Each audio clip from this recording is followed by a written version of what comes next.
In my senior year of high school, I was brought back home by my father's comrade. His son mistakenly thought I was his father's illegitimate daughter outside. Just entered the living room. I met the indifferent gaze of the teenager on the stairs. For eyes meet, the atmosphere inexplicably tense. No, it's a murderous intent. He didn't speak, and I didn't speak either. He didn't come downstairs, and I didn't dare to move forward. From his eyes, I could sense that he really didn't like himself. I didn't know where I offended him. Just as I was struggling, I heard the arrogant guy suddenly ask, "How old are you?" I stared at him and softly replied, 17, on the other end of the earphones. Song Jin immediately exploded. Oh my, same age as you? 17 years? No one noticed? So exciting. Chang Che frowned, enduring his displeasure and continued to ask, "Why did you come to my house?" I exclaimed, slowly saying, "To study, to stay here." Hearing this, Song Jin couldn't help but speculate. To study? Does that mean she's going to stay here permanently?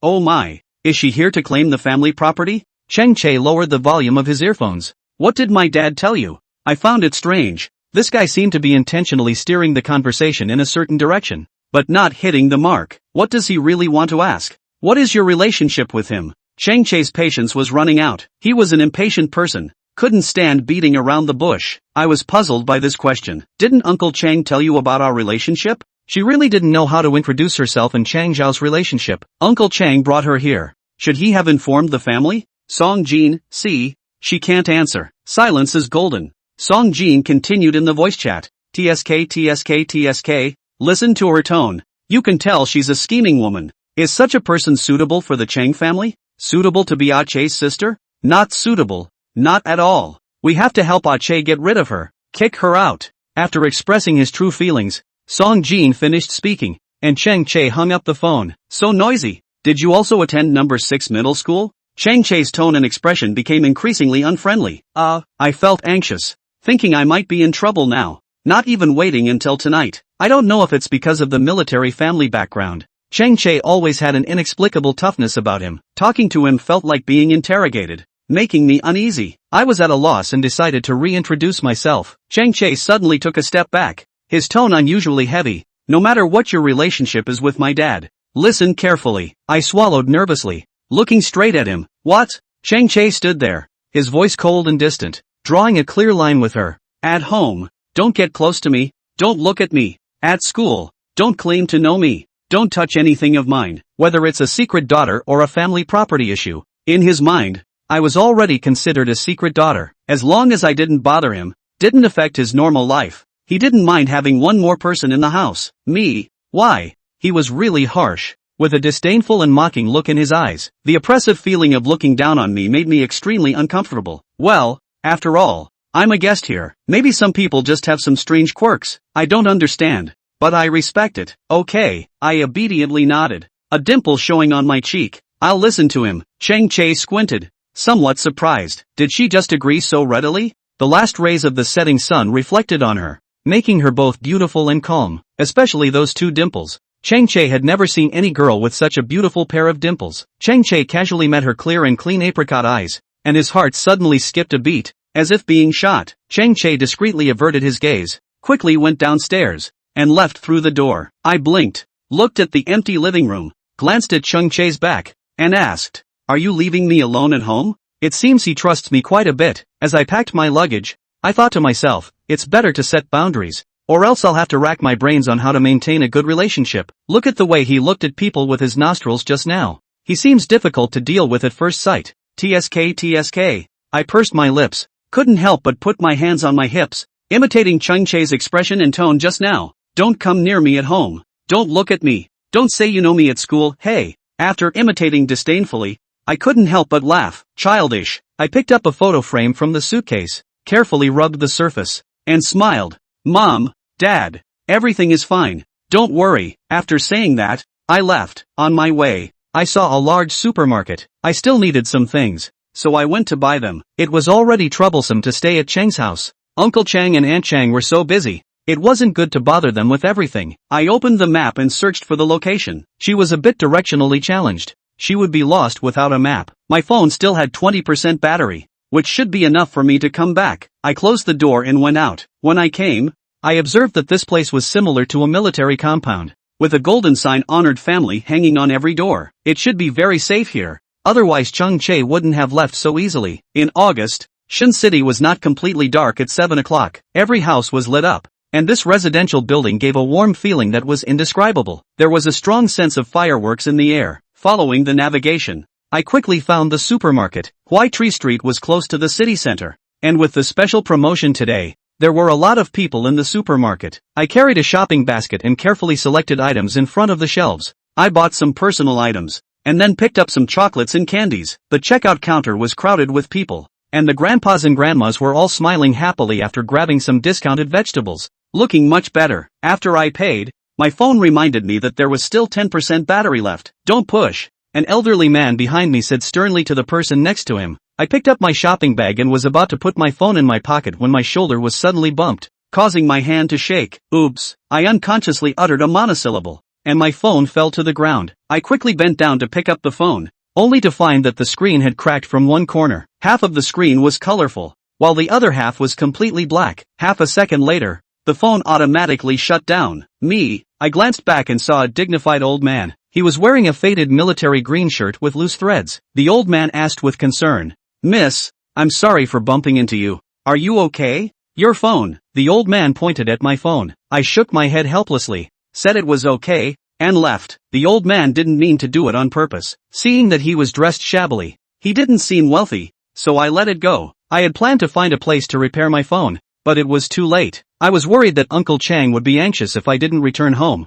so I had to go back first. I walked back relying on my memory of the way I came, feeling a bit confused when I saw the crossroads ahead. Was there a crossroads on the way here? I asked a grandma fanning herself at the entrance of a shop for directions, and she kept saying east, south, west, north, making my head spin. I cautiously asked, "Grandma, can you please just say left or right?" The grandma sat on a small stool, smiling, mixing up east, south, west, and north with left and right. It was getting more and more difficult. I walked for more than 10 minutes with my things and stopped in front of an alley. Looking down the alley, I could see several residential buildings with lights on. Cloud wanted to go inside tentatively. The alley got deeper and deeper, as if he couldn't get to the head in any way. Cloud wanted to simply return the same way. Zenga in this whole place, the police uncle cannot find her. Just as he turned around, he saw a tall figure leaning towards him in the distance. It was too dark for Cloud to see. Wanted to take out his cell phone to illuminate it, and in hindsight the phone was also broken. Thinking that it might be a resident here, he planned to pass by in silence. Who knew that the man suddenly stopped in his tracks as he approached her? In the next second, the flashlight of the man's cell phone lit up and shone directly on Yun Wanted's face. His words just spat out a tone, "Hey." Yun wanted to reflexively throw the convenience bag at him, then grabbed the man's arm and took him down to the ground with a hard over-the-shoulder slam. With his mouth still cursing, tailgating a little girl in the middle of the night, "Are you a human being?" The light from the flashlight refracted through the wall and onto the face of the man on the floor. Yun wanted to see it without thinking, and his face changed drastically. A teenage roar came from the silent, empty alley. Cloud. Think. A small restaurant on the main road. Warm yellow streetlights shone on the wooden tables set anywhere in front of the entrance. Yun wanted to sit on the pony and pick his fingers nervously, and there were two more people in front of him that he didn't recognize. One of them was about to press his face into hers, his dark eyes glaring round, and his mouth accompanied by an exclamation, "Holy Master Skyo! It's killing me!" Song Juan turned his head and glared angrily at Chun Chae, who had been punched. "Chang Chae, you dead liar. Didn't you say your sister wasn't pretty?" Cloud thought to himself. This fool who looks like he has clear stupidity in his eyes and isn't too smart is she worthy of the process family? Guanha asked Song Juan with a smile. Song Juan nodded vigorously. "She's a match, she's a perfect match, top match." Guanha, to divide the family fortune or not to divide it? Song Juan, give it all to her. The duo's conversation was so loud that Yun wanted to get lost in the clouds. She glanced over to Kanzuru, puzzlement written in the bottom of her eyes. This handsome man who just seemed so smart and gentle was? Guanha sized up Yun Xiang and couldn't believe that it was Yun Xiang who had dropped Cheng Chae. She's a thin-legged girl. She can do an over-the-shoulder drop? Cheng Chae sat across from Yun Xian like a big wrong seed, his face darkened. When he was buying water, he saw Yun wanted to get into the alley. There was a dog farm at the end of that alley. He wanted to get close before calling her to pull her out. As a result, Yun wanted to directly give him an over-the-shoulder drop? He was a big 6 feet 5 inches guy, and he was thrown over his shoulder by a little girl. Where's the shame in that? Isn't this an insult? Granny brought out a bottle of bruise medicine and helped Cheng Chae rub his injuries.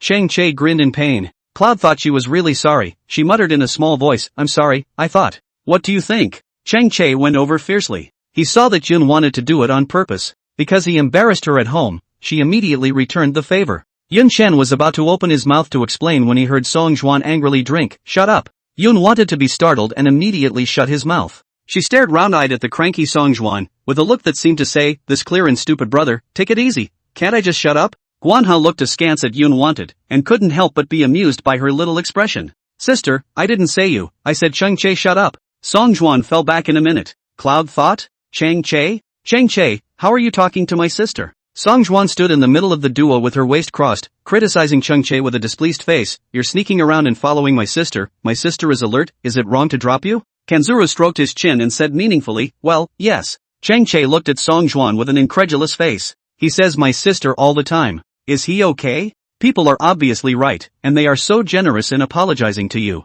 How can you have the nerve to be mean to people?" Song Juan continued to point at Chang Che and criticize. Guanha clapped and applauded, his tone calm. "Mr. Song is right to criticize." Song Juan immediately came to the pie and said extremely arrogantly, "Sister, you're right. You fell beautifully." Secretly, Chang Che has lived for 17 years and this is the first time he's been punched. "You're really that." Song Juan quietly gave Yun Xian a thumbs up. Cloud thought. He would have squinted at himself. She also became the first person to punch him. This is terrible good news. Chang Che was so angry that his head was big. Song Juan this goods, see a pretty little girl to hold this worthless debt out. Has he forgotten who Yun wants to be? Who said she was here to split the family fortune? Who said she was a little white lotus? Who said she had to be thrown out? Is it possible to ignore everything because she's good looking? Song Juan, you dog-tail grass, can you fall back any faster? Chang Che picked up the chair next to him and was about to slam it on him. Song Juan cried out twice, hiding behind Yun Xiang, "Sister, I'm afraid." Cloud thought. Guanha just couldn't help himself and burst out laughing, his voice low, "Almost done."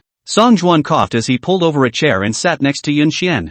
"Hello, my name is Song Juan." Guanha leaned on the railing of the streetlight, he smiled faintly at Yun wanted. "Guanha, we're Che's hairdressers." Song Juan pointed at Chang Che. Yun wanted to finally know who they were. The two of them seemed to get along much better than Chang Che. "Since she's Chang Che's sister, she's our sister. Sister, if there's something you need to do, you must speak to your brothers." Song Juan patted his chest and swore, "Brother will cover you." Yun wanted to obediently nod her head and said in a warm voice, "Thank you brother Song Juan." This voice, Song Juan's brother, directly sent Song Juan to heaven. Beautiful drops are beautiful. Chang Che kicked the table. "Isn't it true that people treat others like cuties if they don't get mad?" "Ah, he's really angry." "You're up to something?" Song Juan asked Chang Che in a deliberately curt manner. Chang Che. Seeing color and forgetting friend's dog thing. Chang Che smiled indifferently and said in a conspiratorial manner, "I'm fine, brother Juan." After saying that, Chang Che got up to go home. "Hey, are you okay?" Guanha asked Chang Che. Chang Che coldly grunted, his back stubborn. "Is he okay?"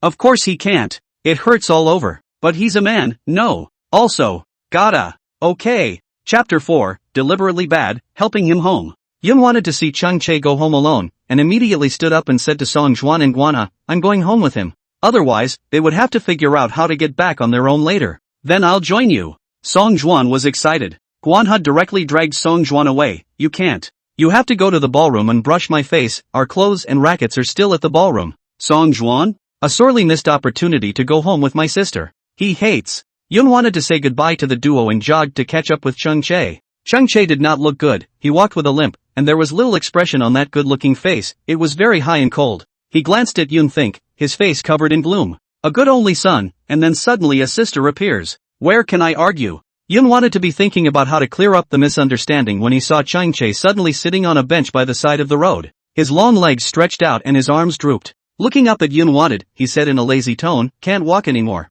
"Take a break then," Cloud wanted to say. Chang Che frowned, purposely looking for something to do. "Going back too late, my dad will be worried." "Then you insist on holding on?" Yun wanted to look serious. Chang Che pursed his lips as he sized up the little girl in front of him, finally having the opportunity to carefully observe Yun Xiang. Yun wanted to have very white skin, and her pair of almond eyes were pure and bright. Her face was especially small, and her features were very straight. At this moment, she was standing in front of him against the streetlight, with a light halo around her. Yun wanted to have a characteristic, her voice was obedient, and she spoke very meekly. And there is always sincerity in her eyes. "It does look good. I'd be lying if I said it didn't look good." Just thinking about her relationship with her father, Chang Che was still depressed. "Can't hold on unless you help me back." Chang Che stared at Yun Xian, compelled to return this loss he had suffered. Cloud thought blinking. How is she supposed to hold him up when he's so tall he could pin her in his creaky little nest on a swing? Besides, isn't he not allowed to be near him? Doubtful as he was, Yun wanted to smile obediently. Okay,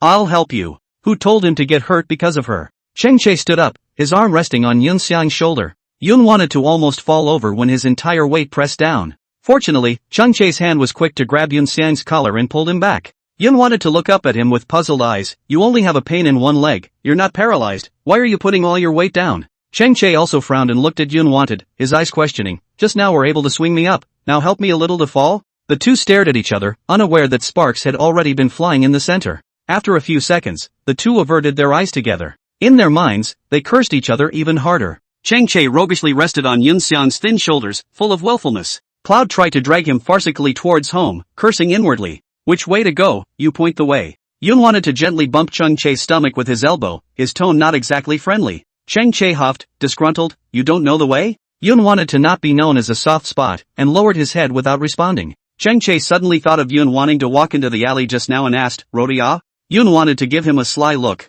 When Cheng Che saw this look in her eyes, he knew that he had guessed correctly. He lazily laughed, before raising his hand and nudging Yun Think's head, saying in disgust, Tisk, little road addict. Up and down the Cheng family, everyone had a good sense of direction, and no one had ever been road weary yet. Even if it's the Cheng family's illegitimate daughter, there are loopholes. Hey! Yun wanted to tilt his head at his push and mentally rolled his eyes. Cheng Che pointed out the way, and the two of them finally dawdled back home after a long day. Just as he pushed open the door, he bumped into Cheng Lord and Hunan. The couple seemed to be about to go out. You guys came back? Cheng Lord was a bit surprised. But what is more unexpected, is that the two people, Yun wanted and Cheng Che, were shoulder to shoulder, extraordinarily intimate. Wasn't Cheng Che still upset when he first met Yun Xiang? And now he's fine? I'm sure it's still childish. Cheng Lord was happy from the bottom of his heart when he saw Cheng Che accept Yun Xiang. A few people were seated on the living room couch. Cheng Lord introduced Hunan to Yun wanted. Hunan is Cheng Che's mother and currently works at the city hospital as the head nurse of the pediatrics department. Children near the family building who are sick are accustomed to look for Hunan first, and are very well liked. Hello auntie, I'm Yun Think. Yun wanted to bow in greeting. Cheng Che was looking forward to Hunan's reaction. After all, doesn't it blow up when an illegitimate daughter breaks into the house? Hunan hummed, I know all about you, no need to be too polite, from now on treat it like your own home. Cheng Che looked at his own mother unexpectedly. Mom, when did you become so generous? Hunan, what does this have to do with being generous or not? Is it hard for you to want to think about straying? What a good child, hey, aggrieved. Hunan held Yun Xian's hand, very distressed. Cheng Che, this world is too fantastic. Right, think about it, why can't you get through on the phone? Cheng Lord suddenly asked. Yun wanted to immediately take out his cell phone and said, Uncle Chang, my cell phone accidentally broke. I'll go out tomorrow and find a store to fix it. Cloud wanted to add. You're new here, how do you know where to get your cell phone repaired? The roads in this area of Locust Street are complicated and there are paths everywhere, don't get lost. Cheng Lord took out his cell phone to look at the itinerary, thinking about taking Yun Wan to go fix a cell phone tomorrow. But Chen Luang has a lot of meetings tomorrow and doesn't have time. Hunan is working the day shift tomorrow, so if she has to take it, she won't be able to do it until she gets off work in the evening. Little Che, why don't you think about going to fix your cell phone tomorrow? Cheng Lord looked at Cheng Che. Cheng Che was nestled in the sofa, and when he heard these words, rejection was written all over his body. Good, adjourn. Cheng Lord clapped his hands as if the matter was settled. Good night, Think. Hunan smiled at Yun Think, very gently. It's not. Cheng Che wanted to say, the two had long disappeared into the first floor living room. Cheng Che sighed, his eyes sweeping towards Yun Xiang. Yun wanted to know that he was unwilling, and she didn't want to trouble Cheng Che, so she said, I can do it myself. Cheng Che didn't say anything as he got up and took big steps towards the steps. Yun wanted to cannot help but call out, Cheng Che, your legs. He heard Yun wanted's doubt and deliberately went up the steps and came down again. Then smiled at Yun wanted, it's good. Cloud thought to himself. You're a big man. Cloud wanted to get up early the next morning. She was wearing a white t-shirt with a black pleated skirt underneath. Yun wanted to just push the door open, but he couldn't help but scream out, ah. Cheng Che was coming down the stairs. He wrinkled his eyebrows and grabbed his ear with one hand, his tone was irritated. Early in the morning, calling for ghosts? Yun wanted her expression to freeze, she was too stunned to move, her gaze moving downward flatly to see the large, furry dog at her feet. Dogs! Come here. Cheng Che called out. The black and white Alaskan at Yun Wanet's feet gave a wail and subconsciously tried to rub against Yun Wanet's leg, quite a bit aggrieved. Yun wanted to take 2 or 3 steps back in a hurry before closing the door. The door only revealed a gap, making it convenient for her to poke out a skull to observe the enemy. Cheng Che and the cans, one person and one dog, silently watched the scene. What's she doing? Cheng Che took a bite of the donut as he casually leaned back in his chair and asked carelessly, afraid of dogs? Chapter 5, Too much concern, Cheng Che help me. Yun wanted to tilt her face up and said stubbornly, no, not afraid. Cheng Che narrowed his eyes, not afraid? He kicked the can and said in a droning tone, go on, have fun with your pretty sister. Upon hearing this, the can spat out its tongue and wagged its tail, and ran over towards Cloudy Wana with with a bang, Yun wanted to immediately close the door. Cheng Che. Ho! Halfway through the run the can wilted. It felt disliked. Still saying you're not afraid. Cheng Che lowered his voice and spat. The can wilted and ran over, squatting down to Cheng Che's feet and whimpering in aggravation. Yun wanted to listen to the silence outside and silently pushed open a little crack, realizing that the cans did not come over, and breathed a sigh of relief. She looked up towards Cheng Che. Cheng Che was wearing a black undershirt, and because he had just taken a shower, his entire body was fresh. He's white, has nice arm lines, and is not a weakling at all. When he saw Cloud trying to get out, he added, Jarhead, pretty sister is out again. Yun thought. Cheng Che. Cheng Che propped up his face and looked over, the corners of his mouth slightly raised, as hell. The can wagged its tail and lay at Cheng Che's feet without moving. Cloud thought about going over to eat, but stopped when he saw the can lying there. She carefully surveyed the cans and said warmly at Cheng Che, I'm going out to fix my cell phone. Cheng Che took in her scared look and stroked the can's head, lazily saying, little roadie, don't get lost again. Yun thought. She couldn't help but think of that over-the-shoulder drop she gave Cheng Che last night again and fled like she was going out. Cheng Che, however, couldn't help but laugh out loud as he drank the milk in one gulp, the cup falling onto the dining table. Gee, Roadkill is still afraid of dogs. How do you look like the Ching family? If you have to come and dip your toe in the water. Face value? But she doesn't look like a Cheng family member either, not at all. Cheng Che was annoyed in his heart and stared at the sumptuous breakfast on the table, losing his appetite. He held down the canned dog's head and went upstairs. Cheng Che had just logged into King's Honor when he received an invitation from Song Juan. Song Juan, getting up early in the morning and playing games, you're quite dedicated, aren't you? Cheng Che, same as each other. Soon, Kanzuru entered the room as well. Song Juan asked, how are you getting along with your sister? Cheng Che, not good. Song Juan, sister got up? Call her to play games with you. Cheng Che, Song Juan, you're overly concerned about her. Song Juan, Aya, let the adults settle the adults' matters. Sister is innocent after all, right? Cheng Che. Double standard death you forget. Song Juan laughed nervously and didn't say anything more. Cheng Che chose a hero that played the field, and after entering the game, he had been very quiet. Until the voice of the news came from the side of the Guanha. Recently, the reporter found that the citizens of our city have many irregularities of walking dogs without a leash. In the first half of this year, the citizens were bitten by dogs up to 500 incidents. Cheng Che wrinkled his eyebrows and couldn't help but sweep a glance at the can that was lying on its side of the bed, basking in the sun. It was just after 7 a.m. When the grandparents were walking their dogs. Cheng Che. I thought you were going to play in a group, are you lost in thought? Song Juan shouted from his cell phone. Cheng Che looked at his phone and realized that the game hero had just entered the tower. Drinking water, didn't pay attention. Cheng Che casually excused himself. After a few seconds of silence, the voice of the news came back from the side of Guanha. If there are people bitten by a dog, it is important to seek medical attention in a timely manner. Cheng Che shouted in depression, Guanha, can you turn off your news? A message popped up on Cheng Che's cell phone page. Cheng Lord, Xiao Che, don't forget to think to get your cell phone fixed. Think about a little girl who just came to Shin City, don't let anything happen. Speaking of dog bites, Xiaoya in the next building was hospitalized a few days ago after being bitten by a golden hare. Song Juan muttered, it hasn't been discharged until now, it's especially serious. Kwanzaa, especially near family buildings, you do have to be a little more careful traveling. There are too many dogs, mostly elderly people with them, and many of them are off leash. Cheng Che gripped his cell phone tightly as he listened to their words and couldn't help but think of the way Yin wanted to see the can just now. She was on the verge of jumping up and down. Ran off without even eating breakfast. This proves that she is not simply afraid of dogs, but has some shadow over them. She was bitten? Thinking of this, Cheng Che's heart was inexplicably a bit messed up. The game hero died again. Song Juan cursed, rookie dog, don't send it. Guanha, 1/6, that's not your level. Cheng Che fought for a while longer, not being in the right state to always die, he said irritably, no more fighting. Ha! Song Juan and Kanhe spoke in unison. Brother Chol, no, the qualifying match, you're going to hang up? Song Juan cursed. Cheng Che quit the game, changed his shoes and went out. The Ken lay on the balcony and barked twice. Cloud wanted to look for a long time to find a repair store, but the good thing is that the phone is still under warranty. After taking care of his cell phone, Cloud wanted to find a nearby breakfast store to eat. The store owner said it would take 4 to 5 days to get the phone fixed. So when we go back, we'll have to ask around for directions again. How can you live without your lifeblood? Thinking about going home and having to face Cheng Che and the dog, Yoon wanted to be even more depressed.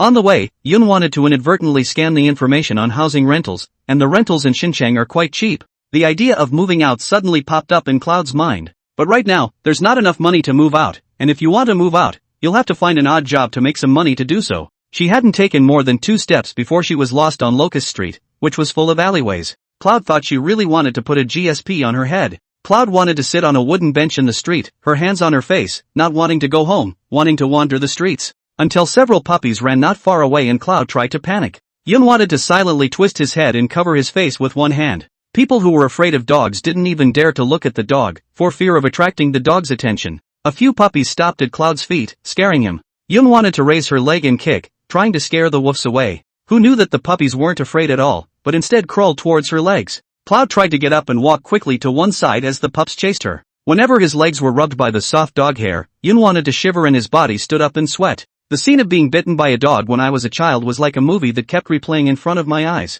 Just when Yoon wanted to be at a loss for words, he suddenly crashed into a warm embrace. Yoon wanted to look up, as if he had seen his savior, and his hands hurriedly grabbed the arms of the person coming in front of him, while hiding behind him. She hung her head and subconsciously said, "Chang Che, help me." Chang Che unexpectedly glanced back at her. Yoon wanted to be truly scared, her face was white at this moment. Her fingertips clutched his shirt so tightly that her nails were white. Chang Che staggered, his voice dull, "Isn't it not afraid?" Cloud wanted to be ashamed, she was truly afraid. Chang Che squatted down, and then grabbed one of the puppies by the neck and stood up carrying it. He turned around and the puppy wailed as Cloud tried to back away. The early morning light fell on the teenager's body through the sparse branches and leaves. The teenager held up the puppy and looked at Cloud thinking, and after a long time, smiled a little gangly. Little guts. What's there to fear from this son of a? Yoon wanted to look at him askance, his heart felt like it had been tickled by something, and his eyelashes fluttered lightly. His silhouette was reflected on the aged red walls with an indescribable feeling. A blush crept onto the tips of the young girl's ears without her realizing it. "Come on, get it out of here," Cloud thought as he inclined his head and spoke slowly. Chang Che drove the pups away and bought ham sausages for them. On the bench under the acacia tree, Chang Che was wiping his hands with a wet paper towel.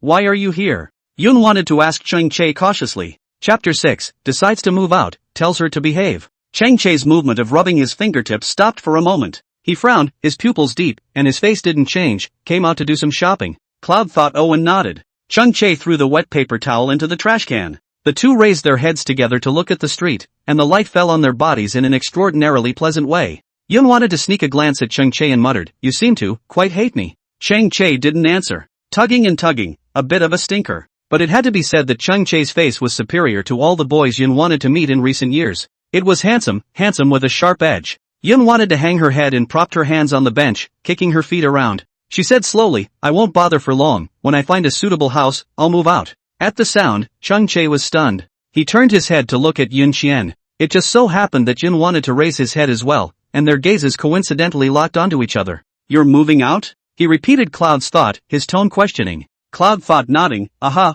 Chang Che did not welcome her, plus the Chang family kept dogs. Yoon wanted to think that it was better to move out. Chang Che laughed. He suddenly leaned over to Yoon Seong's side. Yoon wanted to be puzzled by his laugh, and his body dodged back some. Chang Che's eyes sized up Yoon Chien. What kind of trick was she playing? It couldn't be that they first moved out in aggravation and then complained to Lord Chang to provoke their family's relationship, could it? He leaned closer and closer, his breath spilling ambiguously over her face, causing her to blush. Cloud tried to swallow, his back all but pressed against the backrest of the bench, and there was no turning back. He lowered his lashes and his gaze fell to Yoon Xian's scarlet lips. His eyes slowly moved upwards and finally met her beautifully clean almond eyes. "You better be good. Sister, sister." His voice was slightly raspy, one word at a time, with indescribable meaning. Yoon wanted to hear a threatening flavor in Chang Che's tone. "I'll keep my word." Yoon wanted to not look at him, but his tone was firm. "Tsk." Chang Che snorted, raised his hand and flicked Yoon Seong's skull, and got up to go home. This little roadrunner better keep his word. Chang Che walked forward with his hands in his pockets. Yoon wanted to look at his back, his whole person was flooded with an indescribable lethargy. The streets were bustling with people, but he was the only one who attracted the most attention. The young man was sprightly and frank, as if the whole street had to be lined for him. Thinking about Chang Che suddenly leaning so close to her just now, Yoon Xian's heart inexplicably thumped faster. Chang Che turned right in front of him and suddenly thought of something else and took 2 steps back. He leaned back and realized that Yoon wanted to remain where he was. This little roadrunner, she won't even go home with him? Cloud thought of something as well, and she hurriedly got up and ran up. Chang Che let out a light laugh before continuing to walk forward with his hands in his pockets. Cloud wanted to be obedient and only followed him not far behind, not close to him. There were no words along the way, and it was only when they arrived at the door that Yun wanted to ask him carefully, "Didn't you come out to buy something?" Chang Che choked for 3 seconds. "Oh, no more." He entered the living room and the Ken immediately pounced on him. Cloud wanted to stop in his tracks. "No more? Okay. Whatever he says, I guess. Senior opening day." Yun wanted to be having breakfast with Hunan and Chang Lord. The can was lying in the corner, so far away from her. Every time it looked at Cloud thinking, it was as if it was asking, "Why do you hate me?" Yun wanted to stay so far away from it too, and every time he looked at it, his eyes were filled with begging, "Brother Ken, don't come over, we're both good. Think about it, here's a bus pass and a meal card. Just take the bus to school, 2 stops, very convenient." Chang Lord instructed Yun think. "If you need any help at school, just ask Shul. Don't ever be polite, he's very helpful." Chang Lord enthusiastically said to Yun Xian. Yun wanted to nod gently, repeating Chang Lord's words in his mind, he was very helpful. Is that right? Yun wanted to be chewing on a donut and pondering, when he looked up and saw Chang Che who was walking down from upstairs. His hair was half wet and he was wearing the blue and white uniform of the 6th form. Carrying a black school bag in his hand, his whole body was loose. Cloud couldn't help but stare at him. It was probably because Yun Xiang's eyes were too hot and drew Chang Che's attention. The little girl had a ponytail, and her dark almond eyes were bright and clean. The school uniform of the 6th form has always been famous for being loose and wide, and very few people look good in it. Yun wanted to, however, let his eyes light up. It's too damn pure. Chang Lord saw him come down and instructed, "Xiao Che, take good care of think about it in the new semester ha." Chang Che retrieved his thoughts and took a donut and bit into his mouth. He gave Yun Xian a meaningful look and didn't say anything. Chang Lord instructed, "Your mom and I will go to work first. You think about taking the bus later to familiarize yourself with the route to school haha." Chang Che didn't respond and watched the duo leave. There were just 2 people left at the table. When Chang Che drank the milk in one go, Yun Wan was still slowly biting into the donut. Chang Che wrinkled his eyebrows, she was eating that donut when he came downstairs. He had finished his breakfast and she was still eating the donut. Why does this kid eat slowly, like whoever's in the Chang family? Don't forget what I said to you. Chang Che's tone was cool. Cloud wanted to look up at him. Aha, remember. Don't go near him, don't look at him, don't say you know him at school, go to and from school separately, and don't touch his things. Cloud wants to carve this into his DNA now. Chang Che. Song Juan's voice suddenly came from outside the door. Yun wanted to sip his milk and peeked out when he saw Song Juan running in. The young man is windy, as if he were a flash of morning light, shining in strongly. Few years old, just youthful. Song Juan skillfully sat next to Yun Xian and playfully said, "Sister, good morning." Yun wanted to blink and nodded, "Good morning, brother Song Juan." Chang Che couldn't help but glance at Yun Xiang. Why does she always say Song Juan and Song Juan so affectionately? At that moment, Kanzuru also leaned against the doorway. "Let's go to school." Chang Che got up. Song Juan, however, had no intention of moving, but instead propped up his face to watch Yun Wan eat. It's nice to have a sister. They're missing one in this compound. I remember when I was a kid, there was a sister next door to the compound, Agu put them like every day secretly go to the sister to give candy to eat, was found to be kicked out. Song Juan. Chang Che kicked Song Juan. Song Juan retrieved his thoughts and looked confused. Huh? You go. Song Ju blinked, serious face. Chang Che? Song Juan? We're not here to find you either, we're here to find our sister. Chang Che. Yun wanted to silently look at Chang Che. She felt that Chang Che's silence was deafening. Song Juan laughed out loud. Chang Che and Song Juan jostled together as he cursed, "Song Juan, are you cheap?" Song Juan ducked next to Guanha while shouting, "Sister, let's go to school." Yun wanted to smile after him, drinking the last mouthful of milk and wiping his hands and the corners of his mouth before picking up his school bag and following him, coming, brother Song Juan. Chang Che wants to ride his bike and go by himself. Song Juan hooked up with him, ride what bike, take the bus with your sister. Chang Che laughed at that. His elbow disliked Song Ju's stomach. You're going to call yourself a brother with the can tomorrow. Song Juan laughed. Chang Che, you're really advanced in cursing now. Chapter 7, sit next to him and bring him water. Xinchang's 6th middle school. The golden-colored plaque was shining by the morning light. As soon as they entered the school building, Yun wanted to separate from Chang Che and the others to report for duty. The homeroom teacher walked in front of Yun Xian and introduced the school history. The homeroom teacher of class 6 was a man named Shin Hangyu, the youngest teacher leading a class in the senior division, only 27 years old. Cloud thought as he looked around, his eyes drawn to a girl walking in front of him. She had her school tag in her mouth, her arm sleeves rolled up, and a bucket of water from the water fountain over her shoulder. The girl had a high ponytail and pretty, stern eyes. That's Lami, the strong woman in our class, Shin Hangyu said with a smile. Cloud thought as he swallowed and walked to the classroom door to see Lami placing a bucket of water on the water fountain. A few little fanboys kept bragging, another day of admiring Sister Me. Meanwhile, the little broadcaster, Lin Duan, was at the podium eagerly spreading the gossip newspaper. A transfer student is coming to our class, a girl. That is, until the melon of the head was hit by Shin Hongyu. Lin Duan turned around and saw the transfer student he was talking about. Yun wanted to smile slightly towards Lin Duan, two dimples at the corners of her mouth, sweet and bright. Looking at Lin Duan, he swallowed hard. Wow. TSK, this outburst. Shin Hongyu pointed at Lin Duan with a look of contempt. Lin Duan retrieved his thoughts and hurriedly got off the stage to return to his position, but kept staring at Yun Xiang. The classmates let out a laugh and dropped their eyes onto Yun Xiang. Shin Hongyu placed the teacup on the lecture table and said, "Come on, welcome new students."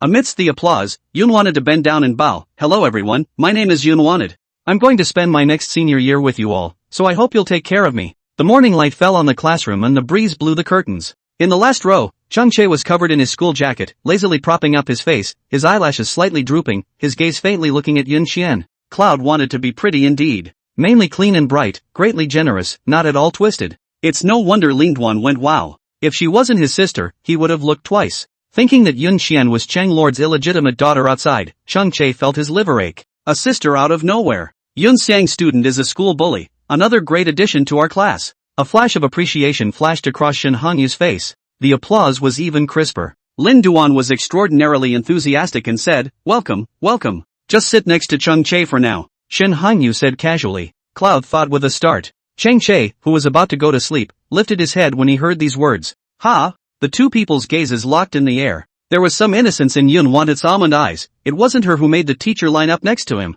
Cheng Che. What is she so innocent for? Sit down first, we'll rearrange the seats in a few days, Shen Hongyu added. Not wanting the teacher to think she was a thing mom, Cloud nodded and went over to sit down. Cheng Che's gaze was always fixed on Yun Xian, hot as hell, as if he wanted to see through Yun Xian. Yun wanted to glance at him and said in a voice that only two people could hear, "It was an accident." He didn't say anything, turning his back on Cloud and trying to sleep. The female student in front of Cloud thought suddenly turned her head. "Hi, I'm Lami." Cloud thought raising his eyes, it was Lami. Up close, she looks better and more valiant. She was uneducated and only felt her vision shocked. So beautiful, such an awesome senior face. You're beautiful. Yun wanted to praise without mincing words. Lami immediately laughed, somewhat embarrassed as if, but her mouth said, "Oops, everyone says that." Cloud thought. Well, it's also really not polite at all. Cheng Che couldn't help but incline his head and sweep Lami with a cold snort. "What are you laughing at? I'll tell Songju to beat you up." Lami grunted. Cheng Che smacked his lips. Does Songjuan? What's the point of giving him an arm?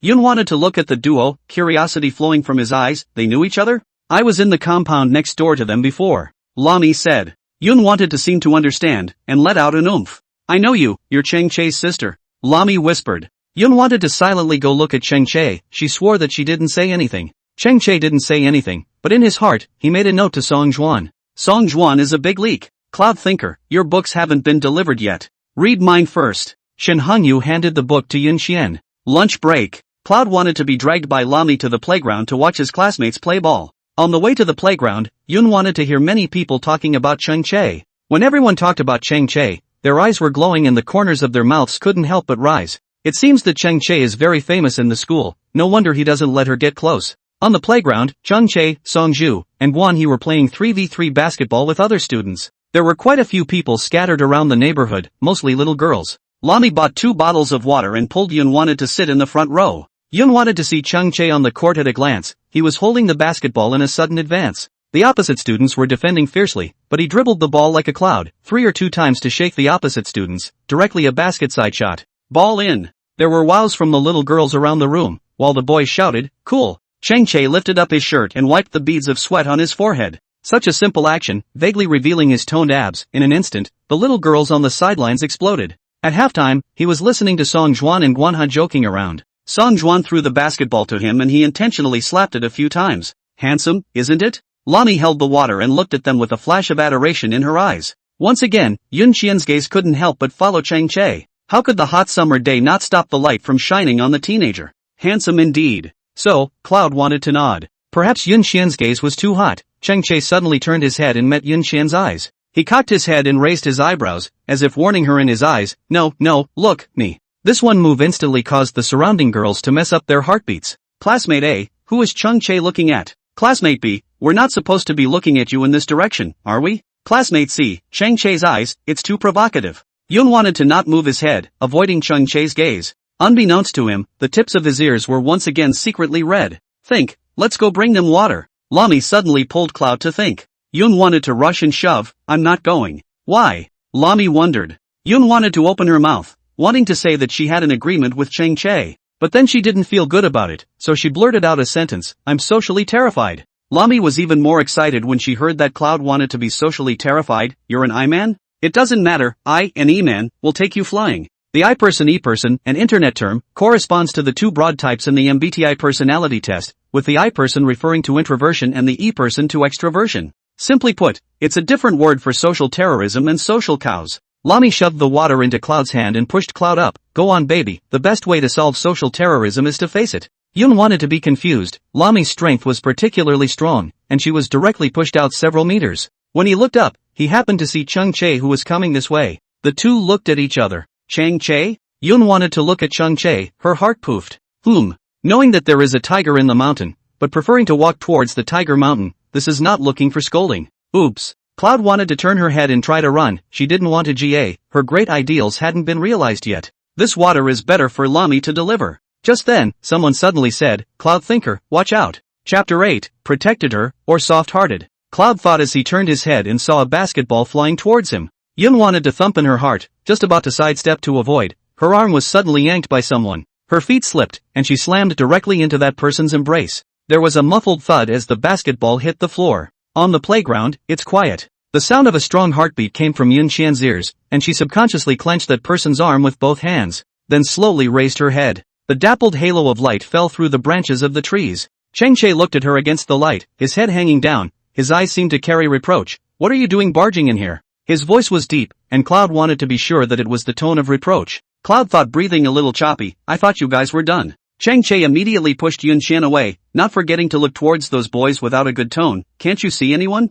One of the students who threw the ball scratched his hair in some embarrassment and apologized to Yun wanted, sorry classmate. The two eyes have grown for nothing. After Cheng Che finished speaking, he even glanced at Yun Xiang. Yun wanted to feel that he was also scolding himself with these words. She really didn't notice a basketball coming her way, it was her problem. The surrounding students were looking at them, and the water in her hand was like a hot potato. Lami trotted over to her and asked, is everything okay? Cloud thought with a it's fine. Lami was a bit apologetic. She was the one who was too abrupt just now and shouldn't have directly pushed Yun Xiang up. Think, you've come to bring water? Song Juan asked Yun. Think. Cheng Che wrinkled his eyebrows and couldn't help but lock eyes with Yun Xiang. Yun wanted to hold a bottle of water in his hand, and Song Juan asked again, for whom? Kanzuru walked in with his towel wrapped around him. What a silly thing to ask, surely it's not for you. People were giving it to their brother. Cheng Che stared straight at Yun Qian, his gaze really hot. It was as if he was warning Cloud, thinking all the time to stay away from him. Yun thought that she was really embarrassed to give it to Cheng Che, and she smoothly handed it to Song Juan. It's for you, brother Song Juan. When these words fell, the surrounding area was instantly quiet.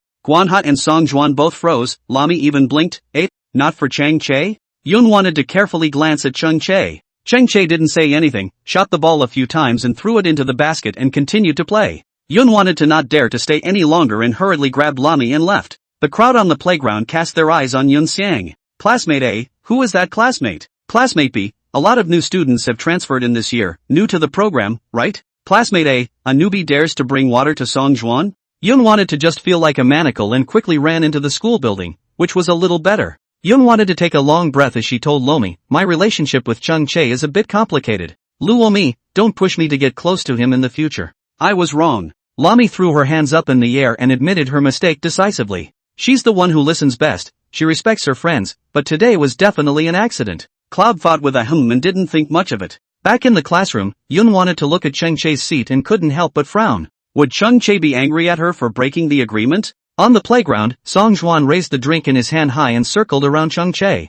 Cheng Che, your sister brought me water. Cheng Che, your sister doesn't think she has a crush on me, does she? Cheng Che, my sister is so cute. I declare that if she chases me before Song Juan could finish his sentence, Cheng Che directly slammed a basketball over. Cheng Che said sarcastically, you have to have some face. Guanha followed with a smile, quite as surprised that this water was given to Song Juan. Cheng Che picked up the water on the ground and drank it in one go. Guanha leaned under the basket and asked Cheng Che, is your sister angry at being nice to others? What's there to be angry about? His tone was calm and he really didn't seem to care. No, you really made an appointment with someone, huh? Song Juan walked over, the bottle of water waving in front of Cheng Che like a baby. Chang Che looked askance at Song Juan. You think I'm like you? Seeing someone with a good-looking face and immediately turning against them? No principles at all. He just couldn't get over the fact that Yun Xiang was an illegitimate daughter. Aya, it's not my sister's fault. Sister also has no choice. Song Juan's serious face. I didn't do anything to her either. Chang Che also understands in his heart that Jun wants to be right, and this matter is not something that Jun wants to be able to influence.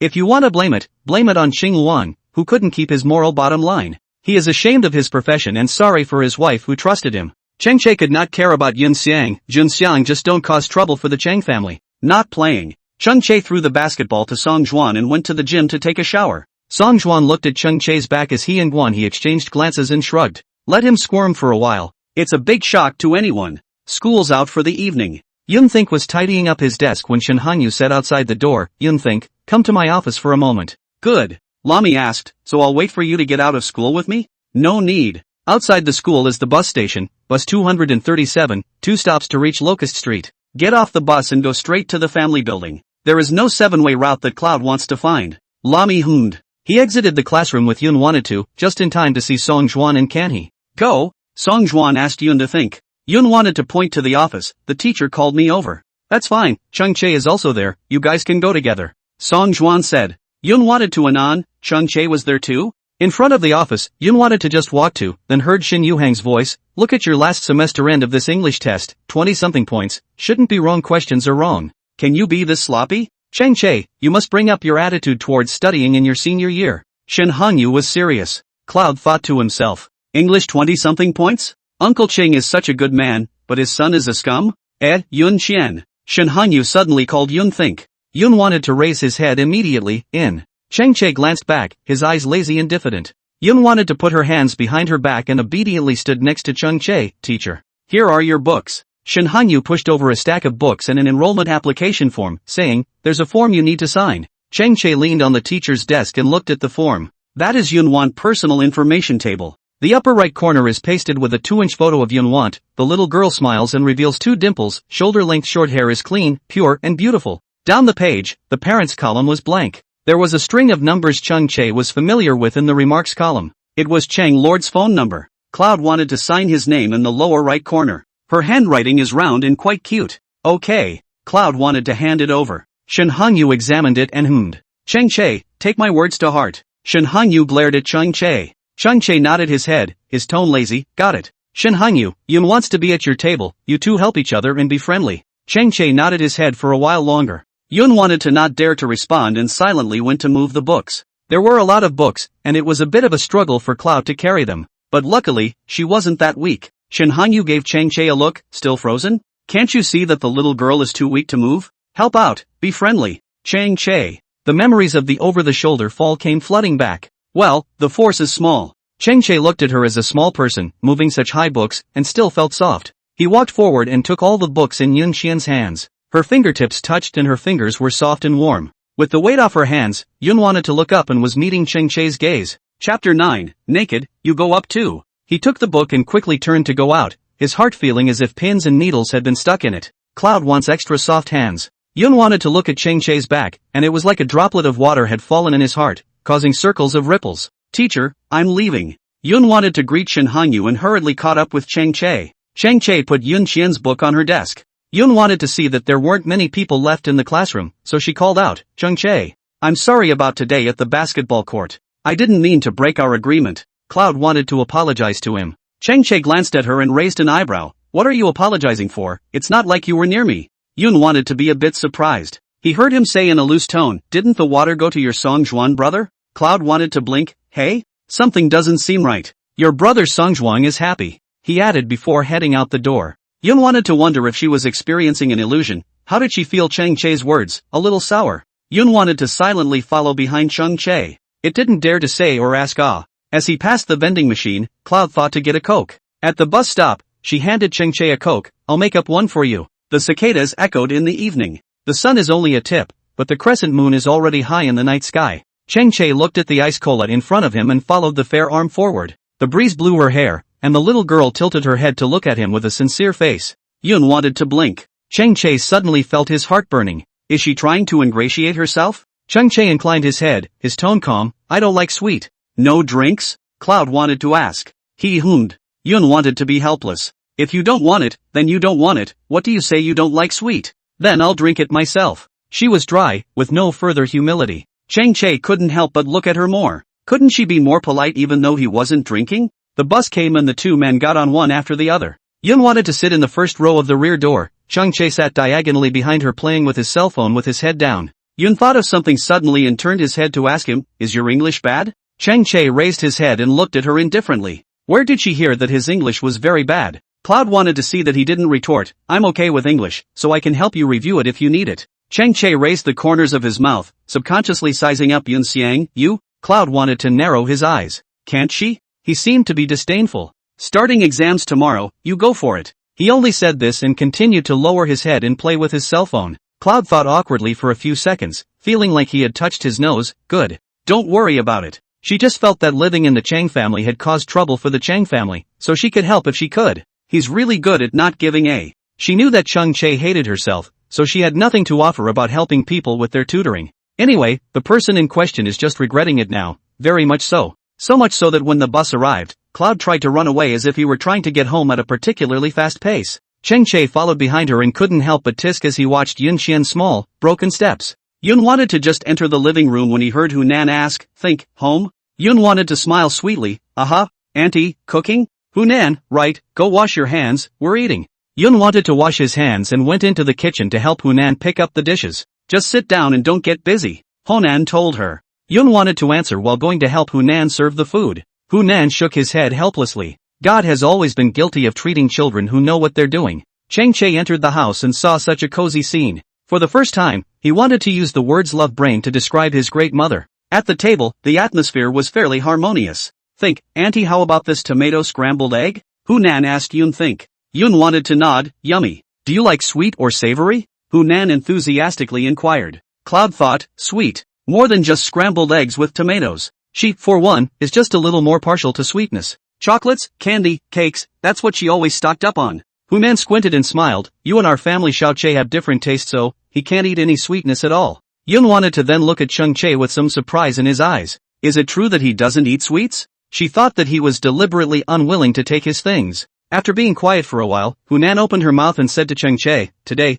Teacher Shin called me and asked me to advise you that it's your senior year of high school. Put your focus back and don't play all the time. Every exam from now on is important." "Got it," he replied calmly. Yun wanted to eat his meal and observe Chang Che. He's so emotionally stable, this guy. "Think, I heard that you've always been the top student in the school before Hunan suddenly asked Yun. "Think." Yun wanted to raise her eyes as she humbly said, "Luck. Don't be modest, I've seen your grades. You've always been number one in the school, awesome." Hunan kicked Chang Che under the table and said, "Chang Che, study with think. At the end of last semester, you didn't even make it into the top 100. Chang Che didn't say anything, and when he got tired of listening, he went upstairs. Hunan scolded him, "Look at that. That's the temper." Yun wanted to have a few moments of envy in the bottom of her eyes. She also wanted her mom to nag her a couple more times. After the meal, Yun wanted to help Hunan pick up the dishes. Yun wanted to go back to his room to take a shower and blow-dry his hair already after 10 o'clock. The reason for the impact of the typhoon, the leaves outside the window were rustled by the wind.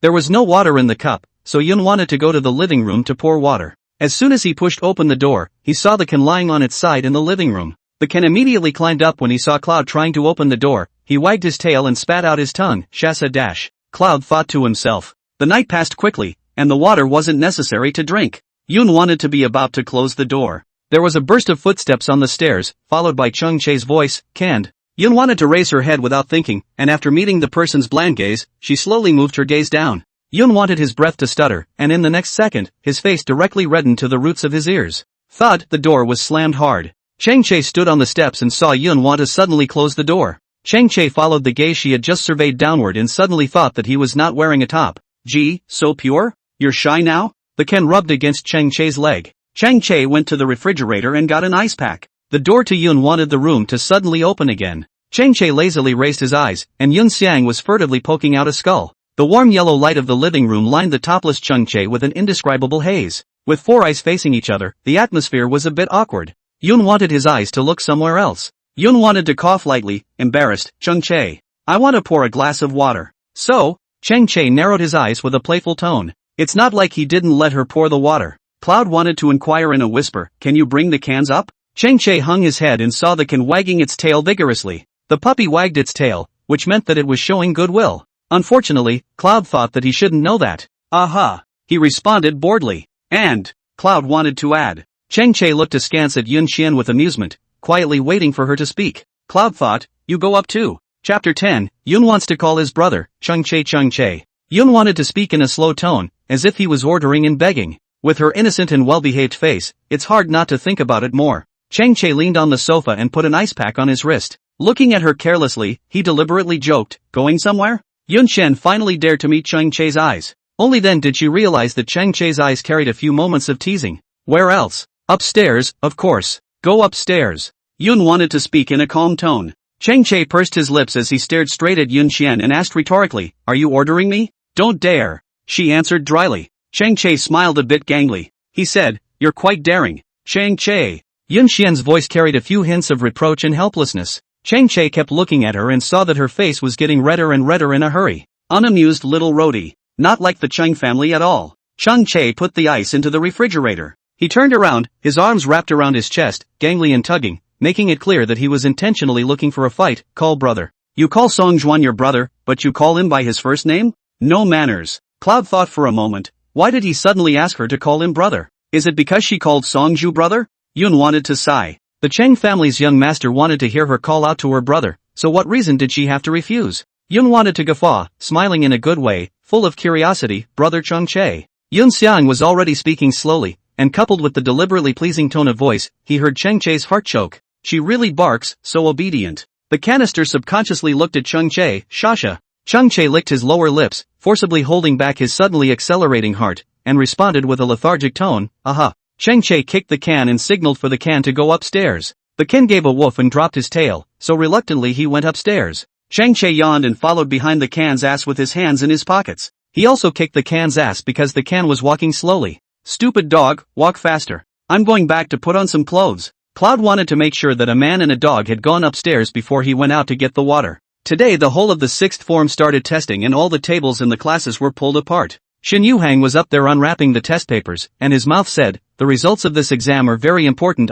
Everyone take it seriously. Teacher, you say that every time. Lin Duan picked up. Shin Yuhang glared at Lin Duan, you're the one who talks too much. Yun wanted to wait for the test paper with her hands propped up on her face, and the sound of a book turning pages came to her ears, and she turned her head slightly sideways. Cheng Che was reading an English book, rather temporarily. Yun wanted to move his lips, wanting to say something. However, when he thought of the fact that he had touched his nose on the bus yesterday, Yun wanted to keep his mouth shut. When Cheng Che looked up, she was picking up the test papers. Soon, the exams began. In September, the temperature difference in Xinjiang is relatively large, windy at night and hot in the daytime. The curtains are occasionally blown by a gust of wind, the classroom is particularly quiet, pens and test papers rubbing out the rustle sound, very peaceful. Yun thinks attention was occasionally drawn away by Cheng Che's hand movements. In language, he was reading with his elbows propped up on the desktop and his fingertips lightly pressed against his temples. In math, his hand rested on the table, his long fingertips twirling his pen in a clean motion that was quite a bit of a show-off.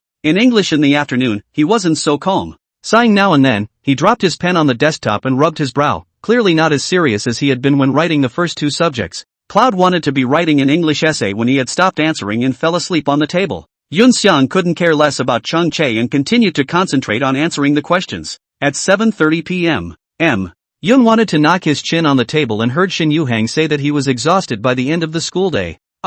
Lami slapped the table and cursed, I'm exhausted after a long day of exams. She turned her head and saw Yun wanted to tilt his head, his face pressed against the desktop, looking at himself in a small pitiful manner. Lami was instantly overwhelmed with motherly love and rubbed Yun Xian's hair. Tired? Cloud tried to adjust her state as she fished 2 pieces of crispy rice out of her pocket. 1 piece was given to Lami and 1 piece was unwrapped by herself, and as she ate it, she said, it's okay. Lami laughed, that's what high school life is like, infinitely more stressful. Adjust yourself, think about the future. Lami, you're right, think of the future. Especially, think of the future. Cloud thought about eating a crispy rice in a few bites and got up to head outside with Lami, instantly energized. Surprised, Lami asked her, aren't you tired of it? I'm super fond of the sweet ones, they're not greasy. After saying that, Yun wanted to even peel another milk candy and put it in his mouth. Come to think of it, aren't you waiting for Cheng Che? We don't know each other well, we don't have to go together. The voices of the 2 men faded. Cheng Che, who had been lying on the table, slowly propped up his face, his pair of hazel sleepy eyes flooded with indescribable emotions.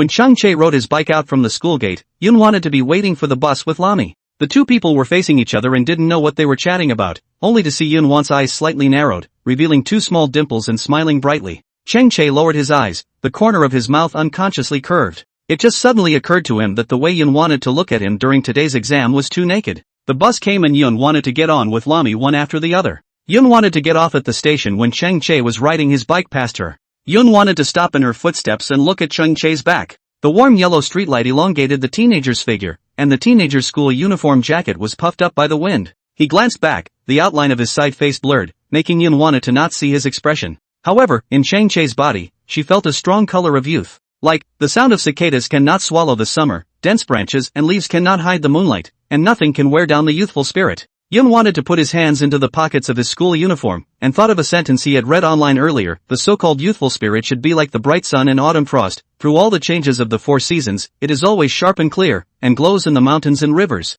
Yun wanted to kick small stones home while hanging his head and murmuring, sharp and clear, glowing mountains and rivers. Clarity, Chung Chae. Good name. The results of the opening school tests were in, and the playground bulletin board was filled with people, Lami among them. Cloud thought as he bit into his lollipop and made his way to the bulletin board without skipping a beat. She usually always comes in first and wasn't very interested in checking her grades. Not much of a surprise. Think, walk faster. Lami folded back and pulled Yun Think's arm. Cloud wanted to be pulled and squeezed into the crowd by Lami. Let's see Chang Chae's first. Lami squeezed toward the front with a serious face. Shouldn't you look at Chung Chae from back to front? Yun wanted to look toward the end of the crane. Lami was surprised. What? Chang Chae is here. Suddenly a little girl said. Everyone looked back. Chang Chae yawned as he followed behind Song Juan and Guan He, very lethargic, looking like he hadn't woken up. Chang Chae went straight to the front. This made Cloud wonder. She took out her lollipop and asked Lami, who's he running ahead to see? Look at himself. Lami's serious face.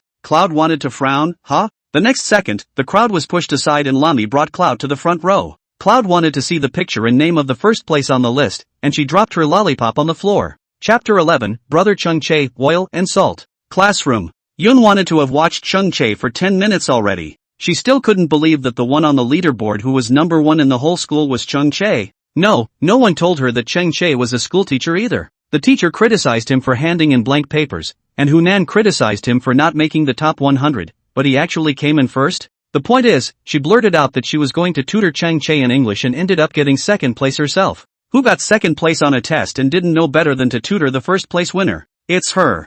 Yun wanted to find a hole in the ground. It was too much of a slap in the face. Chang Chae was tired of being stared at. He turned his head to look at Yun Xiang. His tone was quite a bit disgusted. Have you seen enough? Yun wanted to lower his head, upset in his heart. So, Think has been treating Chung Chae as a school slag? Lami plopped down on the chair, looked straight at Yun Think and couldn't help but laugh. Put it this way, think about it. There aren't many people in our compound who don't study well. Chang Chae has always been our compound's god of learning, and he's been studying well since he was a kid. Chang Chae is the representative in all the school competitions. Yun wanted to wonder. She moved forward and sneakily asked, then the final exam is grade. It's because he was having diarrhea and didn't take a few subjects. Lami answered her quietly as well. Yun wanted to brace his face with both hands and let out a long sigh, very puzzled. Why do you keep sighing when you're taking the English test? It's too easy. He spoke calmly. Cloud thought, pulling at the corner of his mouth. Then why did you frown when doing the reading? Don't you think that the reading of this set of papers is really not good? Chang Chae's face was serious. When it came to the topic, it was more serious than ever.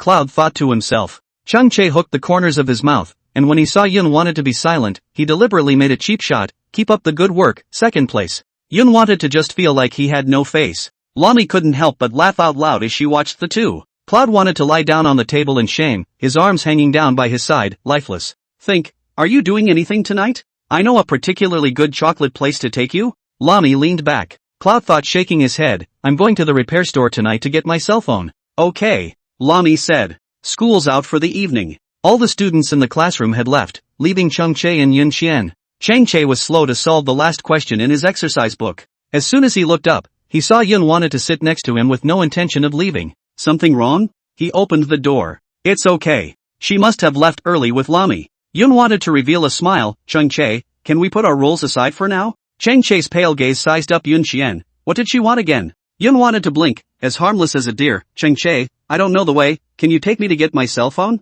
No go. He lowered his head and continued brushing up. Yun wanted to think that Chung Chae would reject himself very heartlessly. but I didn't expect him to be so desperate. Yun wanted to not be discouraged. She folded her hands and continued to curry favor. But it's so late, I'm a weak woman, and I don't know the way. If anything happens to me, Uncle Chang will blame you. You, weak girl? He didn't look up, and the motion of his hand solving the puzzle didn't stop. Cloud thought, well, isn't it? You're pretty well practiced at over-the-shoulder wrestling. Only then did he look up at Cloud thinking. Cloud wanted to think that he just kept nagging at her for dropping him. As a good young man in the 21st century, how can you be so vindictive? Cloud wanted to spit on him. Cheng Che ignored her, his thoughts were already in a mess, and because of Cloud's thoughts, they were even more messed up. Cloud wanted to say something more, but when he saw him frowning, he decided to wait 30 seconds before bothering him. He sure is mean on the headwind. After a while, Cloud wanted to see him bracing his face and still reading the questions. Yun wanted to be curious. What kind of question is it, that it's so difficult for the first place? She moved her chair and leaned over to Cheng Che's side, coming over to see the question. Cheng Che raised his eyes, and the tip of his nose was filled with the faint scent of the little girl's body. Yun wanted to lean right against his side, her shoulder pressed against his arm, her hair falling over the back of his hand. Cheng Che pursed his lips and subconsciously wanted to withdraw his hand, but he saw Yun wanted to suddenly raise his head. The steps are right, you got the count wrong above. Cheng Che was caught off guard when he bumped into Yun Xiang's beautiful almond eyes, and his heart was instantly in turmoil. He moved the knot in his throat and lowered his eyelids to look at the question. Where did it go wrong? Here. Cloud wanted to take the pen he was holding. As his fingertips touched, Cheng Che's heart was messed up even more. Cloud wanted to circle the result of the previous step. Isn't that wrong? It was only then that Cheng Che realized that he was indeed wrong. It was all Cloud's fault for thinking and chanting next to him all the time, causing him to lose focus. Cheng Che, I've pointed out the problem for you. Accompany me to get my cell phone. I promise, I'll trouble you just this once. Yun wanted to silently swear. She would never trouble Cheng Che again, and would definitely keep her promise to never come near him again, to stay 10 meters away from him.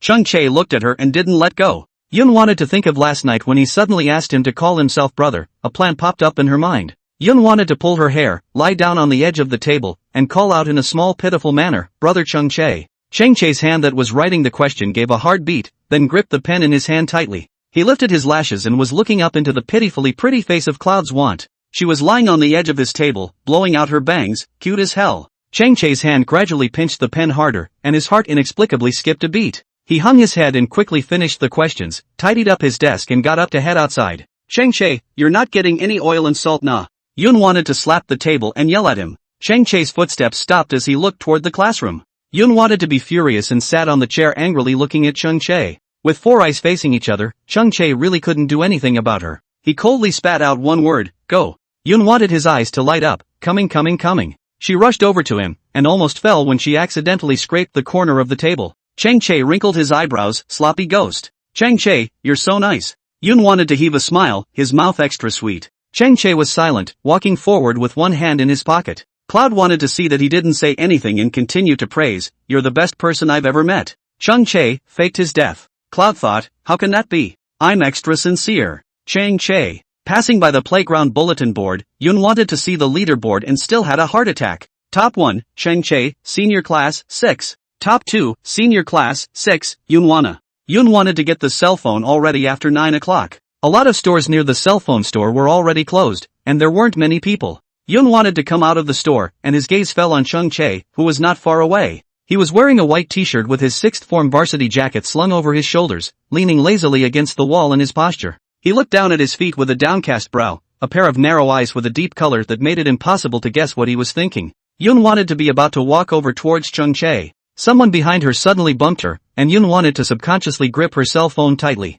She turned around and saw a few drunken boys. One of them squinted and smiled. The moment he opened his mouth it was full of alcohol. Classmate, from the sixth form? Let's have a drink together. Chapter 12, Fighting for her, adding him to WeChat. Yun wanted to frown slightly, her eyes looking up and down at the two drunken boys in front of her. They didn't look very old, just about 20. Yun wanted to take a step with the intention of going to find Cheng Che, but his arm was grabbed by one of the yellow hairs behind him. The ear was accompanied by that person's harsh insults. What are you running for? Didn't you hear me talking to you? Cheng Che wrinkled his eyebrows as he slowly straightened his waist, his gaze cold for a few moments. Yun thought with a serious face, shaking off his arm and slowly clenching his fists, let go of me. The two looked at each other, amused by Yun's seriousness. You're pretty tough. We just want to make friends with you, won't you? Do you know who I am? Another Blackinch boy asked arrogantly. When Yun wanted to hear these words, he swallowed the angry curses that were on the edge of his mouth, and his clenched fist slowly loosened. Yun wanted to think about it. The military compound was all military families, and the ones who could show up here must also have strength in their families. She had only just come here and didn't know their strength yet. She'd better not just, lest she cause trouble for Chang Lord. In the face of their harassment, Yun wanted to plan to endure it. At this time, a breezy question came from behind him. Tell me about it. Yun wanted to look back with those two people, and saw Chang Che's eyes tailing up lightly, his arms wrapped around his chest, his face tugging. Who are you? Inch pointed at Chang Che. Your father. Chang Che replied with a sarcastic face. The man's face immediately went cold. Say another word. Chang Che spread his hands, very puzzled. I'm your father, so what if I say it a few more times? The inch head was so angry that he stepped forward. Chang Che continued sarcastically, he can't find his way around after drinking some horse urine, so he's only capable of bullying and hazing little girls. He was just too calm, with a look of being completely unafraid of anything, even more tugging than these two. Yun wanted to look at Chang Che meaningfully. Actually, Chang Che could have kept his mouth shut, but he seemed to be sticking up for himself. After my father died, I've never had anyone to protect me like this. It was hard to avoid the mixed feelings in Cloud's mind. Who the hell are you talking about drinking horse piss? Looking for a fight, aren't you? The inch head strides forward, bypassing Yun thinking and about to attack Chang Che. Yun wanted to see the situation, and quickly stepped forward to block it, protecting Chang Che in front of him, his tone firm. Must we fight, mustn't we? What they were looking for was her. It had nothing to do with Chang Che. She didn't want to trouble anyone if she could solve it herself. The two men looked at Yun Xiang one after another. The yellow hair was arrogant to the extreme. Either you drink with us or fight, you choose. Then fight. Yun wanted to reply in a calm tone, his eyes indifferent. Inch's eyes narrowed in obvious surprise. You fight? Me. Yun wanted to guffaw. The two dimples on her cheeks were extraordinarily beautiful and pure. Chang Che's gaze fell onto Yun Xiang's thin and slim shoulders and he couldn't help but purse his lips. Yellow hair couldn't help but laugh as he pointed at Chang Che and provoked. What kind of man is it to let a girl get in the way? Chang Che didn't wait to open his mouth before he heard Yun Xiang ask coldly, could it be that you're afraid that you won't be able to defeat me and lose face? Inch heard, came to energy, a step forward to push Yun Wan to the wall, but before touching Yun Wan, arm was grabbed. It's not Cloud thinking. Chang Che pushed away Inch Head's arm, and his clear gaze stopped on Inch Head's body. He subconsciously blocked Yun Xiang and faintly reminded, this is the military compound. Think before you make a move. The Inch Head is extraordinarily arrogant. The military compound is nothing? Except for that ruthless character Chang Che, whom he didn't dare to offend, the rest of the people he didn't put in his eyes. You're quite a drag, aren't you? The inchworm pushed Chang Che's shoulder. Chang Che was silent and took a small step back. The slender, good-looking fingertips flicked the place he had touched with disdain. Yun wanted to look at him with a little more worry in his almond eyes. Inch saw him in such a high profile and came on, playing the hero in front of the girl? Chang Che remained silent until Yellow Hair let out a scoffing sound and Inch Head's hand was about to push up again. Chang Che's tongue rested against his cheeks, and a hint of imperceptible ruthlessness flashed in his eyes. As he gripped the palm of the Inch Head, he rotated his wrist violently downwards. Only hearing a wail, Chang Che pulled him towards his body, and when his shoulders were pressed together, he lifted his leg and kicked him in the back of his calf. Flutter. Inch dropped to his knees. Convinced? Chang Che lightly raised his eyebrows for a few moments, his tone somewhat provocative. Naturally, Inch was not convinced. Before he could react, he was held down on the ground. Old man, no! He roared in impotent rage. Chang Che coldly smiled, directly lifted his foot and ruthlessly stepped on his back. Inch fell to the ground instantly, a flurry of excruciating pain coming from his wrists and back, making him unable to resist. Chang Che lowered his eyes and looked condescendingly at the inch-haired man on the ground, his voice low, still not convinced? Inch's fingertips clasped the ground, daring him to be displeased. Yun wanted to not be surprised that Chang Che could fight, but what he didn't expect was that Chang Che's movements were so crisp and powerful, a deadly move that left no room for resistance at all. On one side, Yellow Hair couldn't stand to watch. He drank. Who the hell are you? Chang Che raised his eyes, and his gaze landed on that Yellow Hair. The inexplicable feeling of oppression made Yellow Hair swallow his saliva. He wondered, who the hell is this person? I heard that there is a tough character named Chang Che in this movie, who has been training with his father since he was a child and fights fiercely. Don't offend Chang Che. Chang Che looked at him askance and smiled lazily, spitting out his name word by word, Chang Che. Only Yellow Hair's expression changed all of a sudden. The inch head lying on the ground even raised his head, staring at Chang Che in a daze, unbelief written in his eyes. It's not, is it? He's Chang Che? Still going on? Chang Che wiggled his wrist with an expression that he would accompany him to the end. The two of them slipped away quickly with a beat expression on their faces. Continue? Keep doing what? Using Chang Che as a sandbag for practice? Chang Che looked at the ass-kicking duo and said sarcastically, I'll remember to say hello the next time I see your father. Where did the two dare to answer? They rushed to run away, even sobering up from the wine. As the two of them walked away, Chang Che turned his head and saw Yun Xiang who was staring at him. She lowered her lashes and said shallowly, thank you. Cheng Che pursed his lips and couldn't help but look at Yun Xiang one more time. It was quite good looking, no wonder people were staring at her. Go away. He moved forward, calm as if nothing had happened, not caring about her thanks. That was the end of that little episode. Yun wanted to follow, and she sneaked a glance at Cheng Che. Who knew that Cheng Che just happened to look over as well? For eyes, Yun wanted to inexplicably fall into his eyes. After realizing that he was being rude, Yun wanted to turn her head away in a panic. Her heartbeat actually skipped a beat without her realizing it, and the tips of her ears secretly flushed red. Don't be afraid the next time you encounter them, he lazily reminded Cloud to think. Yun wanted to let out a soft not daring to look at him again. Cheng Che didn't say anything more when he saw that she was strange. Yun wanted to quietly follow behind him. The streetlight in the alley was broken for a section, a streetlight flickered with frequency. The silhouettes of the two people were elongated, or separated, or overlapped in the middle of the summer night. Yun wanted to flip through the cell phone WeChat. WeChat is empty, not a single unread message. It was good that all the voices Dad had sent to himself were still there. Cheng Che saw her following behind slowly and slowed his pace a bit. Yun wanted to raise her eyes to look at his back. After hesitating for a few seconds, she carefully inquired, Cheng Che, can I add you on WeChat? Chapter 13, throwing himself in the arms of a little pervert. Cheng Che tilted his head and saw Yun wanting to be side by side with him. She was tiny for one, and her almond eyes were a few shades brighter when she looked at herself. Don't worry, I won't bother you. Just want to leave a contact. Yun wanted to be sincere. Cheng Che pursed his lips, inwardly very resistant, bent on refusing. But somehow, the hand obeyed and opened the QR code, and then inclined her head to look away, casually scanning the code. It's nothing more than adding a friend. Yun wanted to quickly scan Cheng Che's WeChat QR code and added his friend. Cheng Che swept a glance at Yun Xian, who was smiling nicely. Cheng Che lowered his head to look at his cell phone, and Yun Xian sent him 2 words, Yun Xian. Cheng Che raised his eyebrows, such a proper introduction?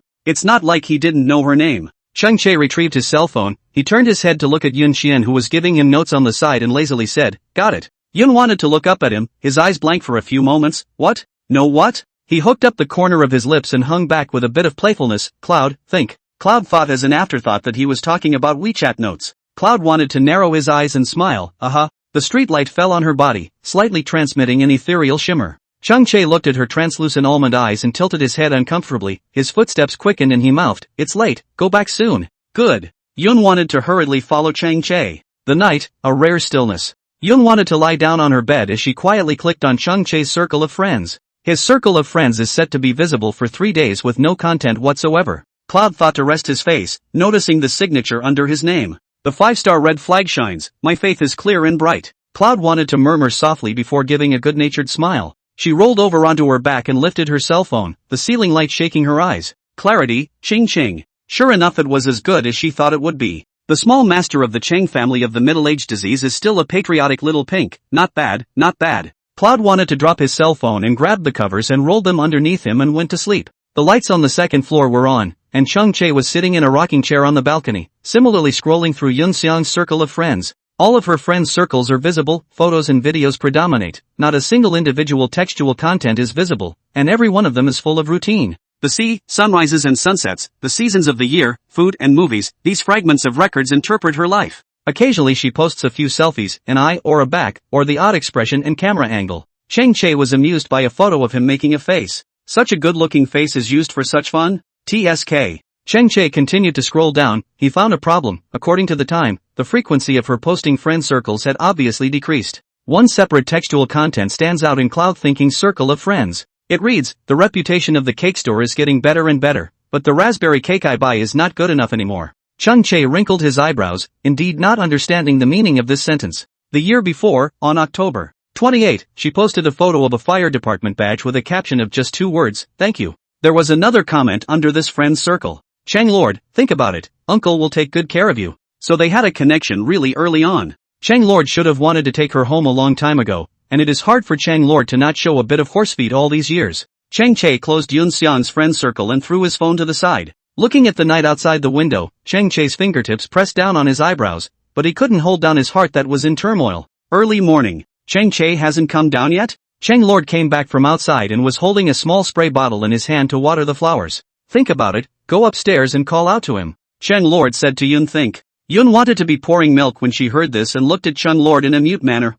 Cheng Wang doesn't understand. What's wrong? Didn't they come back together the last 2 days? Didn't they get along well? Yun wanted to move his lips, somewhat embarrassed. Uncle Chang, Chung Chae is a boy after all, it's not convenient for me, right? Convenient, convenient. Chang Lord was rather big-headed. Hunan was busy frying donuts and couldn't care less about this side. Cloud wanted to look upstairs, alright. The second floor was spacious, and once up there was a large gallery, which ended in a floor-to-ceiling window with the same view outside as the first floor looked like. The door to one of the rooms was open a little crack. Yun wanted to carefully walk over and knocked on the door. Chung Chae, are you up? It's time for breakfast. Oh. The door was pushed open a little, and against the wall was a cupboard full of awards and trophies. There was no response from the room for a long time, so Yun wanted to raise his hand and was about to push the door open. The door of the room was suddenly pulled open. Yun wanted his hand to pounce for a split second, the body out of control in the condition of the palm and the whole person straight to the person's chest. He had no clothes on. It was a little cold with water droplets. Hot fingertips and cold bodies instantly initiated a collision, and something caught fire in both of them. Yun wanted to freeze. Droplets of water fell on her pink fingertips, and her hand subconsciously scratched gently as her heartbeat instantly accelerated. Chang Chae. Yun wanted to raise his head and was looking into Chang Chae's pitch-black pupils that were tinged with the slightest hint of anger. Good news, she didn't fall. Bad news. I fell into Chang Chae's arms. He seems to be very angry. Throwing in the towel early in the morning? Chang Chae teased her, there's no need to work so hard in order to make a good relationship. Yun wanted to be careful, did not dare to look at him at all, and said sheepishly, say what? Uncle Chang asked me to come to find you for breakfast only. Seeing her wimpy face, Chung Chae suddenly became interested. He teased, Yun think, raise your head. Cloud wanted to be confused, where would he dare to look up? Chung Chae hooked his lips and looked at her with downcast eyes, his tone dangling, shy? I see you touching quite naturally. Cloud thought before realizing that his hand was still on his body. She immediately raised her hands and stepped back while shrinking backward, followed by secretly surveying Chung Chae. Her hands awkwardly didn't know where to put them, and in the end, she could only put them behind her back,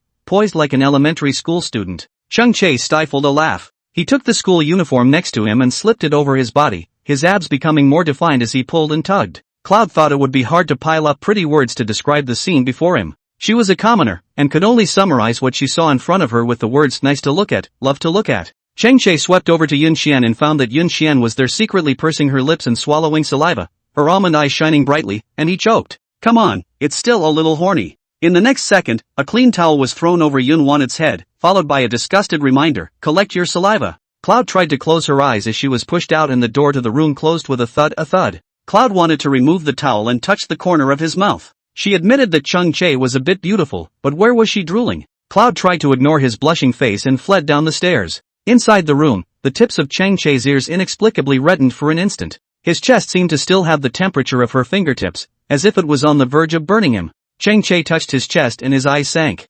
Sister. His Chung Chae's sister is not that easy to be. Chapter 14, Sneaking Up on Me. Damn it. Sixth form. The list of the student council is out and the president is still our Misan. Everyone applaud and congratulate. In the classroom, the small broadcast Lin Duan was sharing the list he had just seen. The lights were on in the classroom in the early morning, and the curtains were blown around by a gust of wind. Cloud thought as he bit into his chocolate and got up to pull the curtains up, not forgetting to applaud Lami. Keep a low profile, keep a low profile. Although Sis is still the high and mighty president, Sis is still your forever sis. Lami clasped her hands together before bowing deeply. Thank you all for lifting me up. Thank you. Yun wanted to see in Lami the kind of chivalrous woman's aura of chivalry in martial arts novels. It's really cool. It's something that's not on Cloud thinking. Dad used to say that she was always silly and looked naive. The kind of silly kid who would count the money even after being sold. Yun wanted to sit down. At this time, Lin Duan added, we've got a new person at the radio station. Oh. Everyone guess, who is it?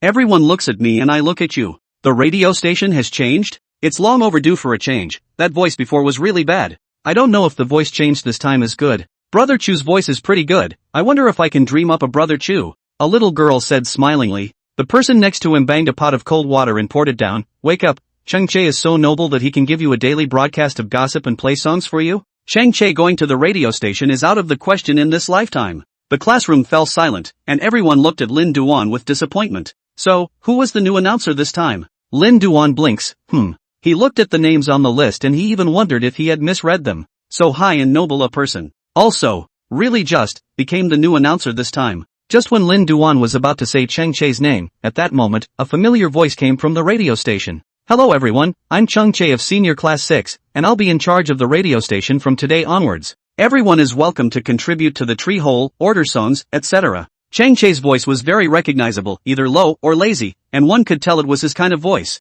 This caused the otherwise quiet classroom to stir for a moment. I'll go. It's really Chang Che? This sound is so downright delicious. If this is true, I will never doze off in my morning reading again. There was a lot of talk. Only Cloud wanted to look out the window not far from the speaker. He said, "Hello everyone, I'm Chang Che from Senior Class 6. There was pride and confidence in this seemingly ordinary introduction. Like the man he is. People said that he was noble and high and cold, and would not go to the radio station, but it was just that he appeared. Yun wanted to suddenly be curious. What kind of person is Chang Che? Next up for you, a song by the group Flying Will See, Lonely Storm, ordered by Duan from the 5th year of senior high school. As soon as the music started, Lin Duan immediately said, "Chul can pick songs much better than the last announcer." Yeah, well, the last announcer only liked the soothing ones, and I was already sleepy, so I got even sleepier after that. Ah, the brothers are coming on strong. Come on, have fun brushing up on a set of exercises together. Lami stood up sprightly, completely looking like he was going to peach with everyone. Everyone gave a laugh and said, politely declined, "Ha, Master Rice." Yun wanted to laugh at their jostling, eating chocolate and brushing up while his ears certainly weren't idle, listening to the song playing on the radio station. After the song ended, Chang Che's voice came back from the radio station. That's it for today's broadcast. Have a great Wednesday. See you tomorrow. A dry and sharp sentence of "see you tomorrow." The little girls in the class gasped as if their souls had run away with them. Yun wanted to raise an eyebrow as she shook the pen in her hand and read the reading, following up mischievously, "See you tomorrow." Lami glanced back to find some little girl having fun by herself. Yun wanted to prop up his face and continued brushing up, completely immersed in his own world. It wasn't until the seat next to her was occupied that Yun wanted to pull away from her thoughts. As soon as she raised her head, she met Chang Che's bland, dark eyes. Yun thought with a start, her mind inexplicably flashing back to the scene in the morning when she crashed into Process Che's arms. The fingertips at this moment seemed to still retain the cool, soft touch of that time, and Yun wanted to unconsciously swallow his saliva. She deserves to die. Yun wanted to immediately lie down on the table, turned his head and silently hugged the book in his hand tightly,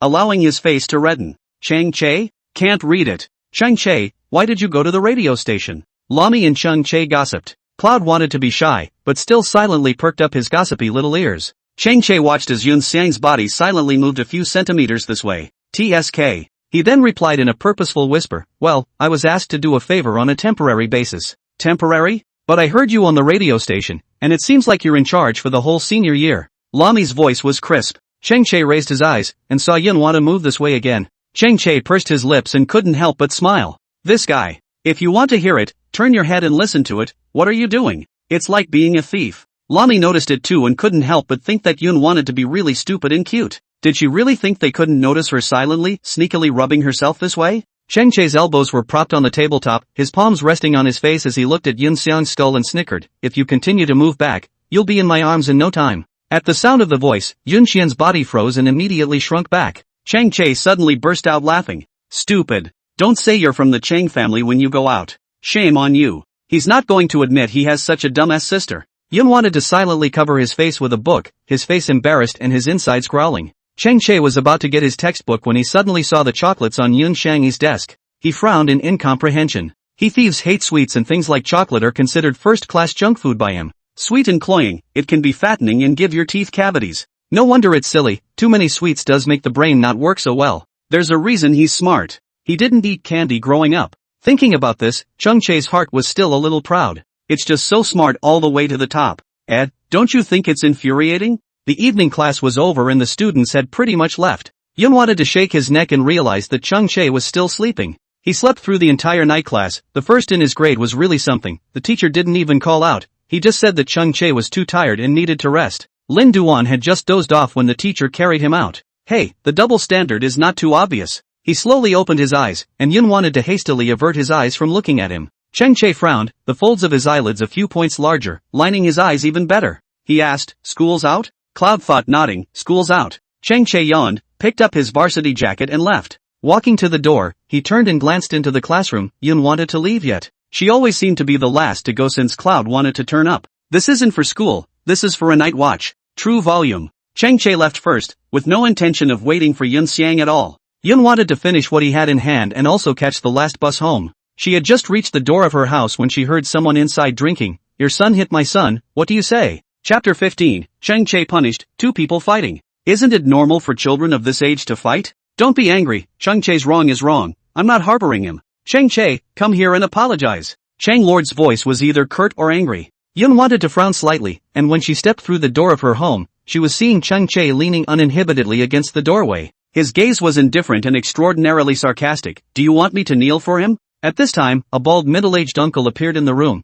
He pointed at Chung Chae enraged. "You brat, what's your attitude?" The bald man glared at Chung Chae and scolded, "Chung Lord, regarding your son's temper, if you don't discipline him now sooner or later something will happen. Beware that the good reputation that your Chang family has saved up over several generations will be tarnished by him. I'm also here this time just to let you know that your son is fighting outside. Lest next time you'll have to go straight to the police station to fish for someone. You'll get a record for that." Chung Chae was about to open his mouth to retort when he was swept back by a look from Chung Lord. Facing the bald man's words, Chung Lord was silent and speechless. The bald man glared at Chung Chae and swaggered away. Yun wanted to brush shoulders with the bald man, who looked Yun wanted up and down with a disgusted look in his eyes. What a family! The little girl doesn't have the appearance of a little girl, and she's hooking up with people at such a young age. The upper beam is not straight and the lower beam is crooked. His voice was not loud. Hearing it into Yun Wan's ears, it was extraordinarily harsh. The upper beam is not straight, the lower beam is crooked? Dad has always been upright. He has never been ashamed of his country or anyone. He said even if he said himself, why did he even take Dad with him? Yun wanted to turn his head to look at his back, his hands slowly clenched into fists, his heart was sad and angry. Chung Chae's gaze was fixed on the bald man's back, and a trace of coldness flashed in his eyes. Immediately after, Chung Lord's cold voice came from the room, "Chung Chae, kneel down." Cloud wanted to immediately look into the room. Chung Chae didn't say anything and came out of the house into the courtyard. He looked at Yun Xian, and the two of them locked gazes for a split second. He didn't say anything, turned his back to Yun Xian, and knelt directly in the middle of the courtyard. The warm yellow light in the yard fell, his figure elongated, his spine extraordinarily firm. Cloud wanted to be a little confused. He knelt particularly dryly, as if he had long been accustomed to this kind of punishment. Chung Lord took a chicken feather duster out and drank from his mouth. "I've instructed you many times that no fights are allowed in the family building, affecting the relationship in the compound. When will you listen to me for once?" After saying that, he didn't even think to directly whip the chicken feather duster on Chung Chae's back. His body didn't move a bit, remained firm and didn't even utter a word out. Cloud wanted to be confused and rushed over. She was about to explain that Chung Chae was helping himself. Then she heard Chung Lord say in a cold voice, "Yun think, you go inside. It's a family rule in the Chung family. To make a mistake is to be punished." Chung Chae didn't care about this kind of chastisement. Anyway, since he was a child, whether he was right or wrong, he had to be beaten. Chung Lords in the past days did not care about him, but in the matter of chastisement, but did not fall once. "Uncle Chang, it wasn't Chung Chae's fault. It was me who caused trouble and he helped me." Yun wanted to open his mouth. Chung Lord's chicken feather duster that was about to fall froze in the air. He looked at Yun Chen. "What?" Yun wanted to quickly explain to Chung Lord what happened when he went to get his cell phone. Chung Lord was furious after hearing this and rolled up his sleeves to go outside. Surprisingly? "Think about it, Uncle will give you a statement to go." Yun wanted to hurriedly pull Chung Lord's back as she shook her head. "Let's just go over there, it's not a big deal. It's Chung Chae." The two of them looked together at Chung Chae who was still kneeling in the courtyard. Chung Chae looked at the two of them with a bland gaze, and under his thick eyelashes, those eyes were exceptionally deep and dull. He suddenly envied Yun Chen because she could get Chung Lord to stand up for her. Chung Lord never stood up for him. So much so that now, the more Chung Lords told him to obey, the hotter the potential rebellious universe within him became. "Chung Chae, get up." Chung Lord's tone carried a command. Chung Chae didn't get up. He looked at Chung Lords and had mixed feelings in his heart. Many times Chung Chae wanted to ask, does Chung Lord treat him as a son, or as one of his men? This huffing and puffing was disgusting. "Get up." Chung Lord drank again. Yun wanted to look at Chung Lord unexpectedly. Uncle Chang always seemed to be mean and unconcerned about Chung Chae. Chung Chae stood up, but the expression on his face was getting colder and colder. Chung Lord answered a call. There was something in the team, and he left in a hurry. Yun wanted to look at Chung Chae, having something to say but not knowing how to speak. Chung Chae passed by Cloud thinking and was about to go up the stairs. Yun wanted to reach out and gently pull Chung Chae's arm. Chung Chae stopped in his tracks and turned his head to look at her. With four eyes facing each other, Yun Xian's eyes were filled with gratitude. "Chung Chae, thank you." He didn't respond. Cloud wanted to know that he was in a bad mood. Just as Chung Chae was about to push her hand away, she instead gripped it tighter and said with a smile, "Chung Chae, let me treat you to something." Chung Chae frowned. "No need." "Need." Cloud wanted to look him in the eyes and answered firmly. Chung Chae was stunned. She was soft and obedient in the past, but suddenly being tough at this moment did surprise him. Yun wanted to tell Chung Chae, "Wait for me, I'll go change my clothes." After saying that, Yun wanted to run back to her room. As he closed the door, he didn't forget to say again, "Wait for me, I'll be quick." Chung Chae looked at the door of Yun Xian's room, his expression gradually sinking. When Yun wanted to change his clothes and come out of his room, he didn't see Chung Chae in the living room. Yun wanted to run to the courtyard immediately, but there was no figure of Chung Chae in the courtyard either. Yoon wanted to be especially lost all of a sudden. She lowered her head, kicked the small stones on the ground, and muttered, "What the heck, do you have to make me feel guilty? Stinky Chung Chae, I didn't offend you. Always throw me a face." Cloud wanted to be frustrated. She turned around and was just about to gray back to her bedroom. A familiar voice was heard coming from the door. "Hey, not buying me food?" Yoon wanted to instantly light up his eyes. She quickly turned around, two dimples immediately reflected on her cheeks, and laughed. "Chung Chae."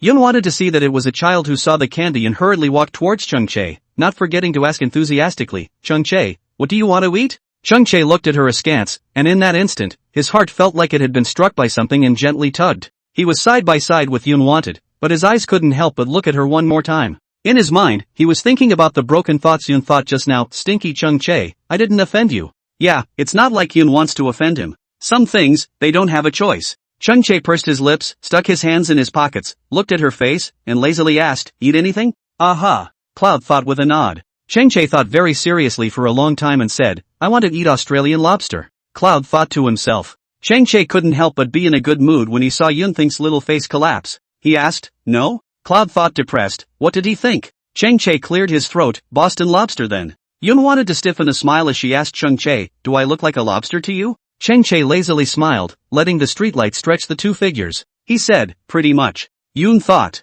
Chung Chae, take the dog's life. Chapter 16, The Four Directions of the Gods, All is Well with Them. In the alley, Yoon wanted to speak in a slow tone as she said, "Chung Chae, just now Uncle Chung punished you, don't worry about it." She wanted to comfort Chung Chae, but didn't know how. Oftentimes, she felt that she was clumsy with her mouth, and it was good enough that she didn't add to the chaos. But after all, Chung Chae was punished because of herself. She couldn't be indifferent and not say a word. "Aha." He just responded faintly. Cloud couldn't help but look up at him. It just so happened that Chung Chae also lowered his eyebrows, and his four eyes met. Yoon thought with a smile on his brow, there is gold under a man's knees. Having knelt to heaven and earth and the gods of the four directions today, everything will surely go well in the future. Heaven and earth and the gods will protect you. She walked around Chung Chae, bouncing him all around before walking backwards, seemingly sending away all of Chung Chae's annoyances and grievances. Chung Chae just watched her surround himself, his heart gradually rippling. Cloud wanted to be thin, a tiny one in front of him. Her hair was not long, just falling to her shoulders. When she smiled it was quiet and refreshing.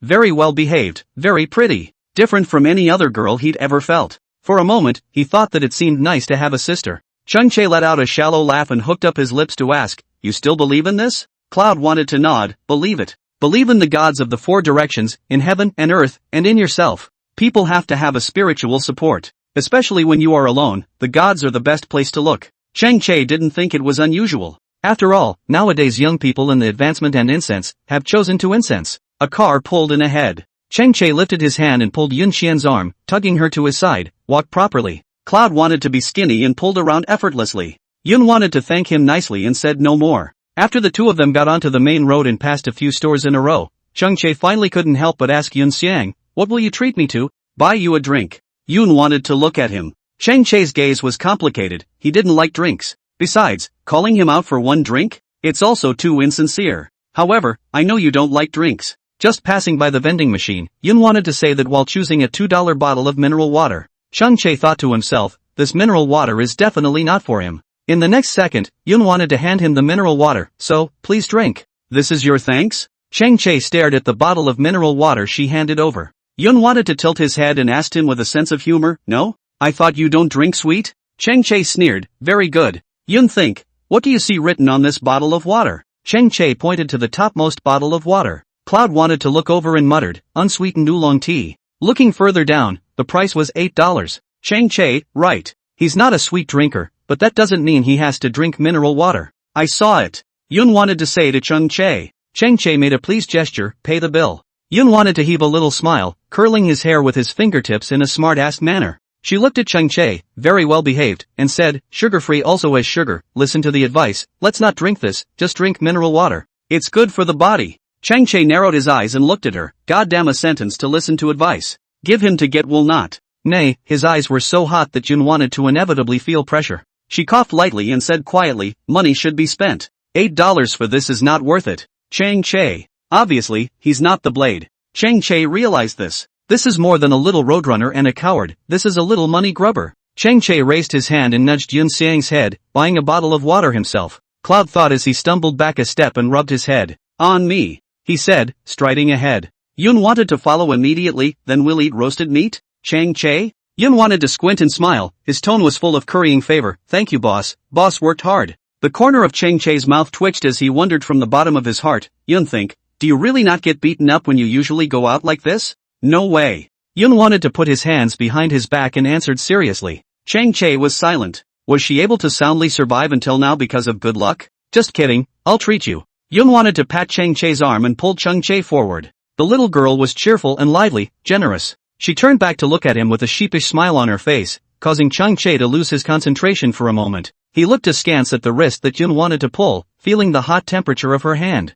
Her pace was not fast, while he, who was used to a fast pace, had to slow down to follow her. The leaves of the trees were rustled by a gust of wind, and Chang Che's heart suddenly rippled with infinite ripples, sending out gusts of echoes. Listen, it's the sound of summer. No, it's not all summer sounds. The grill. Chang Che pushed the menu to Yun Xian, who ordered some of her favorites and returned the menu to Chang Che. Chang Che didn't order anything in X2 behind the meat skewers she wanted. Cloud thought and teased him, no need to save me money. Chang Che looked up, lazily raised his eyebrows, and said to the waiter, all of the signature barbecue meats in the back come too. Before the words were finished, Yun wanted to pounce on them, snatching the menu and interrupting with a smile. That's not necessary. Some money should be saved or have to be saved. The waiter smiled at the duo and walked away with the menu. Chang Che lowered his eyes, and he saw Yun wanted to rest his arms on the crook of his arm. He pursed his lips, hiding the small smugness that flashed under his eyes, and pretended to be deep. Men and women are different, don't always move your hands. Yun wanted her facial expression to freeze as a topless Chang Che appeared in her head.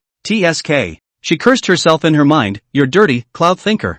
You really shouldn't be. Yun wanted to cough lightly and moved to sit across from Chang Che. Chang Che took in her small movements and poured a cup of tea and pushed it to her. Cloud wanted to watch Jitterbug while waiting for his food. The store was full of customers and the waiters were busy. A familiar voice suddenly came from in front of Yun Xian's eyes. Yeah, Yun Xian? Chang Che was the first to raise his eyes. The man had an upright posture and an extraordinary temperament. It looked like a soldier. It's really you Yun want? The man walked towards Yun want. Yun wanted to tilt her face, and there were still a few moments of confusion in her eyes. However, she soon recovered her thoughts and a smile blossomed on her face. This is Dad's comrade in arms, Lim Sung-un. When Dad was still alive, he often came to the house to have dinner with Dad. The day his dad died, he got off the bus and his legs went weak, kneeling down in front of his dad's hearth at once. Seeing Lin Chang'en, Yun wanted to feel very kind. As more time passes since Dad's death, it will be difficult to find some more pieces of Dad from when he was still alive. Uncle Lin. Yun wanted to stand up and greeted him warmly. The man smiled at Yun Xian and sized Yun Xian up.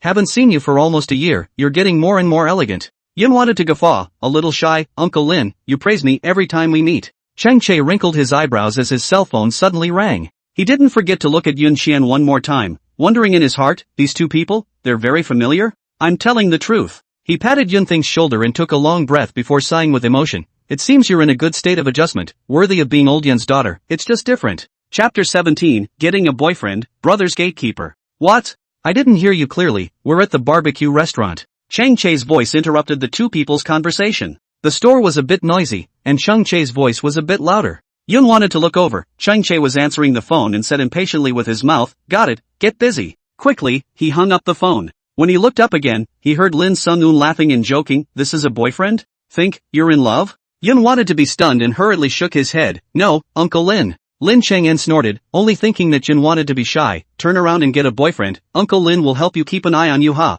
Just as he was called from the box behind him, he left a contact and hurried off. Yun wanted to frown, and as soon as he turned around, he saw that Chang Che was looking at himself with his arms wrapped around his chest, looking at him with amusement. Clouds think of melancholy. Lin Chang'en actually misunderstood Chang Che as her boyfriend. This guy was tugging and middle-aged, not her type. Yun wanted to take his seat, but he heard Chang Che say, if you talk about your boyfriend, brother will have to keep an eye on you as well. Yun wanted to raise her eyes to look at him, a pretty face with bewilderment written all over it. Why does she need him to keep an eye on her boyfriend? Calling him brother is just a courtesy. Does he really think he's his brother? Brother, people still need to have a sense of boundaries. I know you want to gatekeep, but listen to me, don't gatekeep yet. Yun wanted to pick up the lamb skewers that the waiter brought up and silently put them on Chang Che's plate. Gating what gating, or gagging? Chang Che surveyed the small expression on Yun Xiang's face and smiled lazily, you're still young and can't grasp the human heart. Brother doesn't feel comfortable with you, and still has to help you keep an eye on things. Yun wanted to pull the corners of his mouth, dislike written all over his face. Middle-aged drama queen. The two had a fairly pleasant meal. On the way, Chang Che went to the restroom and didn't return for a long time.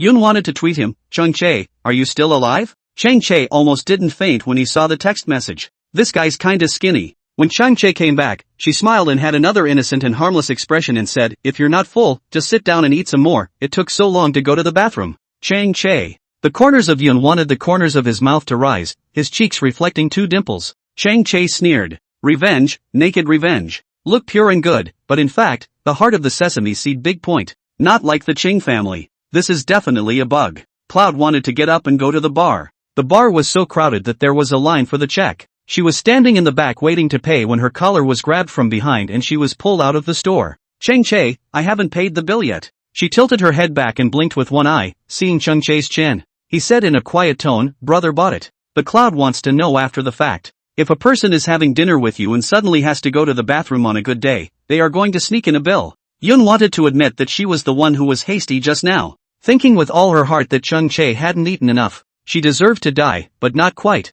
9 o'clock in Xinjiang is still very lively, the central district of the colorful lights, the old man selling balloons, chasing and running children, all are rendering the hustle and bustle of the city. How much did it cost? I'll transfer it to you. Yun Cheng tapped Chung Chae's chat box. No need. Just don't say I went to the bathroom to eat next time. The man replied conspiratorially. Yun wanted to look at him weakly and laugh. Was my meaning that obvious? Chang Chae was speechless. Thanks, he really felt like his IQ was being held down and rubbed hard. Another moment of silence. Chang Chae's pace was fast, and Yun wanted a slow pace. She preferred to see the city slowly and feel the coziness of the night than rushing to catch up. Someone suddenly spat in his ear, slowly. Cloud wanted to smile and didn't deny it. She did do everything slowly, and Dad used to always say the same thing about himself. If the world started to weed out a bunch of people, she'd be one of the first to be weeded out. At the corner of the street, 2 people came from behind, cursing under their breath, "Damn bad luck, I didn't win a single hand today." That voice was somewhat familiar, and Yun wanted to turn her head to see who it was.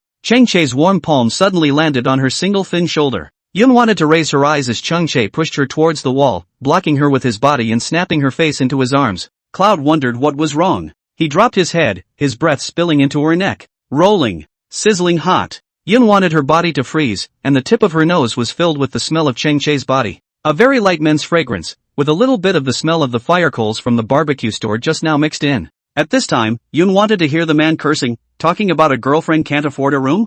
You're blocking the road like a dog. Women are so worthless these days. Yun wanted his face to sink a bit. Seeing Yun think's anger, Chung Chae softly said, "Don't speak." She then obeyed and really didn't say anything. But this voice, Cloud thought with more certainty, she must have heard it somewhere before. Chang Chae's back was rubbed, and the arm holding Yun's xiang shook a little. Yun wanted to take this small detail into his eyes, knowing in his heart that it was the place where he had been beaten by Uncle Chang that hurt. Yun wanted to raise his eyes just as Chung Chae lowered his eyes. He was against the light, the outline of his face was a bit hazy, and his hand pressed down on Cloud's head as if he was giving comfort. It was only until those 2 people completely disappeared into the long street that Chung Chae slowly let go of Yun Xiang. Chung Chae looked into the distance, a trace of imperceptible ruthlessness flashing through his dark pupils. Who is it? Cloud wanted to ask. The 2 men who accosted you. He responded. Cloud wanted to be surprised. No wonder. Not wanting to hang out any longer, Cloud said, "Go home." Chang Chae nodded and walked under the streetlight. He noticed Yun Xian's reddened ears. The lights were on in Chang's yard, but no one was there, only the can lying on its side at the door.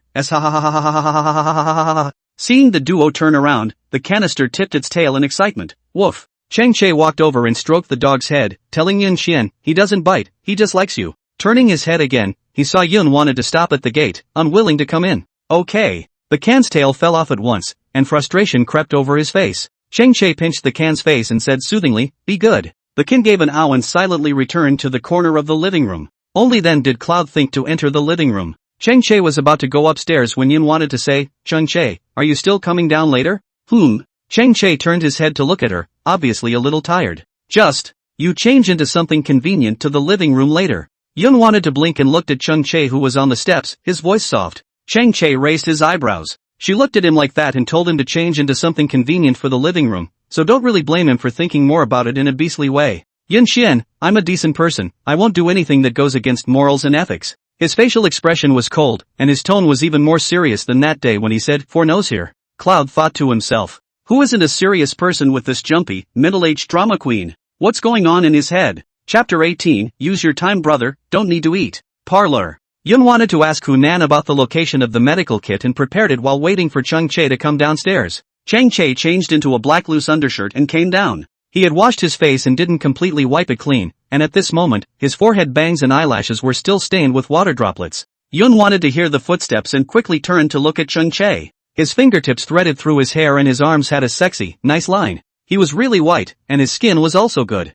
Yun wanted to suddenly want to pinch it, the icy cold feel must be wow. Thinking about it, Yun thought and gently swallowed. Chang Chae could see through Yun's xiang with a single glance, this girl was definitely thinking about getting into trouble again. He came over from behind the couch, raised his hand and pressed down on Yun Think's head, rubbing Yun Think's hair hard. He said, Yun advise you to take back your lust. Yun wanted to immediately blush with shame and forcefully said, Chang Chae, don't be shameless. Chang Chae gave a beat. Hey, she's the one who's looking at her and drooling, and now he's the one who's being shameless? Well. It's true that some people's mouths are hard when they're dying. Chang Chae sat next to Yun Want. Yun wanted to clearly feel a dent in the side of the sofa, and the scent of his body instantly enveloped her. She was too skinny, especially next to him. Chang Chae took an apple and leaned lazily on the backrest of the sofa, biting into the apple and looking at Yun Qian. Then what? Yun wanted to raise his eyes, he was looking at himself with a calm gaze. The movements of Yun Wanted's hands were a bit overwhelmed for a moment. Just, you, Cloud thought, swallowing for a moment. Chang Chae looked at her askance the entire time. Yun wanted to finally think about standing up, she pointed to the sofa and spoke slowly, you get down. Then roll up your clothes, I'll take a look at the place that was injured by Uncle Chang. Chang Chae didn't retort, he rolled up his clothes and flopped down on the sofa, his arms hanging down on the floor. Cloud wanted to see the purple marks on his back at a glance, weighing too. Yun wanted to subconsciously raise his hand to touch it. His face was buried in the pillow, and he was visibly flinching a bit where he'd been touched. Summer clothes are thin, and a cocktail whip down is more than anyone can stand.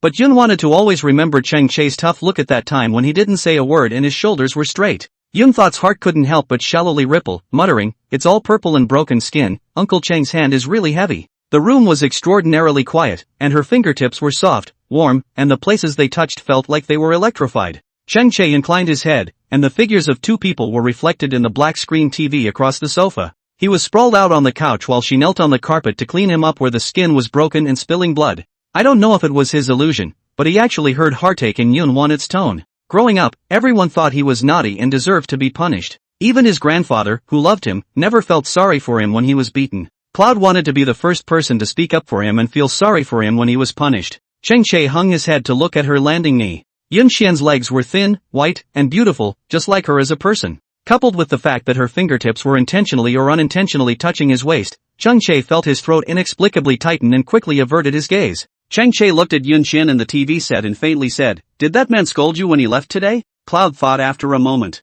It's not really a big deal to scold her. He scolded Dad. She's gonna hold it against him. Nothing, turn the page. Cloud thought in a soft tone. Chang Chae let out a hem and didn't say anything. Yun wanted to take the ice and help him ice it, saying, the back might be sore in the morning. Yun wanted to put the medical kit away, and when she turned her head, Chang Chae was kneeling on the sofa, his head lowered as he put his clothes down, and his voice was low as he answered her, I know. Yun wanted to watch his movements, and his heart sank as he hurriedly inclined his head and stopped looking at him. Woof dash. The can suddenly ran down the stairs, speeding past Cloudy thought. Yun wanted to be startled and backed up, tripping over the blanket under her feet. Seeing Yun Want to trip, Chang Chae hurriedly walked over in big strides, clutched Yun Want's wrist and pulled Yun Want into his arms. The can wrapped itself around the two men's legs and kept calling out, woof woof woof dash. Chang Chae lowered his head to look at the can. What are you mad about? Yun Xian's entire body froze. Her eyes were closed, her hands tightly grasping Chang Chae's arms, her voice trembled and her tone was urgent. Chang Chae, you let it go. The can's tail kept sweeping Cloud's calf,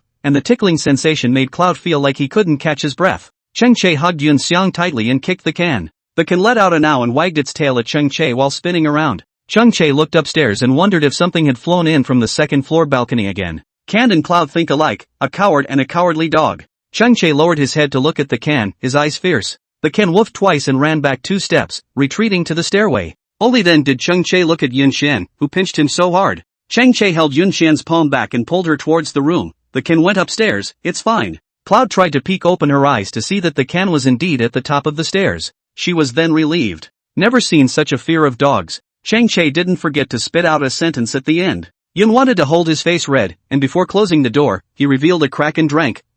Chang Chae narrowed his eyes at her and raised his hand to greet the can over. Yun wanted to mouth the sentence not afraid froze swallowed. If she dared to say that she wasn't afraid, Chang Chae would dare to call for the can to come over and play with her. Cloud wanted to finally know what it meant that it was okay to have a stiff upper lip, and that someone would always rule you, sinning. Cloud wanted to go back to sleep decisively. Cheng Che went upstairs, and it was not to his surprise. Another bat flew in. This you're afraid of? This you're afraid of? Cheng Che patted the can dog's head. It's just a bat. It's not like flying and did anything to it. The can commiserated. What's going on? That's not how he treated Cloud when he was afraid of him. How it's afraid to be afraid, he shoots himself in the head. Dogs ask urgently what to do when owners treat them differently. The can wilted in the corner and watched as Cheng Che opened the window and knocked the bat out. The bat landed on the tree and disappeared, and Cheng Che closed the screen window. Not a moment later, Cheng Che heard Yin downstairs trying to shout, "Ah, Cheng Che is broken." Cheng Che rushed down the stairs, and Yin Xiang was already standing at the stairway waiting for him in a serious manner. She tilted her face up to look at Cheng Che and called out very heavily, "Brother Cheng Che." Cheng Che was silent. "Well, when you use it, it's your brother. When you don't use it, Cheng Che, don't eat. My room got into a bat." Yun wanted to purse his lips and pointed his finger at the bedroom. "That bat keeps flying around the ceiling and scaring the out of people." When Cheng Che approached, the bat was not moving in the corner of the ceiling. Cloud wanted to ask in a low voice, "There are still bats here, huh?" There's no telling where they flew over. Cheng Che didn't dare to speak. Fresh from his room. Chapter 19, Brother Save, Brother is scared too. Cheng Che, should I get a broom? Yun wanted to stare at the black mass in the corner, his heart pounding. Cheng Che opened all the windows in the room, and said, yes. Yun wanted to run to get a broom with small steps, and when he came back, the bat was circling the lamp, banging the lamp bam bam. Cheng Che swung his broom and swept it hard. The bat's wings made a sound and crashed into the glass. 2 seconds later, the bat swayed somewhat as if it was about to fall towards Yun Xiang's body. Yun wanted to hurriedly hide behind Cheng Che, pretending to be a little white lotus flower, softly beeping, "Brother, afraid, save." Cheng Che's hand holding the broom snapped, making such a pathetic scene. It's not like it's time to drop him over the shoulder. The bat was spinning above his head. Yun wanted to be anxious inside. She asked in a low voice, "Brother, are you good or not?" Cheng Che stared at the bat, thinking of finding the right moment to directly give it a shot out. His mouth slowly responded, "Brother is also afraid of being afraid." Yun wanted to look at Cheng Che's side face slyly, just as Cheng Che also looked over. Although Cheng Che was silent, his good-looking eyes seemed to have something to say. For example, "Sis, why don't you protect brother?" Cloud thought to himself. Cheng Che saw Yunthing's small face collapse. He pressed Yunthing's head and smothered it with a laugh, "Idiot." After circling the bat for a while, Cheng Che found an opportunity and directly swept a broom to the window. Cloud wanted to lie down on the window and look out for a while. It won't come back? No way. Cheng Che threw the broom into the living room and washed his hands. Okay, thanks. Yun wanted to breathe a sigh of relief. Cheng Che glanced at her, didn't say anything, and went to the living room to pour water to drink. Thinking that he hadn't heard, Yun followed him to the living room and said seriously again, "Cheng Che, thank you." Cheng Che frowned and couldn't help but feel that this guy was verbose. "Cheng Che, I heard you." Cloud wanted to be more serious. "Why shouldn't you answer when you hear it?" "Should what? You're welcome?" "Yeah."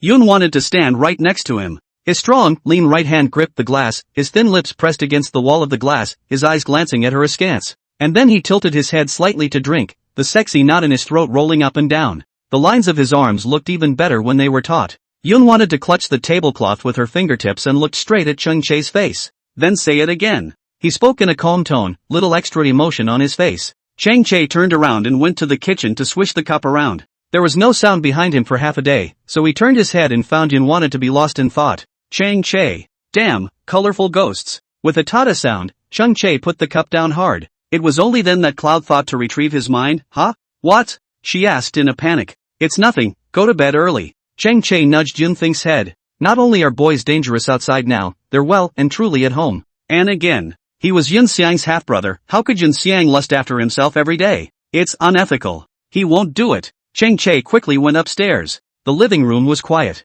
Yun wanted to rush back to her room. She checked all around her to make sure that there were no more unknown creatures, and only then did she pull the curtains and prepare to rest. The moment he climbed into bed, Cloud wanted to feel relief in his soul. Sure enough, her home is always the bed. Probably because he was really tired during the day, Yun wanted to sleep very deeply this time. Still, during the night, Yun wanted to hear footsteps and the sound of a door opening in the living room, as if someone was going out. Early morning. When Yun wanted to go to the living room, Hunan had already made breakfast. Cheng Che was wearing his school uniform. He sat on a chair with his arms wrapped around his chest, staring at the things on that dining table and frowning. "Are these donuts and white sugar?" "Prepared for think," Hunan replied. Cheng Che frowned. Yun wants to be a normal person. Who's a normal person eating donuts dipped in white sugar? She. Before Cheng Che could finish his words on his lips, he saw Yun Wada walk over, his mouth accompanied by a burst of wow. Cheng Che stared at Yun Xian. "She wow, what wow?" Yun wanted to hurriedly sit across from Chung Chae as she looked up at Hunan, who walked over. Auntie, I'm starting. Hunan's eyes curved in a smile. Good.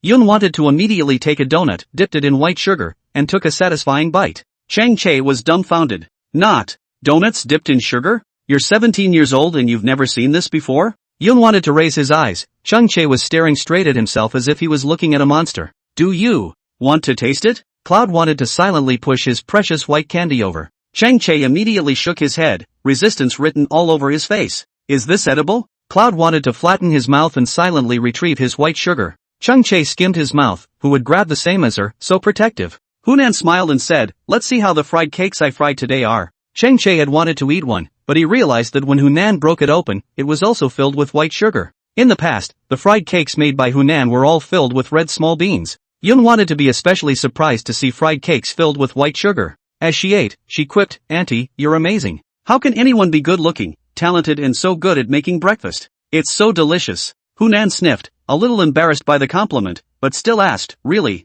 You like to eat? Auntie will make it for you every day from now on, okay? Good. Thank you, Auntie. You're just like my real mom. I like you so much. Yun wanted to sniffle and stick to Hunan like a little bunny. Chang Chae's heart choked when he heard this. Hunan heard this, but her heart softened. The way this girl expresses her love is just different from a boy. Look at that brat Chang Chae. Thinking of this, Hunan even glanced at Chung Chae before sighing. The look was as if, hey, boys are just annoying. Chang Chae. Cloud wanted to be a horse's ass. Hunan loved brain. These two get together, hey guess what? Harmony. Right flavor. It's a pleasure. Chang Chae decisively finished a glass of milk, picked up his bag and got up to go to school. Hunan, hey, Chang Chae, won't you wait and think about it? Chang Chae saw a certain dog-legged man as soon as he left the courtyard. She doesn't need me to wait. Good morning, brother Chae. Song Juan waved his hand at Chung Chae. Chang Chae pushed the cart and said in a conspiratorial manner, good morning, brother Song Juan. Ouch, brother Chae, why are you sour? Song Juan bumped Chang Chae's shoulder and said, don't ride your bike, wait for your sister to join you.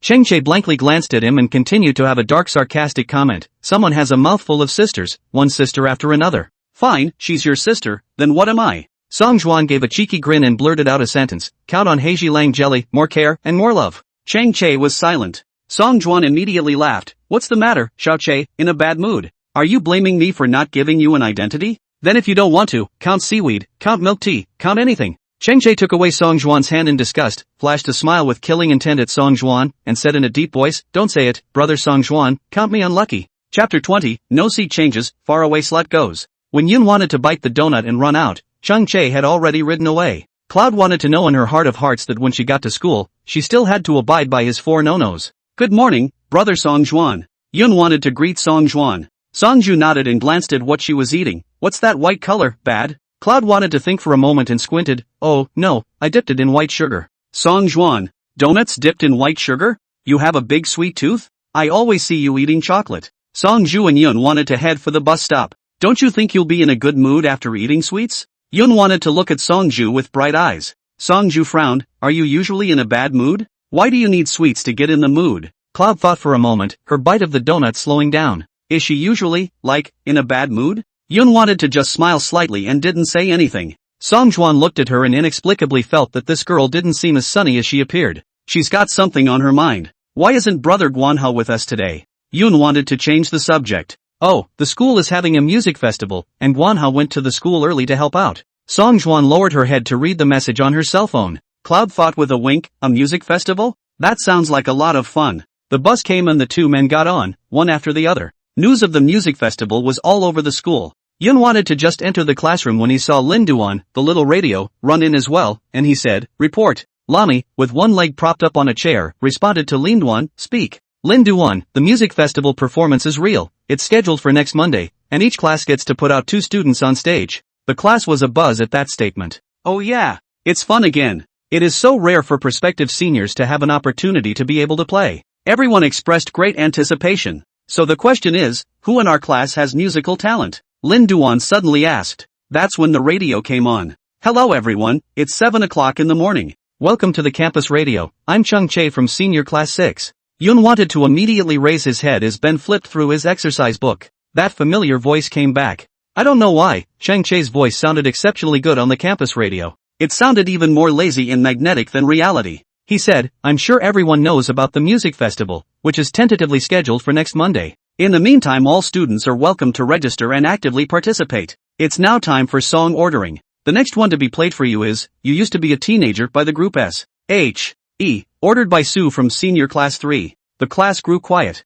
There was a good understanding that no one made any more small talk, but enjoyed the morning music. Cloud wanted to flip through the exercise book, brushing up on the problems and listening to the song, until the song ended and the man's voice came over the radio once again. That's it for today's broadcast. Have a great Thursday. See you tomorrow. The pen in Yun Xian's hand also ended its writing. She subconsciously turned the pen and closed the exercise book, muttering, "See you tomorrow." Once again, Lami heard Yun Xian's words, and she couldn't help but brace her cheeks and look at Yun Xian slyly. "Ouch, little girl, I find you cooperative," she joked. Cloud thought. Cloud wanted to look up. "What? See you tomorrow?" Lami nudged Cloud's head. Cloud thought with a slow O and said, "I really like listening to the school radio station play songs, it feels different. So looking forward to seeing you tomorrow. What's up?" Lami narrowed her eyes. Oh, was it the song playing on the radio station that Cloud wanted to look forward to? She was too embarrassed to poke her. "Just look at it. Look at one without a squeak." Soon Chang Che returned to the classroom. Yun wanted to act as if he didn't recognize this person and smiled as he went to chat with Lin Duan and Luo Mi, ignoring Chang Che. During the lunch break, Chang Che went back to the classroom and still heard Yun wanting to chase after the teacher and ask, "When is the next time we're going to change seats?" Shin Hanyu wondered, "What, did Chang Che bully you?" Shin Hanyu thought to himself, "One school first, one school second, they should be very suitable for the same table." No. Yun wanted to immediately shake his head. "I'm just asking. Our class usually doesn't change seats unless there are special circumstances." Shin Hanyu replied so. Cloud thought, "Okay. Thank you, teacher." As soon as Yun wanted to turn around, she saw Chang Che, who was leaning on the wall of the classroom doorway watching her. The teenager was wearing a white t-shirt, the afternoon sun falling down on him. He cocked an eyebrow and leaned lazily against the wall with his arms folded over his chest, looking at her with more or less a hint of sizing her up. The students in the promenade walked around, all of them passing by him, none of them shining as brightly as he did. Yun wanted to finally understand what it meant that some people were born to be male protagonists. He doesn't have to chase the light, it falls on him. Cloud wanted to look away from him. "Think." Song Juan's voice suddenly came from behind him. Cloud wanted to twist his head. Song Juan slowly walked over and handed Yun Xian a cup of iced milk tea. "Here. Invite me?" Cloud wanted to ask him. "Aha." Song Juan nodded. "Thank you, brother Song Juan, then I won't be polite." Oh. Yun wanted to squint and smile, her two dimples beautiful. Song Juan patted Yun Xian's head and laughed with Yun Xian. Cloud thought that was so sweet, he wished he had a sister too. Wow. Behind him, a hint of emotion gradually grew on Chang Che's otherwise calm face. Even the smooth brows unconsciously furrowed. He was about to enter the classroom when Song Juan called out, "Hey, brother Che, I'm here to see you." Chang Che glanced at him and walked even more dryly. "You see if he believes it?" Brother Chul Chul." Song Juan hurriedly followed up, muttering, "What's wrong with that, always having to coax lately?" Yun wanted to blink, and inexplicably thought, "Why is this a bit of a good knock?" She hurriedly followed, and saw Song Juan sitting in her place, face to face with Chang Che. Chang Che leaned against the wall uninhibitedly, a comic book on his lap, his eyes downcast as he casually flipped through it. "Think, I'll sit down," Song Juan said to Yun. "Think." Yun wanted to nod and made a pleased gesture. "He sits though." Chang Che silently raised his eyes to look at Yun Xiang and then at Song Juan. "Think about it one at a time. Are you familiar with it? It's not like it's time for him to kick Yun Xiang out. Song Juan, this dog, is there a bottom line?" "Brother, Guan has said to beg you'll play one on stage at the music festival." Song Juan said. "Why didn't he come and beg me himself?" Chang Che continued to flip through the book, tugging at it. Song Juan's serious face, "He's busy." Chang Che, no sincerity. "Song Juan, Guan has said that as long as you act in one, he'll agree to any request you say." Chang Che looked up. "Oh, you'll agree to anything?" Song Juan stared at Chang Che, and the two of them locked eyes. The moment he saw Chang Che raise his eyebrows and get serious, Song Juan seemed to know what Chang Che was going to say. So the two men said, almost in unison, "Stay away from me." "You understand, brother." Chang Che gave Song Juan a thumbs up. "Since you understand, brother, then stand down." Ouch. Song Juan was in a hurry. He came here with a mission, and Guan has said that if he didn't take care of Chang Che, he wouldn't have to go back. Song Juan's clever head was inspired. He cleared his throat and approached Chang Che half shyly, half enjoying himself, pampering himself. "Chang Che, brother Che." The classroom looked over. The only one who wanted to blink and get high was Cloud when everyone pulled their mouths. "Good knock, more of it, love it." Chang Che's face sank as he pushed Song Juan away, cursing, "Get lost, go far away from the." Chapter 21, Don't open your mouth, who's Kane? Song Juan said that he was hurt. How could brother Che not give any face at all? Can't you even be petted? Yun wanted to tell Song Juan that it wasn't that pampering didn't work, it was just because he was born the wrong gender. Song Juan was about to think of a way out when his eyes suddenly swept over to Yun Xiang. The little girl sat in the halo of light, her face beautiful and delicate. She held milk tea in her right hand and was about to drink it, but she fell silent in the next second when she met Song Juan's dark eyes. Yun wanted to suddenly have an ominous feeling. Eating people's mouths is short, taking people's hands is soft. This milk tea, is it too late for her to return it? Song Juan smiled as he silently sat down next to Yun Xian and tenderly said, think about it. Cloud thought. It looks like it's too late. She pushed the milk tea to Song Juan, carefully, I only drank a little bit, why don't you take it back? Taking it back is impossible to take it back, eating people's mouths is short, why don't you do me a favor? Song Juan squinted and smiled. Cloud thought to himself. The favor came too soon. I just took a sip. Cloud tried to defend himself. Song Juan's serious face, is that a drink? Cloud wanted to admit that she had no way to refute it. What for? You said it. Yun wanted to take another sip violently, this cup of milk tea can't be drunk for nothing, after all, he has to do something. You persuade your brother. Song Juan said. Yun wanted to look at Chung Che slyly, persuade him to perform a show? Right. Song Juan nodded heavily. Yun wanted to wonder, brother Song Juan, you couldn't even persuade me, what kind of misunderstanding made you think I would? Song Juan was instantly speechless. Ring ring ring, the class bell rang. Song Juan stood up helplessly, he was really out of ideas. Think, the next best thing, please please please. Yun wanted to look at Song Juan's departing back and fell into deep thought. She returned to her seat and looked at the guy beside her who was still reading, her thin lips slightly opened, and before she opened her mouth, she heard Chung Che say, no need to open a golden mouth. Okay la. Yun wanted to swallow all the words on her lips before smiling sweetly. No way, she's the one who listens best. Yun wanted to silently send a message to Song Juan, brother Song Juan, I tried. Asterisk asterisk. Song Juan, so fast, it's done? It seems to be quite an effort, he really didn't find the wrong person. Cloud thought to himself, he told me to avoid opening my golden mouth. Song, so your effort was to not open your golden mouth at all. Cloud thought, yeah. Song Juan fainted. He was tempted to ask Cloudy if he had ever seen a slugger growl, he could growl a little to show Cloudy. School's out for the evening. Lami went to find Song Juan and Guanha. Yun wanted to finish writing the last test question just as Chung Che closed the exercise book. The two almost got up together and headed out the door, one after the other. A few jostling classmates giggled in the long hallway, there weren't many people left in the school, and the seniors were the last to be dismissed. Warm yellow headlamps at the edge of the playground illuminate the school, a swarm of scurrying bugs under the halo of light. Yun wanted to go down the steps while looking at her cell phone, the light from its screen illuminating her face. Her steps lurched for a moment. Cheng Che disliked her for being too slow and walked past her. The sound of playfulness behind them came closer, and Yun wanted to be pausing to look at his cell phone when someone suddenly crashed down behind him. Yun wanted his foot to step out of the air, and his entire body stumbled downward, watching his body about to hit the corner wall. Cloud tried to retrieve his cell phone, trying to steady his weight. In a panic, he hit a solid wall of flesh. Hiss. Cheng Che's voice was muffled. Yun wanted to hit his head and shoulder in front of him, and he hooked Yun's arm tightly so that Yun didn't fall down. The lights in the long corridor were dim, and when Yun wanted to look up hastily, Chung Che looked at the few students with a frown on his face, seeming to have the urge to curse. Yun wanted to be touched, and once again he saved her dog's life.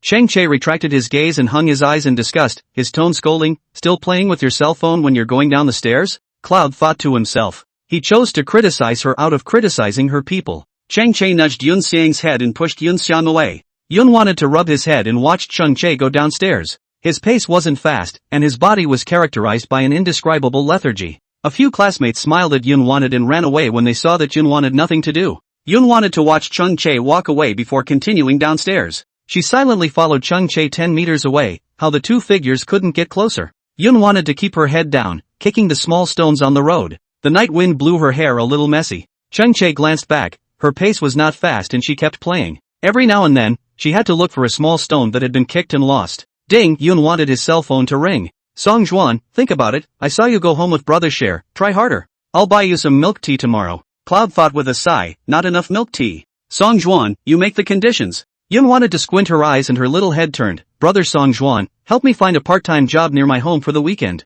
Song Juan, are you short of money? Cloud thought, no la, I don't want to be idle on the weekend. Song Juan's name was displayed a few times with the words inputting and finally only replied with one word, okay. Yun wanted to retrieve his cell phone and immediately chased after him. Chung Che Chung Che. Cheng Che turned his head to look at her, no more kicking stones? Yun wanted to put his hands in his pockets and silently follow Chung Che. You really don't perform a program at your music festival? Is a cup of milk tea worth your effort? Cheng Che asked her. Yun wanted to heave a smile. The point is, it's more than a cup of milk tea now, raise the bet law.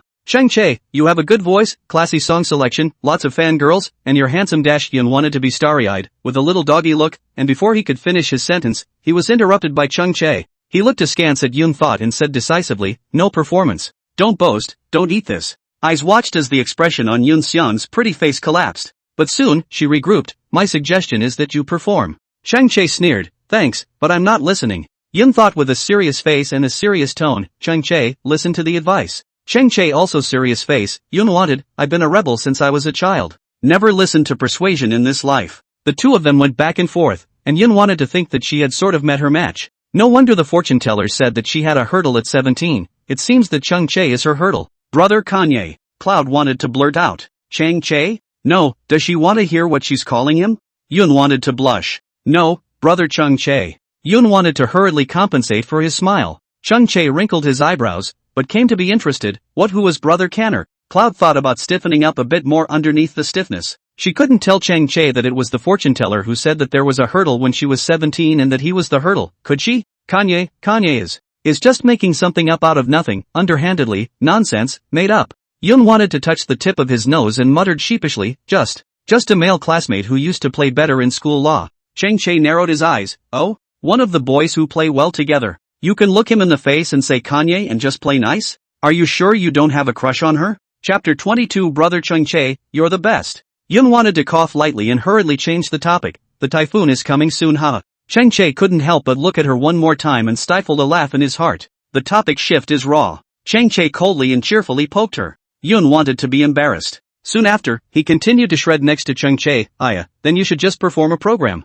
Your own good friend organized a music festival and you don't perform, is that reasonable? As she spoke, she spread out her hands. A pair of almond eyes shone brightly, and every now and then she frowned, her little expression was adorable. Reasonable. Chang Che looked at her and replied seriously. Yun wanted to collapse as she spat at Chang Che once again. Chang Che, you really can't take oil and salt. Chang Che ignored her and rode away. The back was dashing. Yun thought with a sigh as she headed to the bus stop while messaging Song Juan. Yun thought, brother Song Juan, I'm really trying this time. Song Juan, think about it, I've got a head start on the part-time job. Yun thought, brother Song Juan, I think I can still try harder. She will definitely be able to. Yun wanted to get off the bus and Chang Che happened to pass by from behind. Yun wanted to wonder, he is not leaving earlier than himself? According to the theory should be earlier than their own home is right. Cloud thought nothing of it and hurried back home. Uncle and Auntie weren't home tonight, but dinner was already ready on the table. Chang Che was washing his hands in preparation for dinner. Chang Che, are you really not going to think about it anymore?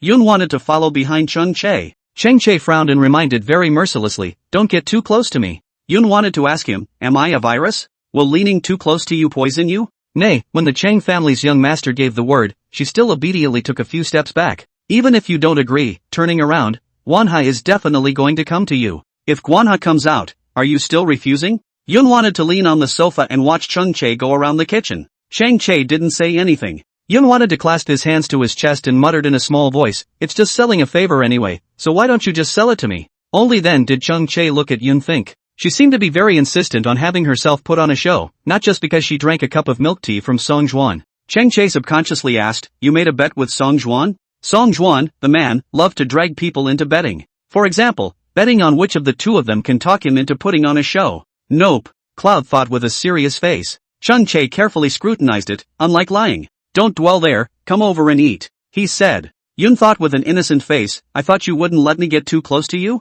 Chang Che was silent for 3 seconds. What was she so aggravated about? Chang Che served her rice and said stiffly, eating doesn't count. Yun Xiang's eyes lit up as she hurriedly sat over and meekly said, brother Chang Che, you're the best. Chang Che was about to hand her chopsticks, knowing that Yun wanted to suddenly show her kindness because she had something to ask for, but his heartbeat still inexplicably missed a beat. How am I? Is it good to have your kanji brother? Chang Che asked coldly. Cloud wanted a meal. Brother Kanye. He still remembers? How could that be? Brother Chang Che is the best. Brother Canner is not good, he's ruthless and cold and selfish, he never answers me when I beg him for anything. But brother Chang Che is different, right? Yun wanted to hold her face with both hands, that little doggy strength, it was really the right flavor. Chang Che. Eat your rice. He shoved the chopsticks into Yun Xian's hand and hurriedly picked up the rice bowl to smother the rice. Unbeknownst to him, the tips of his ears reddened for a split second. I don't know why, but I just wanted to tease her. But every time, I ended up flipping out first, so what the hell? Is it really this ruthless? Yun wanted to say that he really tried his best. She was feeling annoyed with herself if she pursued this any further. He doesn't respond, just says, eat. Cloud thought with a sigh. Forget it. The big thing is to get your own part-time job. She was going to turn her grief into an appetite and eat. Yun wanted to really stop asking, but Chung Chae was a bit uncomfortable. No more sucking up? It's over? That's it? No more fighting? Yun Qian's eyes suddenly lit up as she looked up at Chang Chae. Chang Chae. Chang Chae narrowed his eyes. Oh, it's coming again. Brother is ready. She advised it. Maybe he'll have mercy on her and put on a show if he talks her into it again. This meat is so delicious, oh, it's sweet. Yun wanted to be starry-eyed and loved it. Chang Chae. Yummy, you eat more. Sixth form. Cloud thought just as he entered the classroom, he heard Lami say, think. Happy news, happy news. Yun wanted to be skinny in the first place, and if Lami's strength was any greater and she shook, Yun wanted to feel like he was going to fall apart. Sister me, please don't shake. Cloud tried to plead for help. Lami coughed lightly, well aware that she was moving heavily. She slapped the table, her ponytail swaying with her as she said,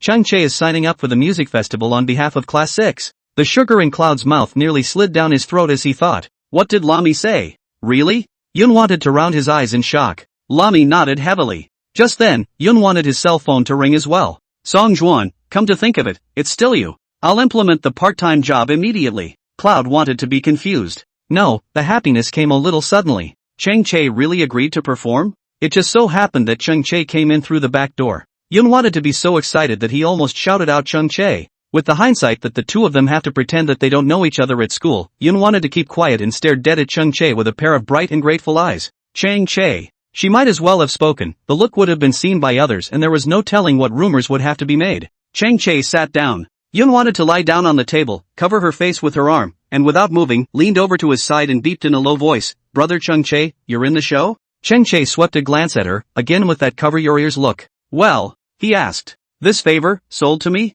Cloud wanted to ask him. Think too much, Kanzuru is looking for me, he said coldly and cheerfully. Cloud wanted to frown, huh? It's not because of her, huh? Pity, was thinking of buying you dinner and returning this favor. Cloud tried to act it out. Chang Chae sneered, drinking $1 mineral water? Yun wanted to hastily correct him, note that it's 2 pieces. Chang Chae, missing that piece? Yun wanted to turn her back to him and lowered her voice. Poor. How petty does 1 piece seem to me? Chang Chae flipped through the book and said sarcastically, yes, 2 pieces is not petty. Yun wanted to glare at him and straighten back up. Not talking to him anymore. Chang Chae couldn't help but look at her and hooked his lips in a smile. This idiot. Cloud wanted to think about it and leaned over the table again, his fingertips pretending to play with his hair, his arm brushing against the table as he moved over again and asked in a whisper, what's the song? What do you want to hear? Chang Chae asked casually. You sing whatever I listen to? Cloud wanted to ask. Chang Chae, of course not. Yun wanted to glare at him angrily once again, then why are you asking me? Teasing children is just idle.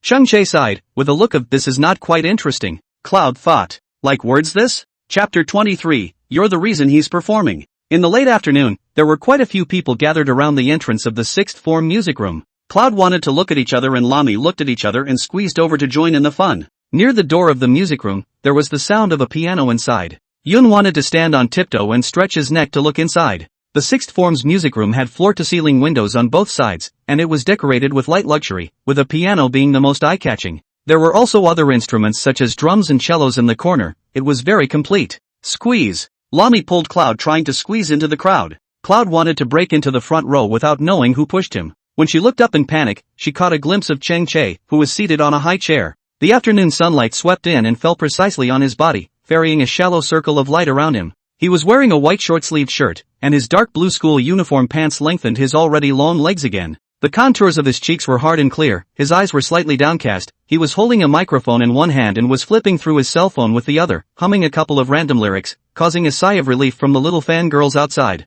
The music room had the melody of music playing, an English song that began with a light and gentle melody. Yun wanted to gaze straight at Chang Chae and heard him open his voice, which was magnetically good. Lami managed to squeeze over and heard Yun want to say, Mimi, Chang Chae sings beautifully. Lami was kinda surprised. This little girl really didn't mince her words of praise at all. Chang Chae, this person, is excellent, you discover it slowly. Luomi found out, with a look of a sis grew up with him as a childhood friend, she knows him very well. Cloud wanted to look at Lami. Lami nodded. Yun wanted to heave a smile and asked Lami, then do you like Chang Chae as much as they do? Sis doesn't like him. Lami said immediately. Yun wanted to flatten her mouth and let out an O, and when she looked at the music room again, her gaze inadvertently locked with Chang Chae. He casually raised his eyes and was about to go tune into the lyrics when he saw Cloud thinking outside. There were a lot of people, but she was special. Clean, short, collarbone hair and a slim, single figure that he could capture at a glance. She's beautiful and docile. Thought he couldn't help but think of the poem. Clouds think of clothes and flowers think of faces, the spring breeze brushes the threshold and the dew is thick.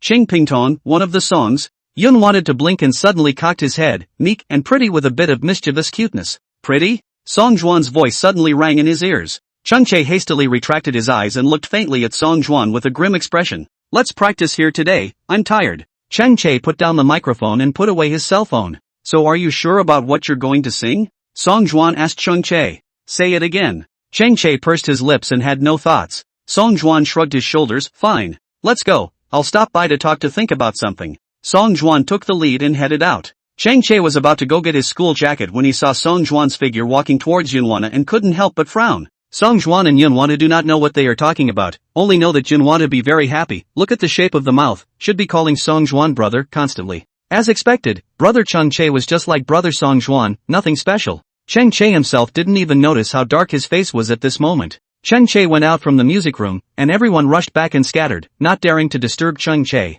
Cheng Che swept a glance at Yun Xian, who silently backed away just like those people. It even retreated more painfully than they did. Then I'll look for you after school. Oh, Song Juan said to Yun Xiang. Yun wanted to nod. Okay, please trouble brother Song Juan. Cheng Che looked askance at the duo and quietly perked up his ears when he heard the two going to a place after school. Let's go Che. Song Juan put on Cheng Che's shoulder and headed towards the school building with Chung Che. What are you looking for her after school for? Chung Che glanced at Song Juan and asked anyway. My sister and I have a secret that I won't tell you. Song Juan smiled a beatific smile. Cheng Che coldly faced, took off Song Juan's arm, and scolded, get lost. Me and my sister? Is that his sister? Aya, Chung Che, your temper has grown recently. That's not good. Song Juan pointed at Chung Che's back and criticized. Before the evening class was over, Yun wanted to already pack up his desk. Cheng Che looked at her several times, but she didn't even pay attention, not knowing where her mind had drifted to. So much so that as soon as the bell rang, Yun wanted to say hello to Lami and run away. In such a hurry? Lami was still writing the question when Yun wanted to run away. Lami twisted her head around and asked Chung Che in a low voice, Che, what's your sister doing there? Cheng Che's face gradually went cold. How did he know? Usually, he was like a night watchman, but today, it's like he has wind and fire wheels on his legs. And Song Juan, that dog is secretive. What's your sister doing? You don't even know? Lami came over curiously, smiling. Cheng Che's voice was cold. I should know? Lami sensed something was wrong. Your sibling relationship. Weird. I don't think I've even seen you guys say a few words in school. Lami fumbled with her chin, remembering again just now. Yun wanted to greet her and say he was leaving, not even greeting Chung Che. Murphy. She analyzes, did you have a fight? Cheng Che, good analysis, don't analyze it next time. After saying that, Chung Che also packed up his desk and got up to leave. Lami, eh? Cheng Che had just left the classroom and looked out from the long corridor. When he saw Yun Xian and Song Juan side by side, Yun Xian had her hands in her pockets and turned her head several times to look at Song Juan, very lively. Song Juan, on the other hand, was looking down at her with a smile under his eyes, and the two of them were extraordinarily chatty. What are you doing? Curious, but don't ask. On Locust Street, Yun wanted to stand in front of a cafe next to the superstore with Song Juan. Song Juan pushed open the door of the cafe and called out, Sister-y, I brought someone. Cloud wanted to take a hasty look at the job posting next to him. The store was looking for a weekend temp, since weekends were busy. Yun wanted to follow into the store. The store style is very Netflix style. There are a lot of photocard places. A woman in her 30s came out of the back kitchen. Long chestnut-colored hair, very pretty, very elegant. Oh, it's Think, right? She looked Yun Think up and down before nodding. Not bad, good image, doesn't look like he'll clash with the guests, not bad. It can be used. Song Juan had already briefly introduced Yun Xiang to her, so she knew in her heart. Cloud thought with a nod and a guffaw. Jiang Yi said, Saturday and Sunday, no special circumstances, 10 in the morning and 10 at night. Your job is to serve coffee and desserts, clean the tables, and the rest is none of your business. Do you think that's okay? Yun wanted to nod heavily, no problem. Okay then, you're coming tomorrow? She asked. Good. Yun wanted to agree decisively. It was really hard to find a part-time job on the weekends, and what little there was counted, and she wasn't picky. Besides, at the cafe, it was too good to be true. When she and Song Juan went home, Yun wanted to also say to Song Juan, it's not like I managed to persuade Cheng Che to perform the program, and you even helped me find a part-time job, so I'm really thankful for that. You persuaded me. Song Juan was looking at his cell phone and replied absently. No. Cheng Che said it was Guan He who looked for him. Yun wanted to put his hands behind his back with a helpless look on his face. Song Ju gave a start as he looked up and blinked. Ha! Time is tight and the task is heavy. Guanha was so busy that his feet hit the back of his head. This matter had always been given to him. Where did Guanha have time to find Cheng Che to talk about this matter? Cheng Che told you? Song Juan asked Yun Xiang. Cloud wanted to nod. Yeah. Song Juan snorted with laughter. Cheng Che. He has the toughest mouth of all. Song Juan raised an eyebrow, coming to bad intentions. He called out to Yun Xiang and asked, if I tell you that he performed the program because of you, how should your honor respond? Chapter 24, deliberately angry at him, what thoughts? The first thing Yun wanted to do when she got home was to cross her arms in the compound and tilt her head toward the second floor and shout, Cheng Che. Cheng Che. Cheng Che. The Ken was on the second floor balcony while calling and spinning around, inwardly, come on Chang, pretty sister is calling for you. Cheng Che lifted the curtains and came onto the balcony as he looked down at Yun Xian. His hair was a bit disheveled and there was little emotion on his face. Is she crazy? Yun wanted to tilt his head, smiled at Cheng Che, and said smugly, I know it all. Damn Cheng Che, he has the toughest mouth of all. It's obvious that her last night's softly approach was useful, and she's still pretending. Said something about Kanzuro finding him, yo. Cheng Che was listening to the clouds, knowing what? Saying half the words and letting him guess the other? He just assumed that Yun thought it was bad taste and turned around to go back to his room.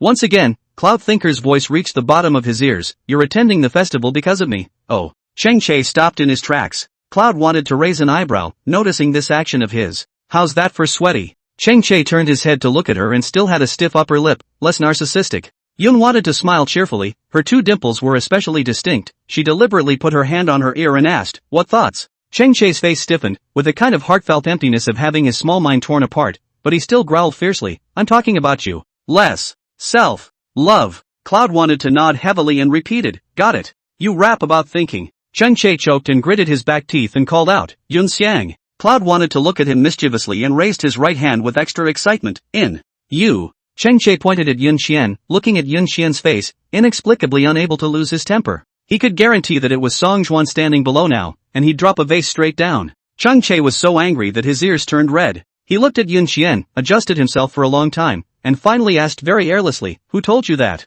Of course Yun can't say anything. If he does, he'll be selling out Song Juan, won't he? I guessed. Cloud thought with a serious face. Don't bull *******, you don't have the intelligence. Cheng Che decisively retorted. Yun wanted her face to be black, immediately pinching her waist and pointing at him, questioning, Cheng Che, who are you cursing na? Cheng Che ignored her and spat out a name, Song Juan? She ran out mysteriously with Song Juan, it must be Song Juan. Yun thought that she didn't expect Cheng Che to make a single guess. She weakly said, why don't you guess again? Cheng Che's face looked terrible. Yun wanted to say, it has nothing to do with brother Song Juan. Cheng Che was already angry, but when she called him brother Song Juan, he became even more angry. Cheng Che raised his eyebrows as he took 2 steps forward, his arms resting on the balcony's railing. He looked askance at Yun Xiang below, the corners of his mouth slightly raised as he asked conspiratorially, brother Song Juan is so good, do you want to go and be a sister to brother Song Juan? Cloud wanted to hear his yin and yang. She deliberately asked, okay? Cheng Che clenched his hands into fists, damn me, is it okay? Do you think it's okay? She's a real smooth operator, isn't she? Do you want me to show you the way? Cheng Che exploded with anger. Okay, please. Cloud wanted to continue to promise. Cheng Che smiled, his back teeth clenched even more. Well, you're a real pain in the ass, aren't you? Cheng Che nodded his head and, in a fit of anger, chose not to confront her and went back to his room to scold Song Juan. Cloud smiled even more as he tried to watch him go back. Cheng Che, what's the big deal? She still got her? However, angry at him, she was still quite looking forward to Cheng Che's performance and thanked him. Cloud wanted to hurry back to his room to wash up, it was time to rest. She's going to work part-time in the morning and save up enough money to move out immediately. Yun thought to herself that she didn't expect that her retribution for pissing off Cheng Che tonight would come so quickly. Hello, here's your vanilla latte and chocolate cake, please enjoy. Yun wanted to bend down slightly and put down the coffee and cake while saying politely. The cafe was packed at 1 p.m. There were those who came to take pictures to mark their calendars, those from the office, and those who were just a little bit tired of being a couple. Jiang Yi is in the back kitchen with another sister constantly pulling flowers, cannot care about the front. The front desk sister had to order and serve food on weekends, so she was really busy. Yun wanted to arrive just in time. Cloud wanted to retrieve the tray and turned to get another order from another table. She was dressed in the store's brown coveralls, her short hair and a small tail in the back, running around with a tray in her hand, doing things a little slowly, but in an organized way. It made it look easy, not flustered at all. Think about it, this is table 6 outside O. Jiang Yi reminded Yun. Think. Cloud wanted to nod, coming. She carried the coffee and pushed the door open to the right. She bent down and placed the coffee on the table. Hello, here's your Americano. Yun wanted to raise his eyes and his movements were stunned. Chung Chae? Chung Chae also looked at her, not forgetting to look into the store. He stared at the overalls in front of Yun Xian's eyes, his eyes were surprised. You work here part-time? Cloud wanted to nod. Chung Chae looked askance at Yun Xian, then at the coffee in his hand and smiled. You? Cloud thought disgruntled. What's wrong with me? Chung Chae stared at her puffy face and spat out 3 words, slow, swallow, swallow. Drink yours. Yun wanted to grunt and went in with the tray. Chung Chae then leaned back, sipping his Americano and watching Yun Xian work his way around the store. Every now and then she would glance out, when the two would lock eyes. Yun wanted to lazily ignore him and continue to be busy. Jiang Yi came out of the back kitchen and said, think about it, table 6 sugar, you deliver it. Cloud thought and rushed to get the candy. This Chung Chae, what kind of sugar do you need for an Americano? Yun wanted to push the door out and give Chung Chae the candy in a regular manner, saying in a friendly manner, hello, your candy. Chung Chae didn't look at her, listening to a song with his headphones on, and gave a lazy Yun wanted to skim and continue to go about his business. Chang Yi, think about it, deliver the straws from table 6. Yes. Chang Yi, think about it, table 6 asked for ice. Here it comes. Chang Yi, think about it, table 6. Yun wanted to take another piece of candy over, this time simply throwing it directly onto the table and turning around to leave. What attitude? Chung Chae immediately slapped the table, deliberately looking for trouble. Yun wanted to retreat back and cursed, you're sick, Chung Chae. How many times did he give her a hard time? Sugar in straws. Wasn't it just that he was pissed off at him twice last night? Wasn't that a deliberate attempt to target her? I'm a customer now, and the customer is God, so watch how you talk to me. Be careful, I'll file a complaint against you. He condescendingly reminded Yun Xian, directly gaining the upper hand. Yun wanted to hear the complaint and immediately cursed in his mind. What a spiteful god this is, abominable. When Chung Chae saw that Jin wanted to keep quiet, he knew that Jin wanted to scold himself in his stomach. This little girl, you look docile and well-behaved, but in fact, she's all anti-bone. Cloud tried to adjust his smile, bowed deeply, and said especially loudly, God, I'm sorry. Chung Chae heard it, and he was about to continue to make things difficult for Yun Think, when Yun Think blurted out again, God. I'm sorry. God. I was wrong about God. She emphasized the word God. Now, this drew the neighboring people to look this way. He saw Chung Chae sitting unconventionally on a chair while a little girl bent over, pitifully kept apologizing. It's obvious who will be sympathized with. Chung Chae had a very speechless expression on his face. The headwind gain came too quickly like a tornado. Chung Chae, let's call a truce. Yun wanted to see it through. Chung Chae sneered, guess if I agree or not. Yun wanted to narrow his eyes, disagree, right? Cloud wanted to open his mouth before shouting again. Chung Chae immediately stood up and directly reached out to cover Yun Wan's mouth. The god on Yun Xian's lips came to an abrupt end. Looking at Chung Chae's suddenly closed face, Yun Xian's eyelashes fluttered for a few moments, and she couldn't help but swallow her saliva. Chapter 25, She's Too Young to Fall in Love. Chung Chae met up with Yun Wan's beautiful almond eyes. Surprise was written in her eyes, not expecting him to directly cover her mouth. Yun wanted to clutch the tray in his hand tightly, blushing to death. The warm breath from the tip of her nose spilled onto his hands, as if it was going to burn him. The breeze swept by, and everyone was immersed in this warm afternoon. Two people looked at each other, seemingly calm on the surface, but their hearts trembled unanimously. Chung Chae's bubbling throat rolled involuntarily before he hastily withdrew his hand and took a step back. Yun wanted to follow suit and lowered his head. Chung Chae inclined his head to the side, his voice deep and still soft. Alright, let's call a truce.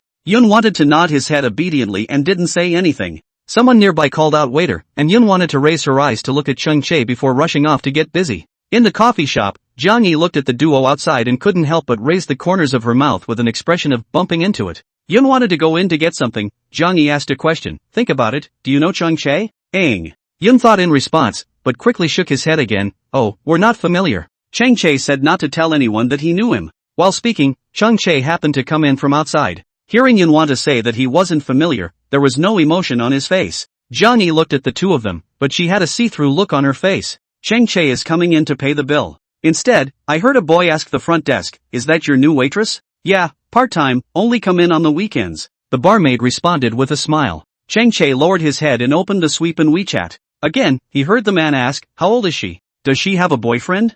At the sound of the voice, Chung Chae raised his head to look over. The boy was 5'8", not ugly, clean-cut, and on the thin side. As he spoke, his eyes kept wandering over Yun Wanted. Do you have her on WeChat? Can you push it to me? He asked the lady at the bar. Chung Chae wrinkled his eyebrows and didn't know what he was pumping for, saying, she's too young to fall in love. Both the boy and the barman looked at Chung Chae. The boy was offended. Who are you? Chung Chae looked at him askance, his height suppressed not to mention his eyes were somewhat fierce. What do you care who I am? Cloud wants to fall in love, he's going to be the gatekeeper, and this guy definitely can't. Buy the bill. Chang Che swept the QR code to pay over, not forgetting to add, she must at least find a compound, a height of 185, and a good family. Just you. Chang Che swept his eyes to the man and couldn't help but coldly snort. It's not that he despises it, he doesn't deserve it. The boy was confused and baffled. No, who is this guy? He just wanted a weenie. Why did it feel like this guy gave himself a streak, even though he was mostly released? That's weird. The boy spat, turned and walked away. No more, okay? Chang Che indifferently looked at his departing back and thought in his heart, count on your self-awareness. As soon as he turned his head, he realized that the barman was also confused. Why did she feel that Chang Che and think were not simple? Where is Chang Che usually such a nosy person? After Chang Che finished paying, as soon as he turned around, he saw Yun Xiang chatting with the other boys on the side again, smiling in a good way. Chang Che's face went cold. She's used to playing nice. Chang Che left with his hands in his pockets and pushed the door open. There was a wind chime ringing. Yun wanted to look over immediately and said, welcome to your next visit. Chang Che glanced at Yun Xian, as if asking in those indifferent eyes, do you still want me to come? Yun's smile wasn't even sweet anymore when she wanted to see that it was Chang Che. Just now, someone asked you for WeChat, and was disliked by Brother Che. The waiter at the bar and Yun wanted to gossip. What's your relationship? Hearing the front, Yun wanted to still be a bit surprised. Dislike? Hearing the latter, she immediately squinted and smiled, her eyes purely natural and harmless-like, and said, Chang Che and I? Really not familiar. Work law. Cloud thought with a guffaw, not forgetting to look outside. Chang Che is gone. I have to say, some good-looking people are even good-looking in the back of their heads. God is so unfair, giving anything good to Chang Che. Yun wanted to work all day, and at 10 o'clock at night, she finally got off work. The wages for the part-time job are paid on a daily basis, and Yun wanted to look at the bills in his hand, feeling that the plan to rent an apartment was getting closer. Sister E, I'm leaving. Yun wanted to take off his apron and shouted towards the back kitchen. Well, hard work. Hearing Jiang Yi respond, Yun wanted to go out. A gust of wind blew by, and Cloud wanted to be caught off guard and shivered. It's obviously only the beginning of September and it's really getting cooler. This typhoon said it would come and go, and just toss people around in fear. The streets were fairly crowded and the neighborhood bars were bustling with activity. Yun wanted to lift his leg and was just about to leave when he heard a familiar voice from behind him. Hey! Cloud thought for a moment as she hurriedly turned around, her eyes instantly widening. Chang Che, you. Yun wanted to look dumbfounded and raised his finger to point at Chang Che.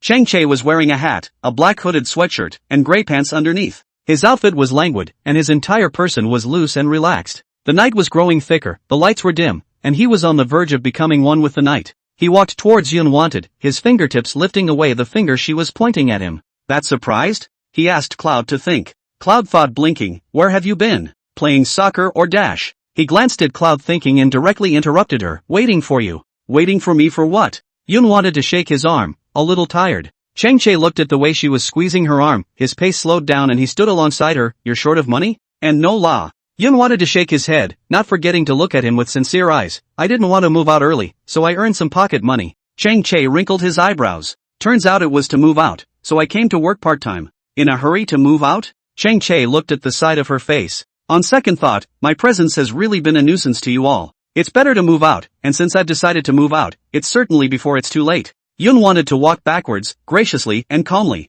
Chang Che subconsciously pulled her arm, his tone was like a command, walk properly. Oh. Yun wanted to obediently turn around and continue to be side by side with Chang Che. Chang Che looked at her with some complex emotions on his face. He didn't seem as resistant to Cloud's thoughts as he had been at first. Did she bother him? Doesn't seem to be either. Surprisingly, he wasn't as happy to hear that she was moving out. Chang Che looked ahead, his brows locked in a somewhat uncomfortable frown. Don't do it if it's tiring. It's okay, it's quite fulfilling. Sister E is really nice and gentle, I like her a lot. Yun wanted to talk about Jiang Yi and couldn't help but be starry-eyed. Chang Che sneered, you look at anyone. He was giving her a leg up, couldn't she sense that? After this village, there will be no more stores. The only thing that doesn't look good is you. Cloud wanted to pick up on that immediately. Chang Che, tear down this village, immediately now. The atmosphere was quiet for a few seconds. Yun wanted to put her hands behind her back with a few small happy moments under her eyes as she asked, so, Chang Che, are you here to pick me up and take me home? Chapter 26, Take You Home. I'll take you home. Chang Che paused for a moment, wanting to answer something. Then he heard Yun want to say, don't be a tough talker, you just said that you were waiting for me. That must have picked her up and brought her home with him. You know it in your heart, why are you still asking me? Chang Che's disgusted face. He was just thinking about how Cloud wanted to be harassed the other day. There were several bars in the neighborhood and she was so late from work, so he waited for her to come home with him. He had absolutely nothing else on his mind, and Cloud thought it best not to think about it too much. There's no point in guessing much, I prefer to hear affirmations. For example, if you say, yes, you picked me up and took me home. Yoon wanted to raise his eyebrows, intelligence written all over that white face. Chang Che had to admit that Yoon Xiang was really different from other little girls. So, he looked into her eyes and hummed, yes, pick you up, okay? Getting a satisfactory answer, Yoon wanted to smile brightly, of course it's fine. He must have been worried about her when he picked himself up so late. It had been a long time since her dad had died since she'd had the warmth of being worried by someone else. Although Uncle Chang and the other seniors would also give her care, those cares always made her feel inadequate. It was probably because the sense of security given by her father in the past was too much. She was really too well protected before. Yoon wanted to raise her eyes to look at Chang Che, that kind of inexplicable sense of security, making her heart warm, enough to sweep away the day's fatigue. Yoon wanted to deliberately slow down her steps. He then glanced at her and slowed down their steps together, suspicion written in his eyes. What? Cloud thought with a smile under his eyes, alongside him. The night was indeed dark, but not enough to engulf Chang Che. He was distinct and dazzling. Like a god that hides the mountains, like a light that is intertwined with the shadows, this light, at the moment, accompanies her. Chang Che. Yoon wanted to call him suddenly. He cocked his head at her, frowning, not saying a word. Yoon wanted to be displeased. Didn't you hear me calling you? Chang Che sighed. When he thought about her chasing after him about it because he didn't say it was okay, he knew that Cloud wanted to start shafting again. Chang Che was disgusted. Are you okay with something? Cloud thought, it's fine. Chang Che. Idle? Yoon wanted to heave a smile, teasing children is idle. Chang Che was speechless. Waiting for him here? He had never seen Yoon want to hold a grudge like that. Yoon wanted to succeed in her prank, waved her hand at him, and jogged forward, shouting, let's go, I'm going home. Chang Che. Don't follow me. Chang Che couldn't help but cry and laugh as he looked at Yoon Xian who was all energized. Yoon think, there is a dog in front or a Tibetan Mastiff. Chang Che reminded her. Yoon wanted to immediately twist her head around and asked him, Chang Che, do you think I'll fall for it? Chang Che was silent. Within 3 seconds, an undercurrent of barking could be heard coming from one of the yards. Yoon wanted to immediately run back in fear, her mouth still screaming, no, Chang Che, you're for real. Chang Che watched with bated breath as Yoon wanted to hide behind himself, and couldn't help but hook up the corners of his mouth with a smile written all over his face. He said there's a dog in front of us. Yoon wanted to look at him obediently and suddenly called out, brother Chang Che. Chang Che. Something straight. Yoon wanted to give a simple laugh and said, can you not tell Uncle Chang and Auntie about my part-time job? She didn't want them to worry after her. Chang Lord knew that she worked part-time and would definitely think more. He thought that he did not take good care of her and that she had been wronged.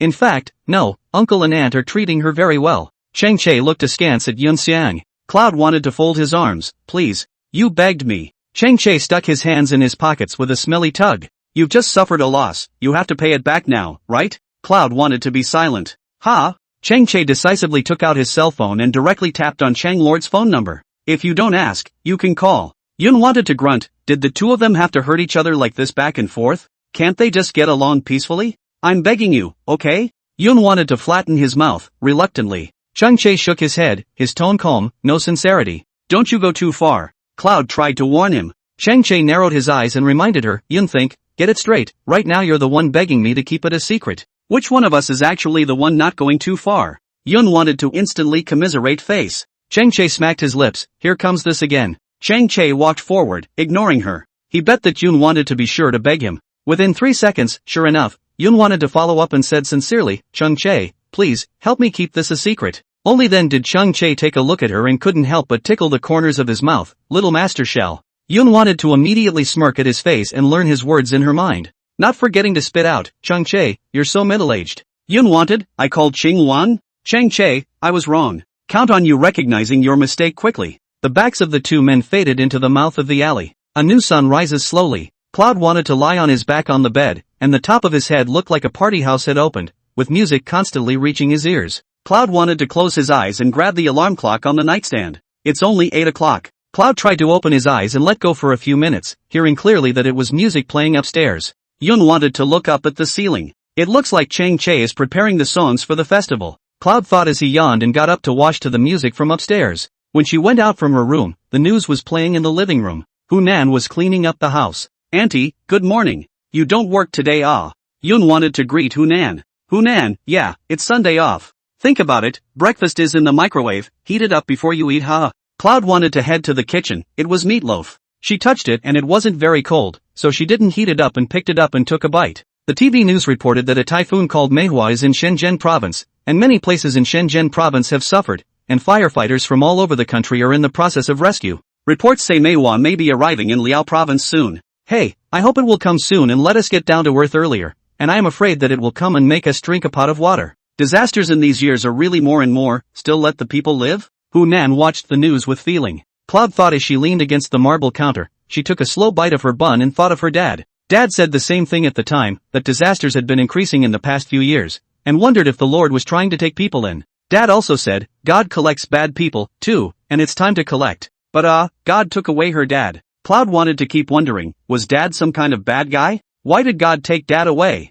Yun wanted to lower his eyebrows, his eyes slightly dull, like a wounded kitten, without a voice. Mom, I'm going out. Cheng Che's voice came from the stairway. Yun wanted to look up. Cheng Che was wearing a black t-shirt, carrying a set of black and blue tennis rackets on his back, and his short black hair was clean and handsome. Very handsome, that teenage sunshine vibe coming through. Makes it hard to resist. Woof! The Ken followed behind Cheng Che, his tail sticking up. Where are we going? Bring Think along for the ride. Hunan asked Cheng Che. Cheng Che turned his head to look at Yun Xian, who was slightly lost in thought in the kitchen. Yun wanted to retrieve his thoughts and hurriedly shook his head. No, I have to go out later. Cheng Che didn't say anything, knowing that Yun wanted to go part-time, he just left. Hunan stared at his back and complained, you don't know how to be polite, after all, she is a girl. If you are so cold, how can you get a girlfriend in the future? Cloud wanted to smile and eat the last bite of the meat bun. At 9:30, Cloud wanted to get out of the house and go to the cafe. There is a long river next to the superstore, which is lined with sing-song bars that are quiet during the day and lively at night. Cloud wanted to see that it was still early, so he looked around the neighborhood. Long River Street goes to the far end and there is a blocked alley. Yun wanted to casually glance inside and couldn't help but be attracted by the scene inside. Chapter 27, Graffiti Kingdom, His Appearance. Both sides of the alley were lined with white walls with all kinds of graffiti carved into them. At the top of the wall was a beautiful cloud, and underneath it were different anime characters, flowers and plants, and lots of tiny words with wish after wish. There is a table in front with self-serve paints and chalks. This means that anyone can paint and draw, it's a graffiti kingdom. Cloud thought, stopping in front of a doctor's doodle. She was next to that, and there was a cute quote. Sister doctor, don't give me a shot, I will take my medicine properly. Yun thought that he couldn't help but look and laugh. The font was crooked, and it looked like it was written by a child. Slowly moving forward, Yun wanted his steps to stop. In front of her eyes was the image of a firefighter. The orange-colored costume was particularly conspicuous. Yun wanted to raise his fingertips and gently caress it, his heart rippling with layers. Next to the firefighters, there is also a row of words. When I grow up, I want to be a firefighter for my country. The handwriting was scrawled, but each stroke written was heavy, like a sign of determination. Next to this wish was a heartwarming reply, may your wishes come true, peace and health. Looking further ahead, the whole Hudong looks as if it is surrounded by love. This place carries the dreams of too many people and holds all the blessings of the world. If the world is black, then this Hudong must be colored. Cloud wanted to like this place, perhaps, it would become a secret base for her. Ding! The cell phone rang and Cloud figured it was time to go to the cafe. Sunday's traffic would be a little worse than Saturday's, but Cloud wanted to still be busy enough to not have time to sit down for a bit all day. It was after 5 o'clock when the setting sun shone into the cafe. The wind chime at the door rang, and when Yun wanted to turn around with the tray, he saw several familiar people. Think! Song Juan waved at her, full of exuberance. Cheng Che glanced at Song Juan, he seemed to be hyper every time he saw Yun Xiang. Looking at this worthless outburst of his, I really don't want to say I know him. With only his hands in his pockets and his racket in one hand, Cheng Che found a seat by the window and sat down. What brings you here? Yun wanted to ask Song Ju. Brother Che's treat. Song Juan said offhandedly. Yun wanted to look at Cheng Che, so generous? Cheng Che swept her a glance, his eyes cold with a warning, signaling her not to look at himself. Yun wanted to immediately avert his gaze without looking. Is Guanha not good looking or Song Juan not good looking? The sky is the limit, why look at one person alone, she looks at two. Guanha went and ordered coffee, then sat down with Song Juan. Guanha asked Cloud to think. Come and sit for a while? I'm working. Cloud thought, shrugging her shoulders, she couldn't sit. Just now Jiangyi came over from the back kitchen and said to Yun Xiang, it's okay, you go sit down. Yun wanted her eyes to light up and smiled in a good-natured manner. Thank you, sistery, then I'll just sit down for a bit. Yun wanted to sit next to Song Juan and asked, did you three go to play ball? Yeah, another day of being tyrannized by Cheng Che. Song Juan let out a long sigh now, expressing his boredom. Cheng Che didn't say anything, but glanced at Yun Want. He thought that Yun wanted to praise him, but instead he heard Yun wanted to say, I know a little bit of tennis, so I'll help you abuse him together next time. Cheng Che. This little heartless elbow only knows how to turn outward. Right. Kanzuru tapped the desktop, doesn't every class perform at the music festival tomorrow? After it's over each will have 3 tickets for everyone to vote on. The top 3 classes will get awards. Can I secretly vote for Brother Che? Song Juan asked Guanha. Guanha laughed. If you're not afraid of getting your ass kicked, you vote. This way, think about it, I'll vote for Chul and you vote for our class. Our class, Guanha on. Song Juan pointed at Guanha. Yun wants to ask if Kanzura was good at singing too. Seeing her misgivings, Kanzura said, I'm the host. The host can also vote? Cloud wanted to have seriousness written all over his eyes. Aha. Kanzuru answered. Okay, I'll vote for you all of them. Yun wanted a serious face. Chang Che lived in silence. Because Yun wanted that serious expression, it didn't look like he was joking. Don't come to our class to cheat for votes. Chang Che quickly interrupted the two. He always felt that Yun wanted to really be able to do this thing of voting all the votes for Guanha. Yun wanted to prop her elbows on the table, cupping her face with both hands and saying to Chang Che, anyway, there are so many girls who like you, it won't do any good to have 3 less tickets for me. Chang Che was momentarily speechless, which was true. But still, he said stiffly, no. Song Juan and Guanha exchanged glances and looked at Chang Che. What's wrong with this Chang? It's just a vote. When has he ever been so calculating? Cloud wanted to ignore him. Chang Che then expressionlessly swept towards Song Juan to see what a good idea Song Juan had come up with. The vote is the sister's. The sister can vote for whoever she wants, you care so much. Song Juan decisively spoke up for Yun Want. That is. Yun wanted to clasp her hands to her chest and move over to Song Juan's side, the two of them coming out of one nostril as if they were breathing out of the other. Chang Che lived in silence. If these two are together, it's like they have each other's backs. Just as the coffee was served, Chang Che picked it up, inclined his head to look out the window, and said indifferently, whatever, it's not like I care. Song Juan narrowed his eyes. Oh? Really don't care? Chang Che's cold eyes swept towards Song Juan, as if he was asking, do you want to die? Song Juan compensated with a smile. Stop it, I'm going to work, you guys talk, call me if you need me. Yun wanted to get up and straighten his clothes, going to get busy. Go ahead, we won't cause you any trouble. Song Juan said in a pretense of good behavior. Kanzuru, brother, the whole earthly thing can be watched. Cloud wanted to laugh along, right drop, don't be like that table 6 yesterday. Chang Che? Thank you, table 6, had been scolded. What happened to table 6? Talk to me in detail some other time. Song Juan asked after him in an indebted manner. Chang Che wanted to ga a person's eyes can't be hidden. Brother, this table 6 isn't you, is it? Guanha had always seen things through. How could it be me? Chang Che asked back stiffly. He smiled without saying a word. It's okay. Chang Che's mouth will hold up when the sky falls anyway. So the song you're going to sing is finalized? Guanha asked Chang Che. Chang Che nodded his head. Then you'll send me the backing track tonight. Got it. Here, to a successful conclusion of the music festival. Song Juan raised his glass, not forgetting to raise another empty glass, saying, this one's for Think. Chang Che was sarcastic. You really miss her. After all, she's the only sister who doesn't have to be spoiled? It's not like it's your sister. Chang Che's cold face. Song Juan smiled gangly. What's your sister and my sister? Everyone's. Chang Che took a sip of his coffee and saw Yun wanting to run around with the tray. His heart had mixed emotions. In fact, if she was short of money and wanted to move out, she could have asked Cheng Lord for money. But she didn't. Instead, she worked part-time for herself. She really didn't seem to mean any harm by coming here. It seems that I really thought of myself as a small person. Like Song Juan said, don't involve her in her parents' business. She didn't have a choice. When Yun wanted to pass by Chang Che, she even quietly asked Chang Che, brother Chang Che, are you still waiting for me to return together tonight? No wait. He answered decisively. Cloud wanted to pretend to be sad. There's no security guard to keep him company. Chang Che. She treats him like a security guard? Is that polite? Song Juan and Guanha silently watched the show and did not speak. The two of them have been getting along harmoniously lately, so it doesn't seem to be as bad as they thought. At night, Yun wanted to change his clothes and get off work. There was no Chang Che outside the cafe this time. Yun wanted to shrug her shoulders. It doesn't matter. Some care is enough once. She is not greedy. But I don't know why, but I still feel a small loss in my heart. Unbeknownst to him, the man behind him followed silently, but his mouth cursed. Don't you know how to turn your head and look around? Chang Che deliberately accelerated his pace and passed by Yun Xiang. She wouldn't turn her head, so he had to walk up. What else could he do? Yun wanted to see at a glance that the figure was Chang Che. Her eyes lit up and she immediately called out, Chang Che. Chapter 28, Don't move. Let Chang Che come. Yun wanted to be a bit surprised. Didn't Chang Che say he wouldn't wait for her to go home together? But she clearly felt the loss in her heart swept away by his presence. Chang Che turned around and unexpectedly looked at Yun Xian, his voice pretending to be low. Yun Xian, you haven't returned yet? Don't pretend. Yun wanted to laugh out loud, knowing that he was a bit overjoyed, but also pretended to be deeper. Just say that you're waiting for me. It was the first time Chang Che had seen her smile so happily, her almond eyes shining like a child's. Looks like she's looking forward to picking her up. Chang Che coughed lightly and withdrew his smugness. He walked forward with his hands in his pockets and said expressionlessly, no, by chance. Yun wanted to secretly spit. Cheng Che, arrogant death you count. But don't wait for me next time, it's going to be 10 o'clock, it's late. Yun wanted to say seriously. At the sound of the voice, Cheng Che turned his head to look at Yun Xian and asked with a smile, is that so? Won't someone be unhappy if I don't come?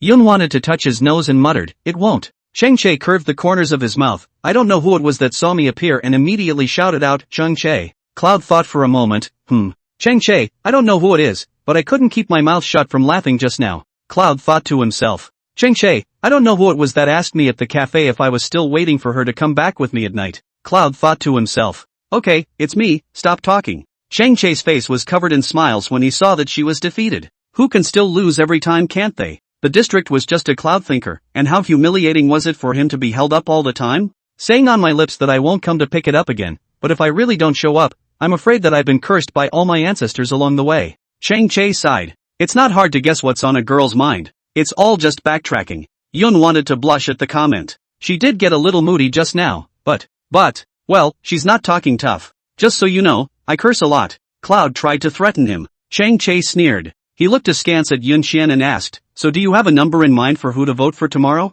Cloud wanted to smack his lips. Stinky Cheng Che, I'm touched. But if you want to cheat votes, no way. It was the music festival, and the playground had already been set up with a stage divided into class viewing positions. A video of the school's enrollment was being shown on a large screen. Each class will have to carry their own tables, chairs, and benches out. Think, don't move, let Cheng Che come. Lami called out to Yun Think, who was about to move the table. Yun wanted to look slyly at Cheng Che, who was snapping his chair onto the table, and when he heard Lami's words, he swept a glance over to Yun Wanted side. She can do it herself. His voice was husky with a kind of conviction that Cloud wanted to be indescribable. Yes, he trusted her. Just, can't rely on men, wait for sis will be right back to help you move. Lami slapped the table. How can you think about moving tables and chairs by yourself? You must not move. Lami was half out of the classroom, but her voice was still in the classroom. Cheng Che listened in his heart. Yun thought helplessly, she really wasn't that soft law. Just as she was about to move the table, Cheng Che came over, pushed her back, and then picked up the chair and placed it on the table.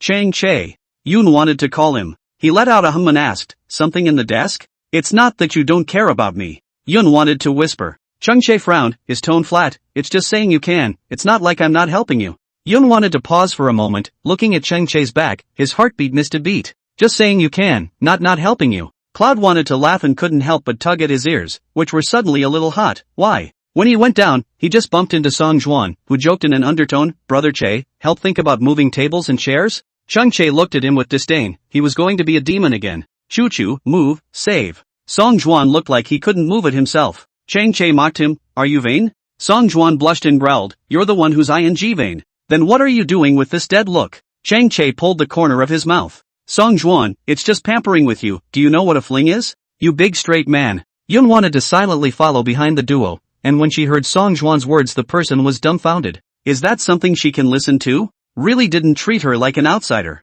Good knock, love it. Cheng Che turned his head to look at Yun Xiang. Cloud wanted to blink. Why were you suddenly looking at her? Seeing her smirking face, Cheng Che knew that Yun Xiang was definitely going to brainstorm that he and Song Juan were having an affair again. The seats on the playground were all set up, and after the students had taken their seats, the music festival began. Yun wanted to be positioned further forward and see Guanha's face clearly. Guanha wore a white shirt and black pants today. It was a very formal outfit that set off his slender waist. Yun wanted to drag his hands over his face and tilt his head to look at Guanha with a serious look. Che, look at the way your sister is looking at Guanha. Song Juan held the microphone and observed Yun Xian from the side of the stage with a smile. Cheng Che leaned against the wall with his eyes closed, and when he heard Song Juan's words, he raised his eyes and looked over. TSK.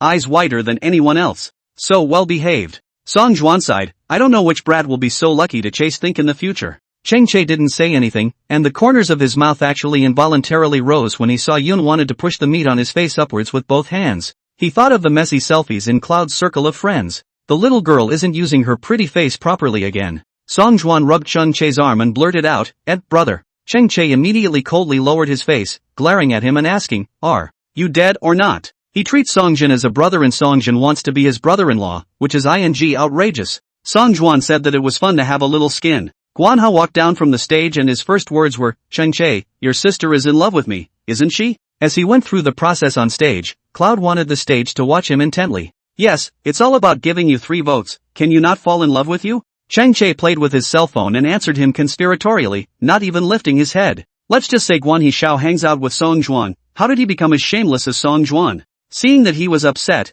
Guanha deliberately joked, Che, I will be good to my sister. Song Juan added right after, brother, I will too, I swear. You both die together. He cursed, not in a good tone. The duo laughed their asses off. Ever since Yun wanted to come, Chung Che's mood here was getting more and more unstable. Alright, get ready, you'll be on stage later. Guanha reminded Chung Che. Cheng Che was about to go on stage, and the number of students on the playground became significantly larger. Yun wanted to be bored in trying to find chocolate to eat when an inch photo of Chung Che slowly appeared on the right side of the big screen. The photo was an upper body. The teenager was wearing a white shirt and a black tie. A head of black broken hair is clean and sharp, his features are deep and hard, and the whole person is handsome and flavorful. Cheng Che's personal introduction flashed on the left side of the big screen. Senior Class 6, Chung Che. The playground erupted in applause as the students looked forward to it. Class 6 as a whole was abuzz. The moment Cheng Che went on stage, the screens in the playground turned even more sky high. A chair and a standing mic were placed in the center of the stage. Chung Che slowly walked over and bowed at everyone by the standing mic. He sat down and swept his gaze across the stage, calm and bland. Finally, the gaze landed on Yun Xiang's body. She sat there quietly, looking at him but with bright, expectant eyes. Chung Che retracted his gaze and held the mic with only his hand. Hello everyone, I'm Chung Che from Senior Class 6. The words were followed by another round of applause. Yun wanted to especially enjoy hearing him say that he was Chung Che. It gave off a confident and dazzling feeling, as if the light of the world was going to fall on him. The song I'm singing is, The Other Guy. Chung Che held the mic, his gaze once again looking at the stage. The light-hearted melody slowly sounded, and someone on the stage was surprised. Chung Che actually sang this song. I like it so much. Yun thought that he had yet to hear Chung Che sing, except for the 2 lines he casually hummed yesterday. Until Chung Che opened his voice, the entire playground was silent, leaving only the sound of cars honking on the road outside the school. I can tell by the way that he's going on. Chapter 29, You Care Who I Vote For. It's an English song in an upbeat style. Cheng Che's pronunciation was very standard, and coupled with his perfect vocal line and turn of voice, he instantly attracted everyone's attention. Yun wanted to think that he would sing well, but she didn't expect that it would be so good. And it was still an English song. He sat there quietly with his spine straight, holding the mic. His sleeves were slightly rolled up, revealing a section of lean, white wrist, and his long, beautiful fingertips tapped on the beat, each tone sounding mesmerizing. I don't wanna be there every time he makes you cry. Light poured down on him like shards as he lifted his head and sang the chorus with confidence and tenderness throughout. He was steady, not flustered at all, as if this was his home turf. Yun thought that he seemed to be able to understand why so many people in the school liked Chung Che. As a teenager, how could anyone not have a secret crush if there was such a person in school? Cloud looked straight at him as if he had been seduced. She didn't want to be a nymphomaniac either, but Chung Che really grew on her aesthetic. Cheng Che's afterglow inadvertently swept over to Yun Yun. He looked at Yun Yun and the corners of his mouth rose somewhat slightly as he ended the last line of the lyrics. I don't want to be here left out on the side / don't want to be the other guy. He finished the song and the whole playground was still quiet. Everyone still hadn't gotten over the song.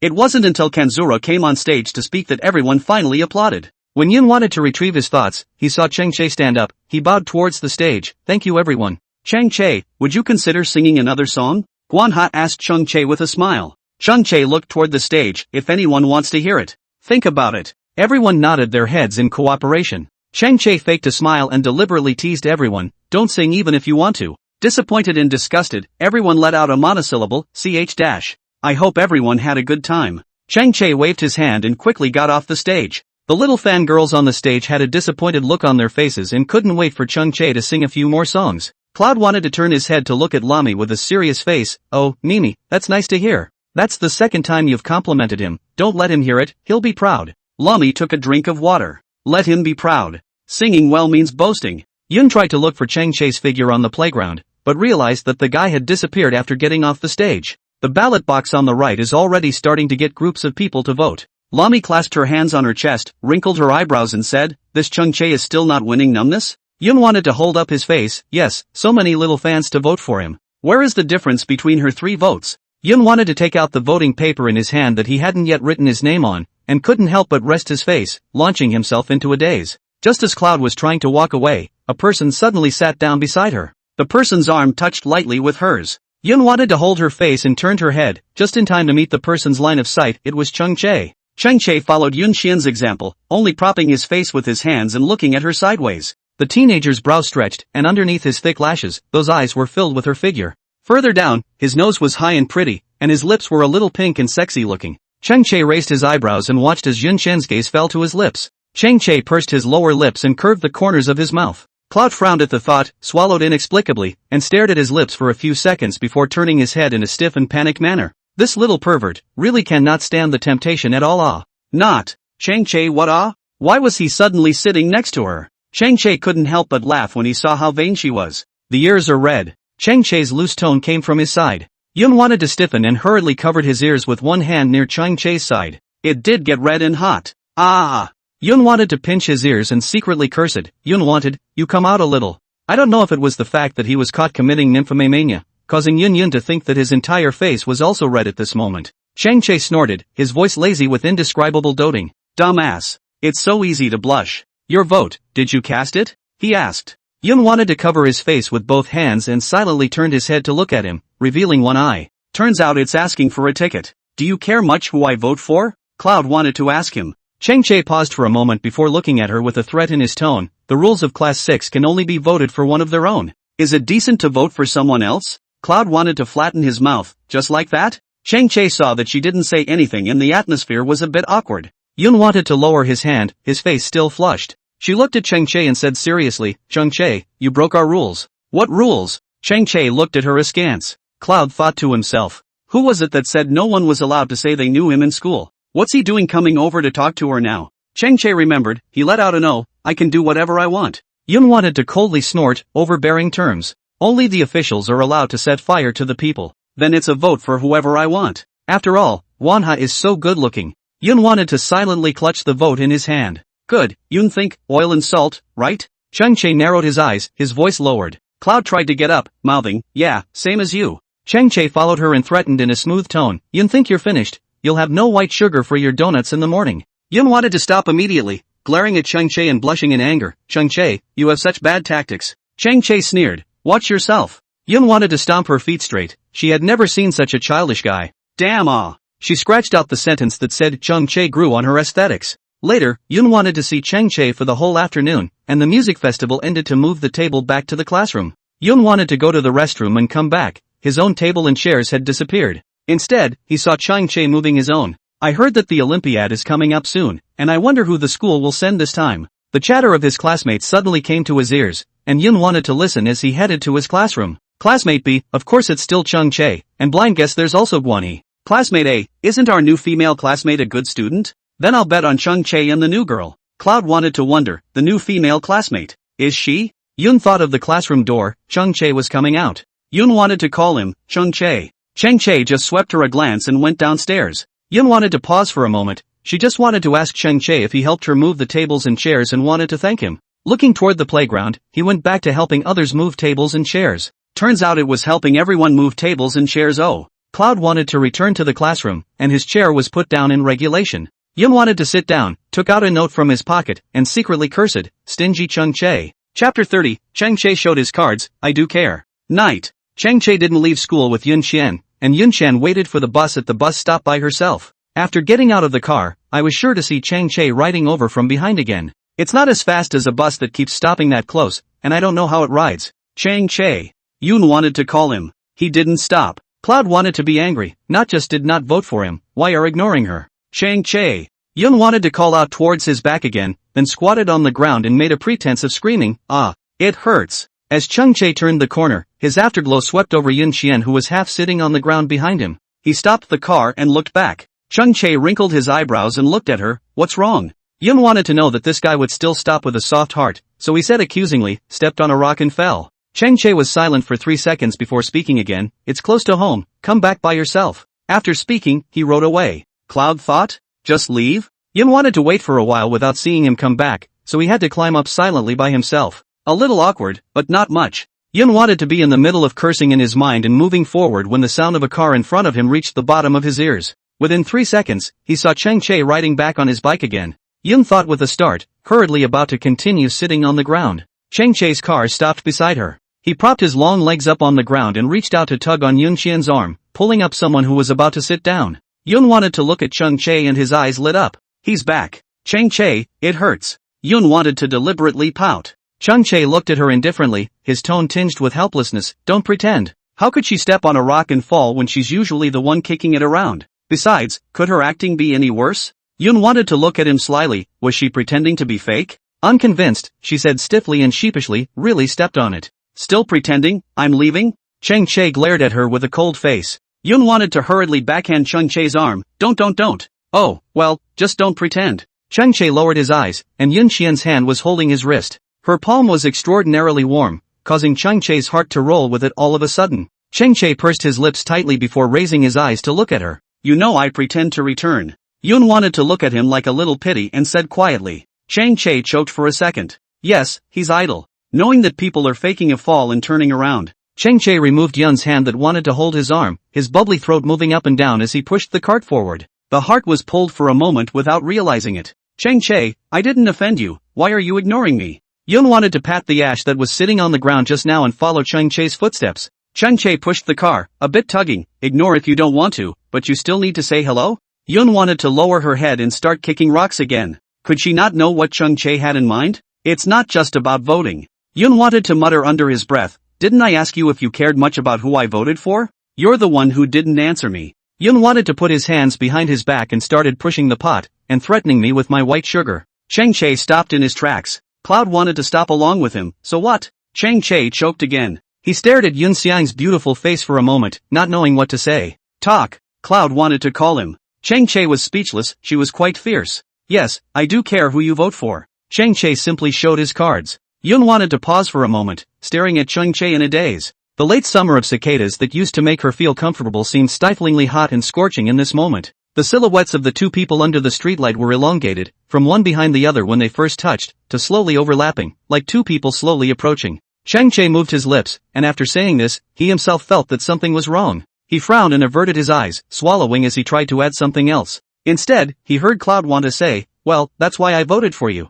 Chang Che's eyes lifted for a moment as he looked askance at Yun Qian, wondering if he was hallucinating. What is Cloud trying to say? Chang Che, I said, I voted for you. Yun wanted to raise her face, the warm yellow light hit her face, that face was gentle and beautiful. Chang Che's thin lips opened and closed, and no one noticed his hand slowly clenching the handlebar. Yun wanted to say, Chang Che, I really voted for you, but only by 2 votes. Chang Che felt shocked. After all, from yesterday, the guy said he wouldn't vote for himself. But why 2 votes? Chang Che, that vote went to Guanhe? Cloud wanted to laugh, he seemed to care that he voted for Kanzuru's brother. After all, Guanhe is his brother. What's wrong with voting for Guanhe? This guy's heart is smaller than a sesame seed. Yun wanted to touch his pocket and took out the note. Here, see for yourself. She voted for 2, and left the 3rd note with Chang Che's name on it for herself. Chang Che stayed silent. Cloud wanted to make it look like he didn't know any better. Yun wanted to hum softly, retrieved the voting note, and copied his hands into his pockets, mouthing, it's just that Guanhe looks good, it's not like I won't vote for you. Chang Che stopped and looked at her back, and after a few seconds of silence, he smiled. Just saying Kanzuru looks good, it's not like I'm not voting for you. This guy, he's a good learner. Yun wanted to turn his head, catching his sunken smile, his heart soothed. Teenagers are like a poem that needs to be translated in burns. They tell their hearts to the warm winds and hide them in every sleepless night, reluctant to say with a straight face, I care. Chang Che is that poem. And Cloud wanted to be the one to read that poem. So you're the one who helped me move the table and chairs back? Cloud wanted to ask him. He pushed the cart and lazily Cloud thought, oh, and said with a long, meaningful ending, helping other students move, too? Chang Che. He looked over at Yun Qian, his face not looking very good. Still not gambling with her, so it moved a lot of people's. Looking back now, Chang Che was a bit unable to understand his own operation and wanted to curse himself twice. Psycho Chang Che. Yeah, helped other students move too. Chang Che glanced at her. Yun wanted to look down and buckle his nails, not speaking. She thought of the line from Lin Dayu, the purse you gave me, did you give it to them too? Chang Che looked like he had guessed a few points of what she meant. He pursed his lips and said, but I didn't help them put down the chairs. Yun wanted to raise her eyes and think back to the time when it was true that only her chair was down. Yun wanted to look at him, his voice soft, so are we, sort of, reconciled? Chang Che pursed his lips as he pushed the car and looked ahead, tugging it up. Let's see how you behave. Yun wanted to dislike his face and ignore him. Stinky Chang Che, he still needs to be coaxed. It's really hard to handle. Chang Che, can we add one more engagement? Say, fighting is fighting, don't touch my white sugar. In the long alley, the figures of 2 people are far away. The curved moon hangs tangled in the branches, everything seems so ordinary, but something is slowly sprouting. Chapter 31, his picture, fighting for her meal. The classroom that had just finished the music festival was extraordinarily quiet, and everyone was looking at the questions breathlessly. Even Chang Che's broadcast didn't smell good today. Yun Xian was bracing herself for Chang Che's see you tomorrow when Shen Hanyu knocked on the back door and said, Yun Xian, come to the office for a bit afternoon class ha. Yun wanted to turn her head to look at Shen Hanyu, and she let out an oh. Soon, the radio miles clear voice into the bottom of the ear, a good song to end. I hope that everyone will soon enter the state of learning. In addition, the weather is turning cold, here to remind everyone early remember to add clothes to keep warm. Then today's broadcast ends here, have a good Tuesday, see you tomorrow. Chang Che's voice was deep and magnetic. Everyone barely came to life after listening to the broadcast. Yun wanted to be afraid of Lami think too much, so in his heart silently returned as see you tomorrow. I did not expect this, Lami still think too much. Why shouldn't you? Did you have a fight? Yun wanted to be expressionless, sister me, you're overly sensitive. Yeah, sis is overly sexy. Lami scratched her ponytail and gave it a handsome toss. Cloud couldn't help but laugh out loud at the thought. Lami leaned back, she didn't turn her head but threatened, don't laugh at sis, or I'll eat all your chocolate. But what did the teacher want with you at lunch? Lami curled her hair, her curiosity returning. At noon, Yun wanted to go to the office after class. Shen Hanyu was waiting for Yun wanted. Think about it, do you want to participate in the Olympiad? Shen Hanyu took out an enrollment form from the drawer. Cloud thought blinking as she suddenly remembered what those students had said yesterday. Is Chang Che going too? Yun wanted to ask Shen Hanyu. Shen Hanyu nodded, yes, 2 places in the 6th form. It's just right for you two to go, how about it? Yun wanted her hands clenched together behind her back, and her afterglow saw the enrollment form that Chang Che had filled out next to her. The inch photo on Chang Che's upper right corner was the same one from yesterday's music festival. White shirt and black tie, clean-cut brunette hair. Really good looking. Good. Yun wanted to answer. Then fill out the form. Shen Hanyu gave Yun think a form and said, stick a photo ha, the same as Chang Che's this one, a 2-inch photo. Yun wanted to nod as Shen Hanyu went to fetch water. Go eat when you're done filling it out, don't wait for me, just put it together with Chang Che's. Yun wanted to raise his eyes to see Shen Hanyu go out and nodded obediently, got it, teacher. Yun wanted to sit down, she looked at Chang Che's picture, and when she thought of Chang Che suddenly sitting next to her and looking at her yesterday, Yun wanted to be able to stop her cheeks from catching fire again. She read Chang Che's resume carefully. As long as he can participate in the program, he participated in, and all are champions. This guy, simply get awards to get soft. The point was, Chang Che had also participated in the youth music competition in Xincheng. No wonder this guy was so bland on stage yesterday. It's no wonder, after all, it's Uncle Chang's son, how can he not be good? Yun wanted to tilt his head, looking at Chang Che's inch photo and giggling a bit before he started to fill in the information. Restaurant. When Yun wanted to go over slowly to get her food, there was nothing left to eat, all vegetarian. The only one of her favorites, scrambled eggs with tomatoes, only had a little bit of soup left. Yun wanted to be hesitant to stop eating. Here. A dinner plate was suddenly handed over at hand. Yun wanted to follow that slender and good-looking hand upwards, and saw Chang Che calmly looking at himself with an expressionless face. He made 2 meals, eh? For me? Cloud wanted to ask. Chang Che wrinkled his eyebrows, he was a person who didn't like nonsense. But Yun wanted to knowingly ask questions every time, making him have to answer. Are there any Morley thinks and Zhang thinks here? If there are, it really isn't for you. His tone was cold. Yun wanted to guffaw and took it obediently, her voice warm and sweet. Thank you brother Chang Che.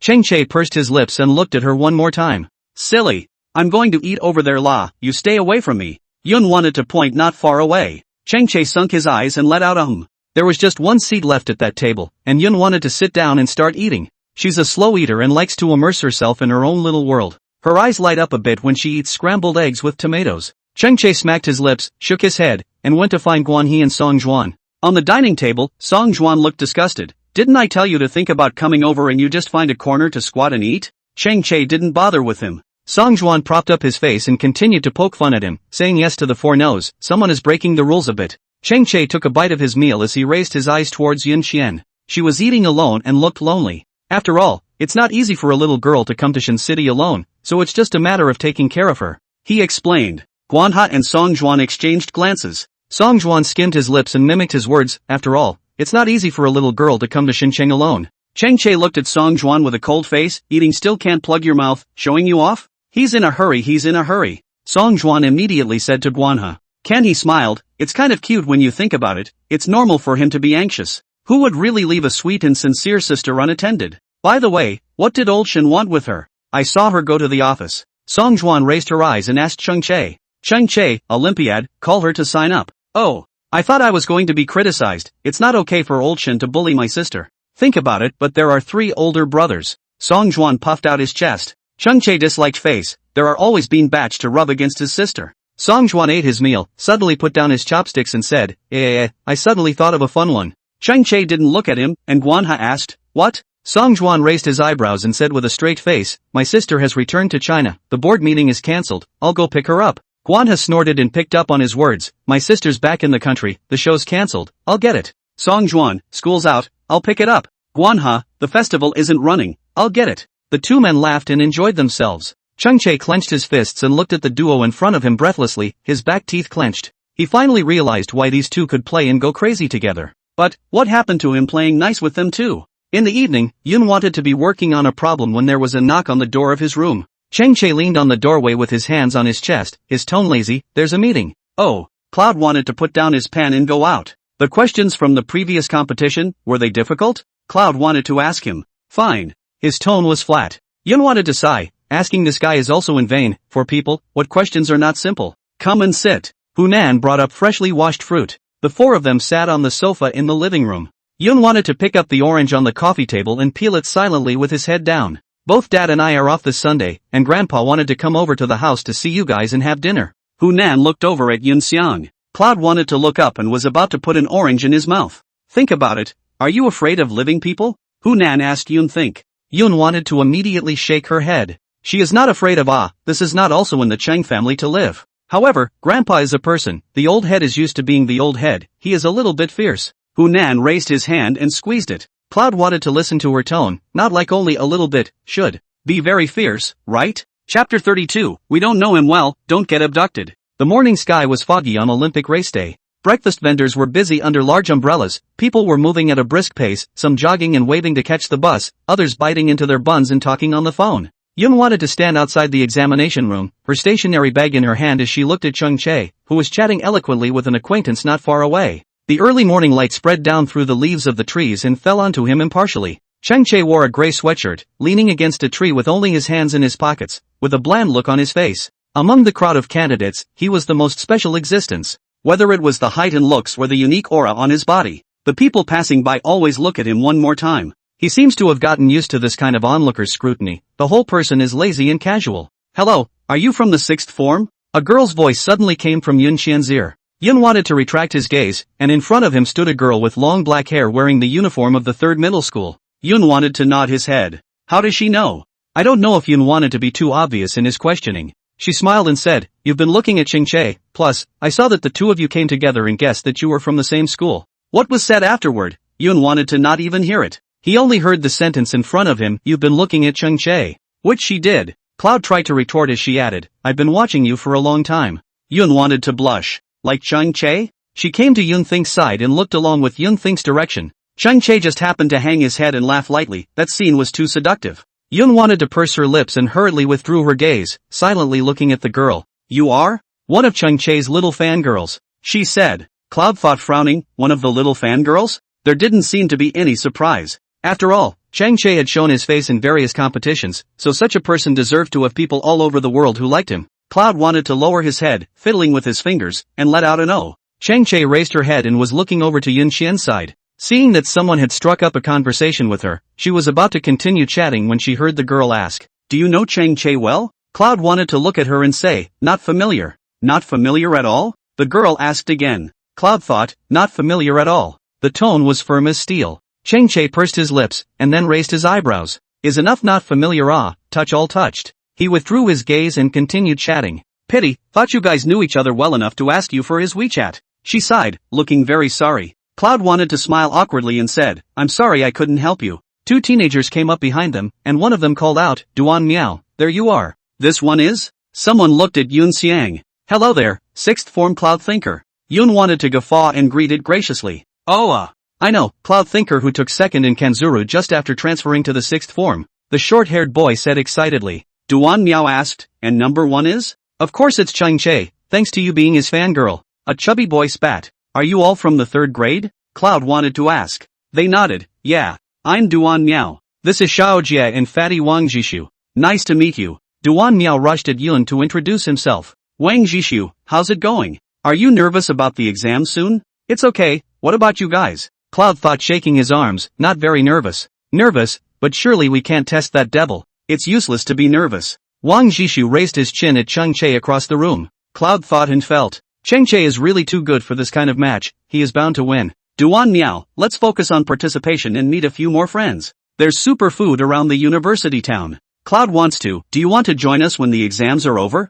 Yun wanted to be about to refuse. Duan Miao added, there's a sweets-themed Netflix store that's super hot. Speaking of sweets, Yun wanted to immediately let his eyes light up. Sweets? Right. The decoration is super pretty, you can take pictures, it's very photogenic. Duan Miao became more and more excited as he said this. Xiaojia, the video I sent you yesterday, turn it over and show it to Yun Want. Xiaojia flipped to the video and came to Yun Xian's side. Their chocolates are famous. Cloud wanted to hear about the chocolate and wanted to go stupidly. It's fine after the exams anyway, do you want to go back to 6th form immediately? Duan Miao asked Yun Xiang. Yun wanted to shake his head, just go back this afternoon. I feel like we're human traffickers. Wang Jishu said, suddenly we're pulling someone to join us. When Chang Che looked up again, Yun Xian was being sandwiched between Xiaojia and Duan Miao. She looked up at Duan Miao from time to time with a sweet smile on her face. Chang Che frowned, in chatting what is this? I don't know what Fatty and Yun wanted to say, making Yun want to laugh all the time. Chang Che watched as their shoulders pressed together, his eyes complex. Che?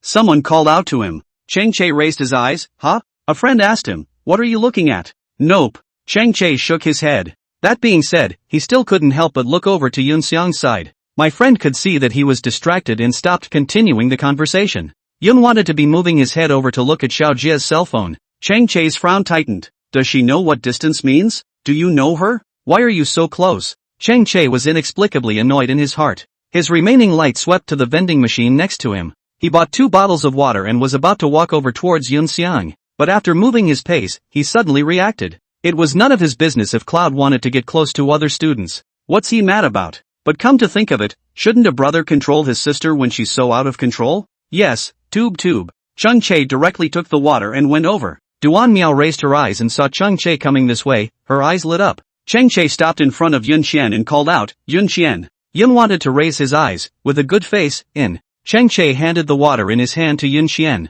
Yun wanted to freeze as she looked at Chang Che. Duan Miao swallowed and looked at the scene in shock. Didn't Yun want to say that she didn't know Chang Che well, but Chang Che actually gave Yun Want water? He didn't like to talk nonsense, but every time he was faced with Cloud's disbelief, he had to explain, take it. Xiao Jie and Wang Jishu silently took 2 steps back. Yun wanted his heart to burst and hesitated to pick it up. Chang Che seems to be a bit off lately. Why does he keep breaking the promised 4 no-nos? Chang Che saw that she didn't take it and directly shoved it into her hand. When others asked her to look at her cell phone with them, she immediately went over to them. He gives her water, why is she afraid to take it? Thank you. Cloud wanted to respond carefully. Yun wanted to stare at the water in her hand and swallowed hard. She was weak, had she done something wrong? Ah, we're in the exam room, think, I'll see you after the exam huh? Duan Miao hurriedly ran away. I'll go too. Yun wanted to stutter to follow. Chang Che pulled on Yun Xian's collar, Yun Xian. Yun wanted to immediately take 2 steps backward, being carried on her tiptoes.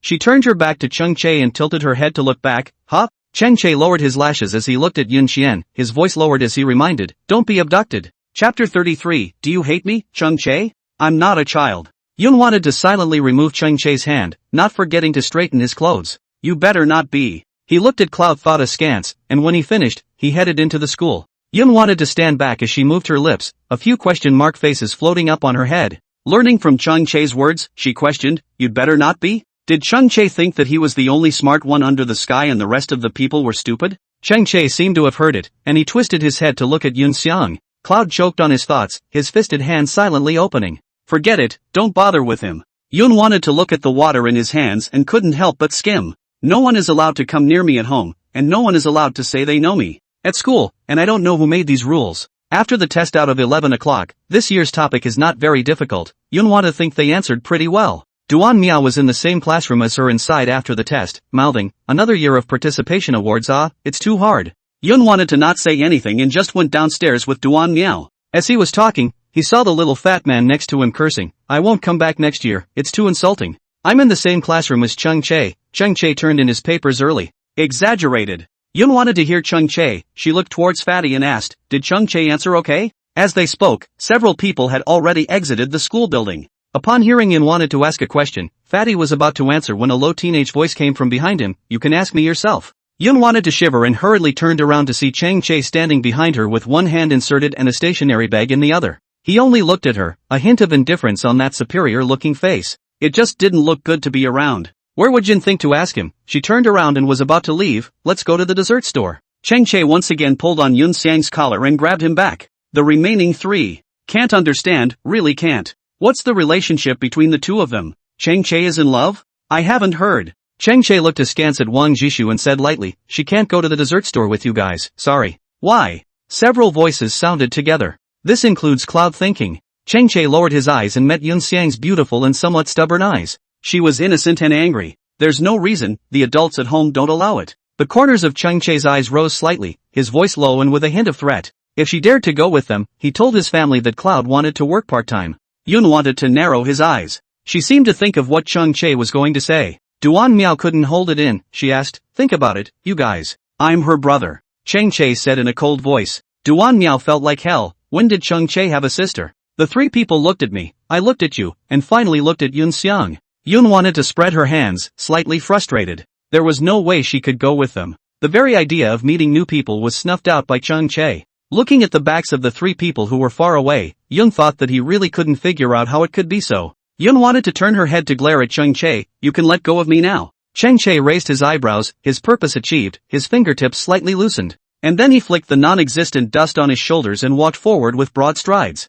Yun wanted to be furious. Chang Che, have you been taken over recently? No, he said coldly. And do you know what you're doing? Cloud wondered. Chang Che, I know. You better know. Yun wanted a heavier tone. Chang Che stopped in his tracks. He only had his hand in his pocket, the other hand hanging down by his leg. He lowered his eyebrows and looked at Yun Xian, his brows furrowed. The atmosphere was a little heavy. Yun wanted to be glaring at him, and when he looked at him like that, he was actually a bit abashed as well. Why are you looking at her like that? You'd love to go play with them? He asked. Yun wanted to move her lips as she stared at Chang Che, not knowing how to answer properly for a moment. Did you miss it much? Not very much, actually. But, those two boys were so close to you, no distance at all. Yun thought, will you protect yourself? Chang Che's expression was heavy, somewhat lecturing. Cloud thought after a moment, so he was worried that something would happen to him? Yun wanted to understand that Chang Che was just worried about her. If you're eager to go, then Chang Che's thin lips slightly opened, about to say that you go then. Yun wanted to interrupt him, it's not that I really want to join them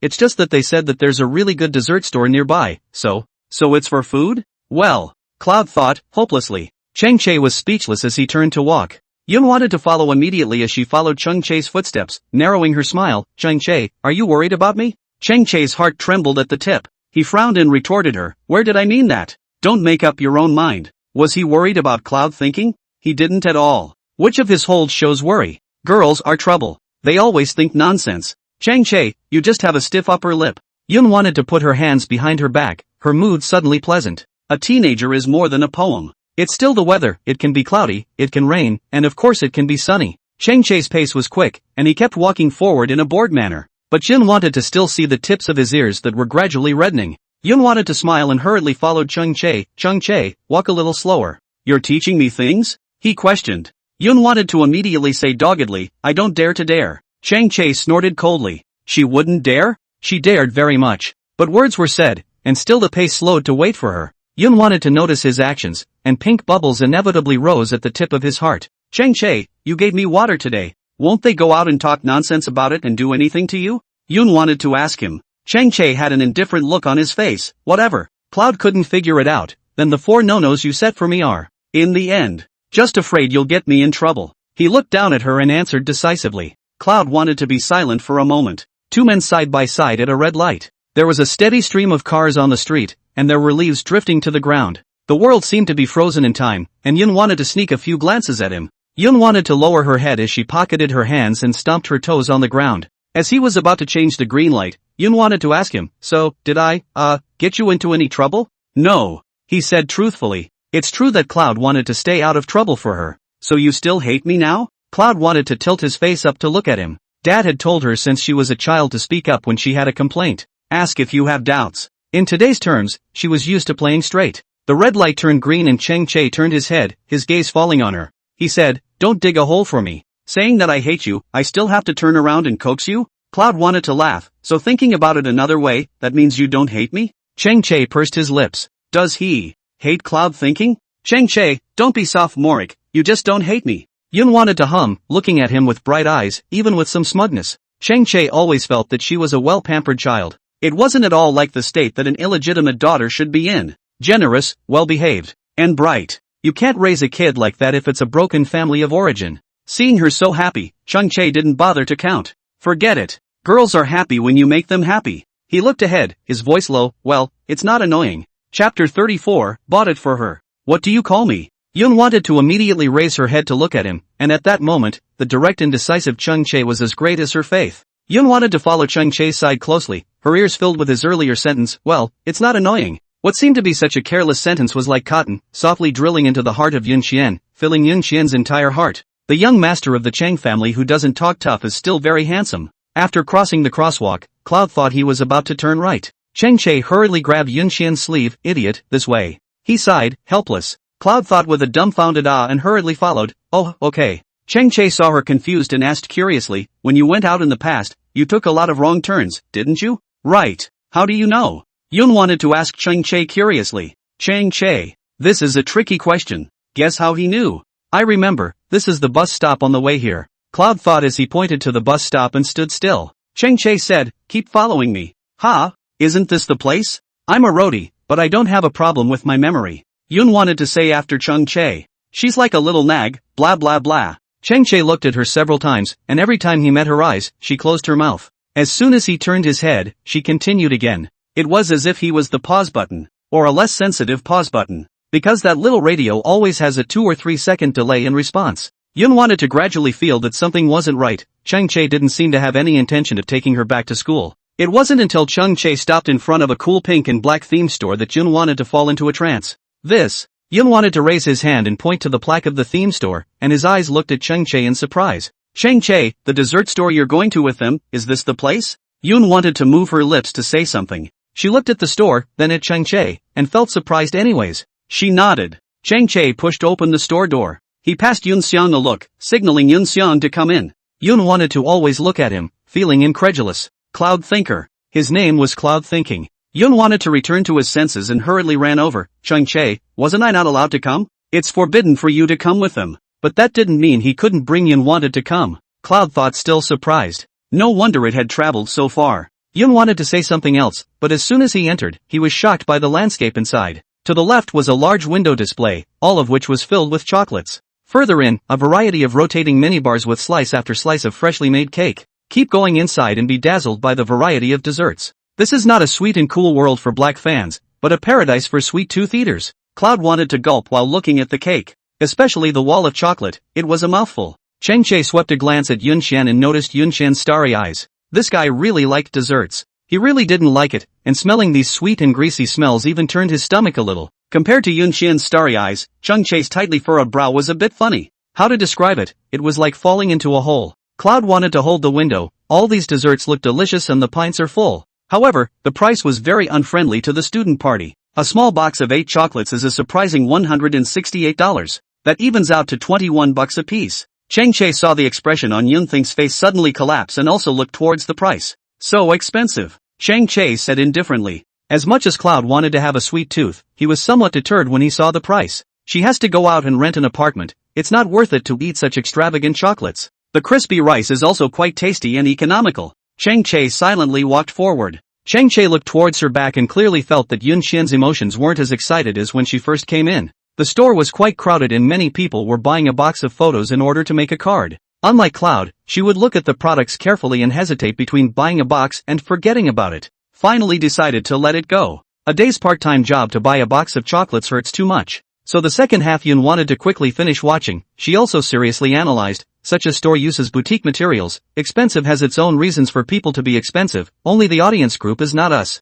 Chang-Che raised his eyebrows, eyeing Yun as he tried to walk out. I guess their black cochineal is the best selling, especially the hazelnut black cochineal. That glossiness and the sound a young lady just made when she bit it down can be felt. Yun wanted to mutter as he walked outside while fiddling with his fingers. The honey black cobbler should be good too, it smells delicious. Oh yeah, and the chocolate cream brulee, with just the right amount of shortening and baking time. It just looks so crunchy and delicious. She didn't dare look back, she'd be unable to walk away. After all, it's a great insult for a sweet tooth to come out of a dessert-themed store empty-handed. But it's too expensive. Chang-Che, why didn't you even say dash? Yun wanted to turn around, but realized that there was no Chang-Che behind him at all. Wait, where's Chang-Che? Yun wanted to be a little confused. Was Chung-chae still not following? Yun wanted to hurry back, and she was soon back at the dessert store. But compared to the shock she felt just now, her heart was now in panic. Where did Chung-chae go? Why did he suddenly leave her behind? Yun-shan was about to go up the steps to push the door when she saw the door being pushed open. The one who came out from inside, wasn't it Chung-chae?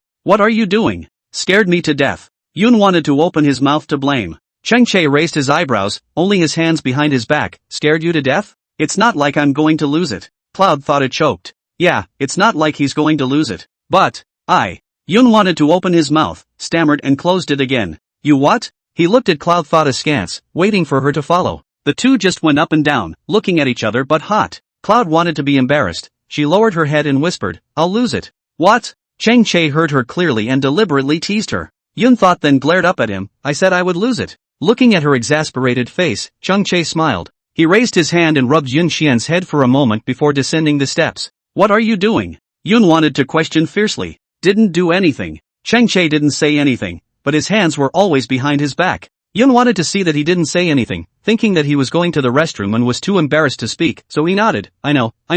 Yun-xian. Chung-chae called her. Aang? Yun wanted to raise his head to look at him. Chung-chae, call your brother. Cloud wanted to wrinkle his eyebrows. What for? He didn't say anything, just looked at Cloud and thought. Cloud thought, no call. Chung-chae nodded his head. Good, not calling, right? Then this chocolate, just give it to the little wild cat on the side of the road, okay? Chung-chae lifted up the chocolate he had hidden behind his back and waved it in front of Yun-xian's face. Yun wanted his footsteps to immediately pause. Chung-chae watched as her almond eyes slowly rounded and then looked at himself. Chung-chae hooked his lips and said lazily, this is a chocolate croissant with hazelnut black chocolate and honey black chocolate. Chung-chae. Yun wanted to be ecstatic. Bought it for me? Well, buy it for her. He didn't know what was going on, he just didn't want to see her in a low mood. Chung-chae wrinkled his eyebrows, coughed lightly twice and tugged slightly. Call me what? Chapter 35, Catching Up with Chung-chae, the photo is gone. Yun wanted to giggle and obediently called out, Brother Chung-chae. Chung-chae smacked his lips. This guy really was only when she needed him or had something to tempt her she was the most well-behaved.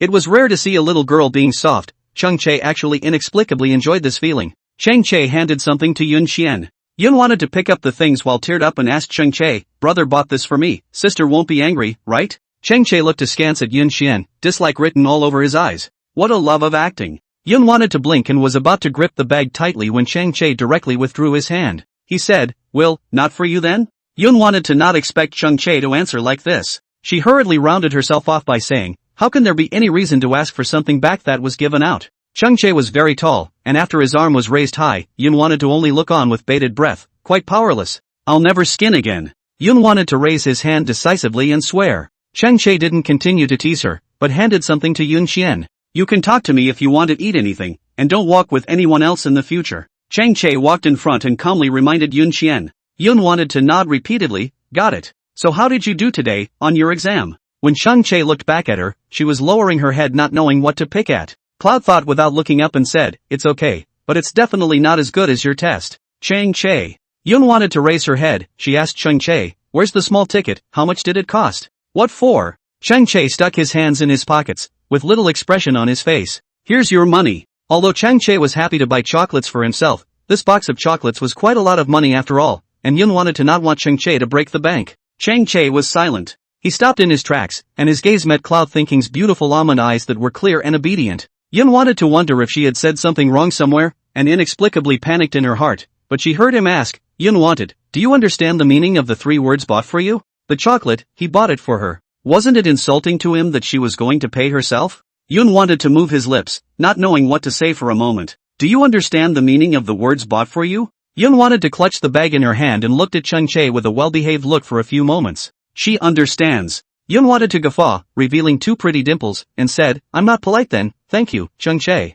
Chung-chae was a bit angry, but the moment he saw Yun want to smile at himself, the gloom cleared all of a sudden. Idiot. He just stiffened his face and said, then turned around and continued walking. Unbeknownst to me, everything blossoms in a moment within the barren grass. Yun wanted to smile really too beautiful, her eyes were bright as if they hid the whole world. Especially those 2 dimples, pure and good. Suddenly he could understand why some people would like a person just because of one feature. Yun wanted to keep up with Chung-chae's pace. She was alongside him, but she couldn't help but raise her eyes to look at him. The light of noon was too strong to cover the glare on the teenager's body, but it obscured the intense favor that gradually rose in the young girl's heart and the tenderness that flooded her eyes. Yun wanted to clutch the convenience bag once again as she hung her head and smiled even more brightly. On Friday, just as he entered the school, Yun wanted to hear someone say that the results of the Olympiad had come out. Yun wanted to join the crowd at the bulletin board. She squeezed into the crowd with all her might and saw the results on the bulletin board before she could stand on her feet. The province's first in the Olympiad Xinjiang's 6th middle school senior class Cheng Che.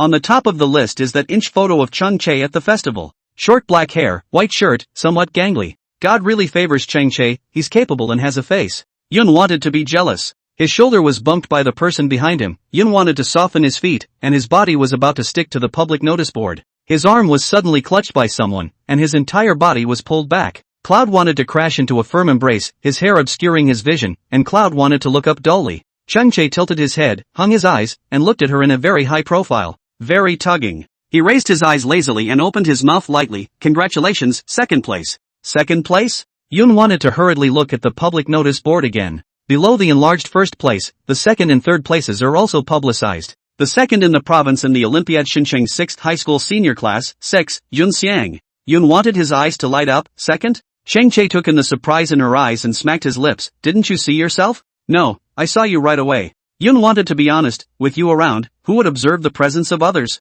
As long as there's Cheng Che, everyone will be gloomy, won't they? Cheng Che looked at the public notice board again, but his gaze fell uncontrollably onto Yun Xiang's picture. The little girl has a bright smile, short black locks and clean, clear hair. She is just beautiful in this photo. What if he said that the first thing he saw was Cloud thinking? Cheng Che pursed his lips and loosened his grip on Yun Xiang's arm before raising his eyebrows and turning to walk away. The people around them were praising Cheng Che, who seemed like an omnipotent god. Yun wanted to stare at himself in the public notice board for a long time, then his eyes slowly moved upward. Cheng Che. It seemed like she suddenly had a goal, to catch up with Cheng Che. Yun wanted to rush to catch up with Cheng Che, and as she passed him, she said to him, Cheng Che, I'll finish you off sooner or later. Cheng Che stopped in his tracks. He raised his eyes and looked at Yun Xiang's distant back, the corner of his mouth curved up. Him off? What does she mean? Come on, second place. Cheng Che said lazily. Cloud wanted to turn his head fiercely. I hate that title. Cheng Che hooked his lips. He didn't say anything. He just slowly entered the school building. Brother Chul.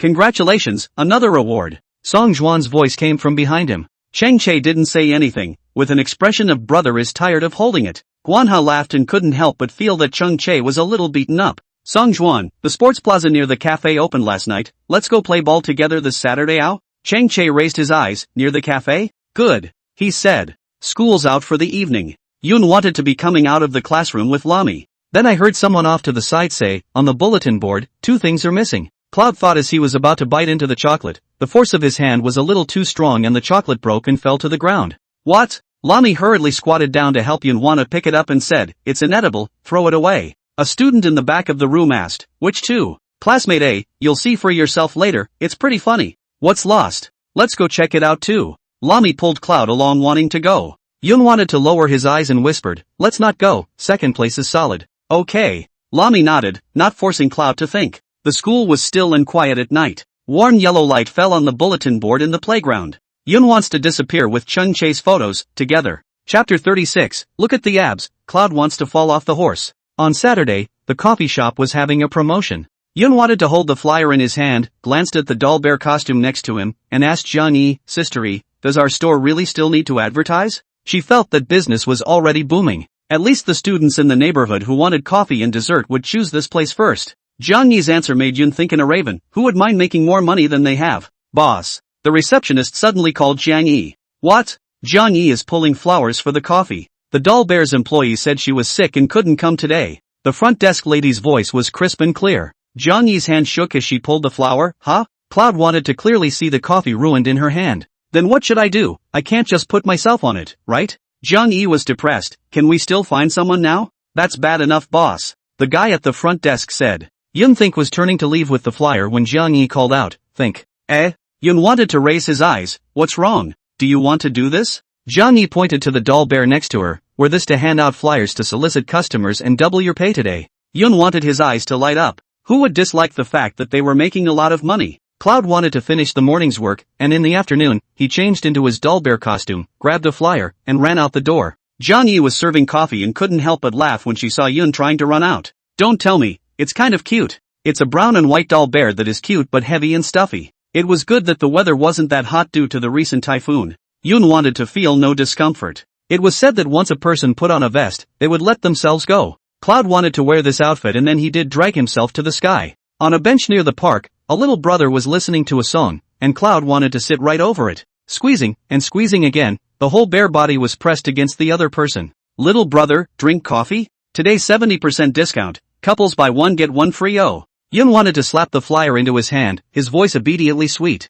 Xiao Xiao didn't want to take it, but when he heard Yun Xiang's words, he stiffly accepted it. Remember to mention this bear of mine. Oh. Yun wanted to pat his little brother on the shoulder and hurry to his next target. The people passing by looked straight at Yun Xian, eyeing her as she ran and jumped. From time to time, she will stand in the center of the square very proudly, one hand clasping the chest, one hand flinging flyers. A kind of hurry up and get it for me, tugging style. 2 hours had passed and she had become a direct hit in the neighborhood. Everyone gathered around her to watch the fun. Yun wanted to squeeze out from the crowd. She was about to go back to the cafe when she suddenly saw a few acquaintances not far away. It was Cheng Che and Song Juan. The two were playing tennis. Song Juan, dressed in a white ball gown and sweating profusely, roared, "Cheng Che, you're laying down the law. Rookie dog, keep up with your brother and me." Cheng Che swung his racket fiercely, the black and white loose-fitting jersey on his body half drenched in sweat. Cheng Che's bouncing ability was extremely strong, and every ball was hit with power. The afternoon sunlight fell on his body, and the teenager's sweaty appearance was extraordinarily hot and youthful.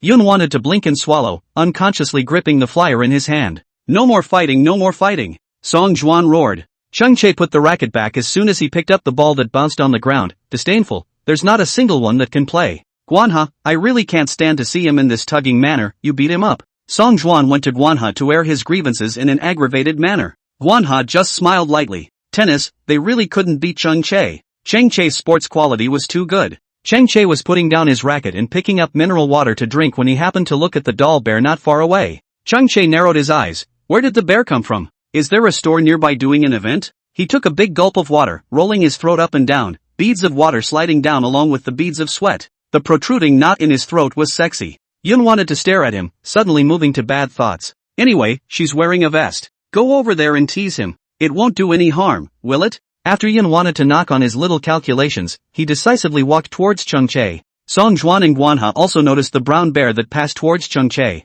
Cloud tried to purposely lower her voice as she called out, "Hello, Cheng Che?" What a solid and familiar voice. Yun wanted to put all the flyers into her pocket, while holding her bare head with both hands. With a flowery expression, she asked, "You're so handsome, I'm mesmerized by you. Can I add you on WeChat?" Cheng Che looked her up and down. He narrowed his eyes and couldn't help but smile. TSK. Cheng Che leaned down slightly as he tried to see through the bear suit to the person inside. He curved his lips and teased her, "How handsome is it?" Yun wanted to inhale and cupped his hands. "Super handsome. Don't go to your Weibo, I can't eat well or sleep well next." Her tone was very exaggerated, and her deliberately lowered voice was even a bit raw. Cheng Che hooked the corner of his mouth and looked at her with amusement. Yun wanted to rub the bear's paw and looked at his hidden abs, leaping to his feet. "Can you bear to see a bear teared up? Cheng Che, it's intolerable." Yun wanted to continue rubbing the bear's paw, relying on his own skin to do whatever he wanted. "If it's really inconvenient to add WeChat, it's fine if you don't." "Handsome man, look at the abs? Dude, check out the abs?" Cheng Che snorted. "Get it, still a colorful bear.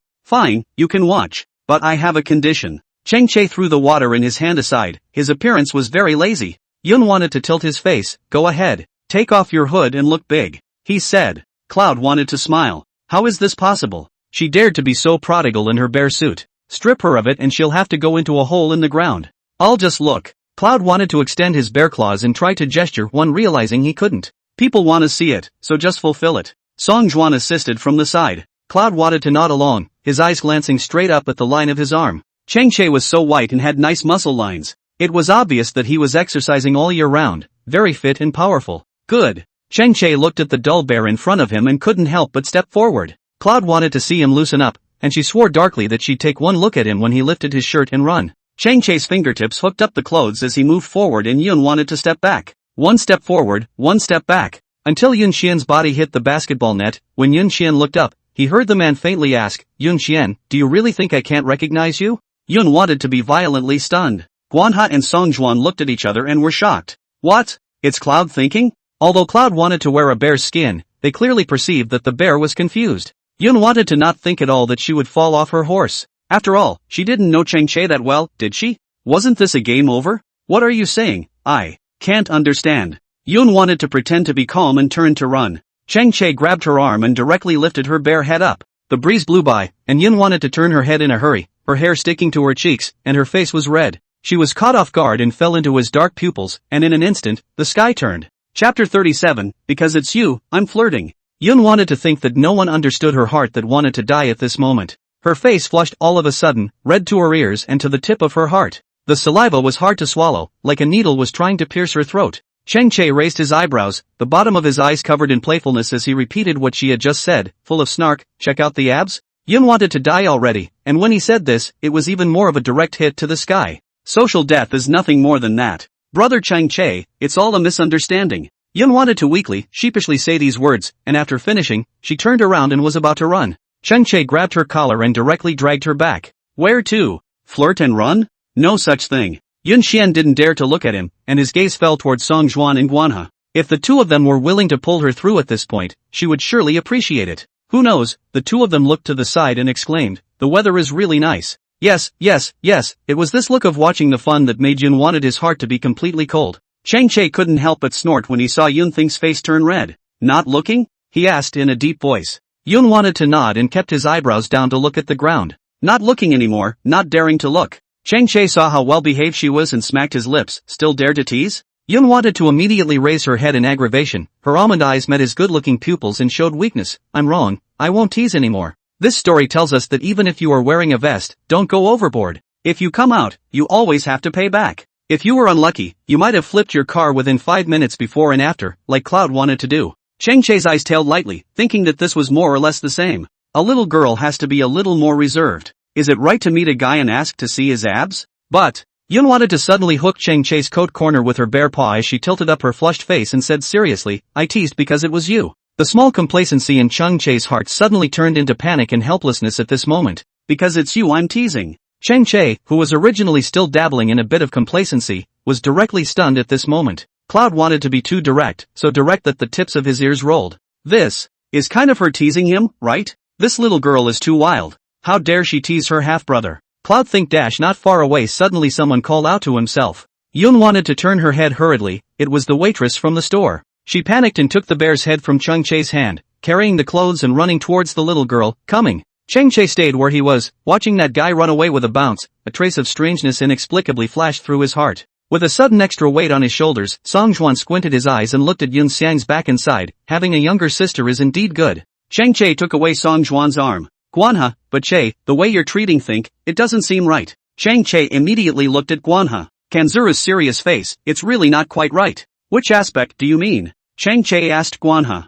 Kanzuru, it's not quite right in every way. Don't you realize that you're already starting to get closer to her? Chang Che was not someone who liked nonsense. The matter of asking questions knowingly was his least favorite thing to do. But just now, he knew that Kumari was a cloud thinker, and he still cooperated with her and finally dismantled her. Wasn't that enough proof that something was wrong with him? There's nothing wrong with being a brother and taking care of your sister. Chang Che just replied like this. Song Juan, so you kind of accept this sister? Chang Che moved his lips. Not knowing if it was because his mind had been torn apart and he was inexplicably uncomfortable, he stiffened his mouth and said, I meant to take care of her for a bit. Oh, Song Juan stretched the end of his voice, fine, just taking care of it. Chang Che looked at him askance, wanting to knife a person whose eyes could not be hidden. Slipping away. Song Juan pulled Guanha and ran away. Before leaving, Song Juan also didn't forget to idly say, Chang Che, that's your sister Rao, you can take it easy. Chang Che? Song Juan laughed out loud and continued to be, friendly reminder, there's only one evil thought missing between brother and beast. Chang Che.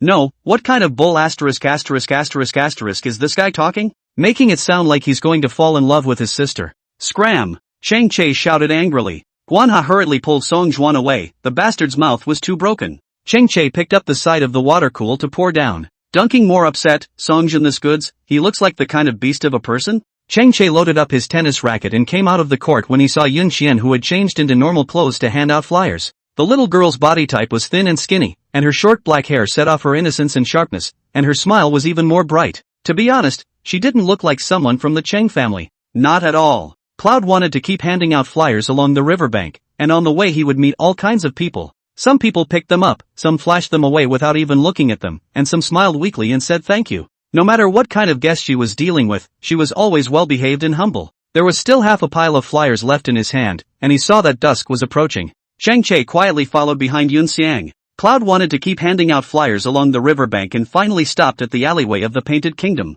She saw that it was still early, so she ran to hide from the cleaners. Yun wanted to sit on the ground, tilted his face up and looked at the flyer in his hand. Thinking of the humiliating appearance in front of Chang-chae just now, he couldn't help but feel a bit frantic. Yun wanted to prop up her chin and sigh. Why in the world would she think twice about teasing Chang-chae? Later on when they went home and had to meet again, Junxian, how can you end this? Yun wanted to scratch his hair and was annoyed when a little boy wearing blue and white striped short sleeves suddenly squatted down in front of him. The little guy was wearing open crotch pants with a diaper over them. He was adorable, with dark and round eyes. He blinked at Yun Want and called out milkily, "Sister." Cloud wanted to be darkened inside, and all of a sudden it was like fireworks exploded in splendor. "Whose kid are you?" Yun wanted to raise his hand to pinch his face. It was icy cold, very slippery, and the point was that it was soft and felt especially good. The little guy hemmed and hawed, wobbling because of his unsteady center of gravity. "Sister, can you teach me to draw little cars?" He tilted his head, his beautiful eyes shining brightly as he looked at Yun Qian. How could Cloud think of refusing to come?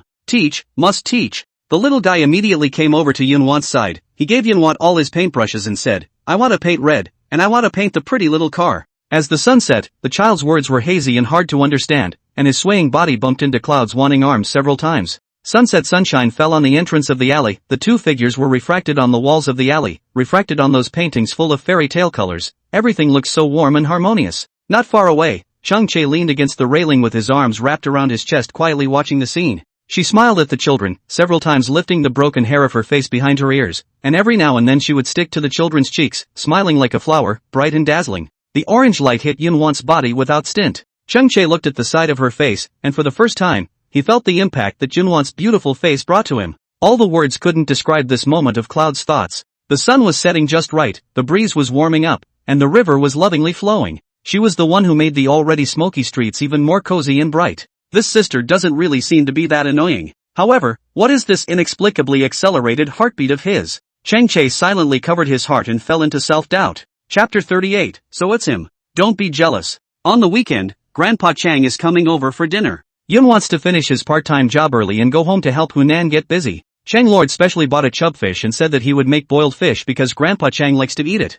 The sky turned fish belly white, families lit up the lights, smoke pipes smoking thick cooking smoke. Yun wanted to look out from time to time, looking forward to the arrival of Grandpa Chang. Uncle Chang said that Grandpa Chang was a stubborn old man who didn't smile. He was notoriously difficult to serve in the compound. But this has to do with his military career. Does Grandpa Chang know I live here? Yun wanted to ask Chang Lord. Chang Lord nodded, of course, I'll definitely have to greet my family when I bring you home. So think about it, you don't have to worry about your family disliking you. As he spoke, Chang-chae was descending the stairs. Grandpa knows about this matter of her coming to our house? Chang-chae asked Chang Lord unexpectedly. Chang Lord brought the cooked fish to the table, pinched his ears and said to Chang-chae, "Huh? Yeah, Chang-chae. Grandpa just didn't say anything? What can he say? He supports me." Chang Lord spoke faintly. Chang-chae choked. When he was a child, he accidentally broke the glass of his neighbor's house by playing soccer, and was punished by kneeling outside for a day, and at night he wrote a 500-word review to go and read it in front of others. Chung Lang brought his illegitimate daughter into the house. How could Grandpa dare to support such a thing that corrupts the family's morals? As he spoke, the door outside was pushed open. Chang-chae raised his eyes and looked over. It was Grandpa who had come. Yun wanted to turn around in a hurry, still holding the dinner plate in her hand waiting to serve Hunan. The flower pot at the doorway blocked half of her vision. Yun wanted to probe forward and saw an old gentleman in a Zhongshan suit walking modestly with something in his hand. His spine was straight and his shoulders were thick. The years had left no traces on his body, only on his cheeks, leaving a deep mark. Yun wanted to freeze for a moment. This grandfather. Why she felt a little familiar. "Dad, what brings you here?" Chang Lord greeted him. "Sharing a bike," the old man said mid-sentence. Chang Lord snorted. "I said to pick you up. You didn't have to, you rode your own bike." "What do you know, low-carbon environment?" the old man scolded. Yun wanted to can't help but feel in his heart, so fierce. "Think, come." Chang Lord hooked his hand at Yun. "Think." Hunan nodded her head and took the dinner plate in Yun Xian's hands. Yun wanted to walk out with some apprehension. Chung Genua was sitting on the sofa looking up. Chang-chae sat at the dining table with his face propped up, as if everyone was inside the situation but he was the only one waiting outside it to watch the show. Before Chang Lord could introduce the two, he heard Chung Genua say in surprise, "It's you?" Several people looked at Chung Genua, and a hint of incomprehension flashed in Yun Xian's eyes. "What?" Chung Genua slapped his thighs. He stood up, his voice carried a few points of helplessness and a few points of excitement. "Supermarket, queuing up to check out, I bumped off your cell phone." "It's you!" Yun thought for a moment. No wonder she felt this old gentleman looked so familiar just now. So it's you. Yoon thought that the world was really too small. Chang Genua gave a loud laugh. He later tried to find Yun Xian and wanted to give Yun Xian compensation. But after asking around, everyone said they didn't recognize her and didn't know whose child she was. He didn't realize that she was the little girl that Chang Lord wanted to bring home. Chang Che was silent. He felt that things were heading a little differently than what he thought. Your cell phone, fixed? Chang Genua pointed to the sofa next to him, signaling Yun to sit down. Yun wanted to nod, yes. Chang Genua looked Yun Xiang up and down and couldn't help but nod his head, exclaiming, there's a shadow of your father. Cloud wanted to guffaw. She was happy whenever someone mentioned Dad in front of her. That way she would feel that Dad was still in this world and that no one had forgotten Dad.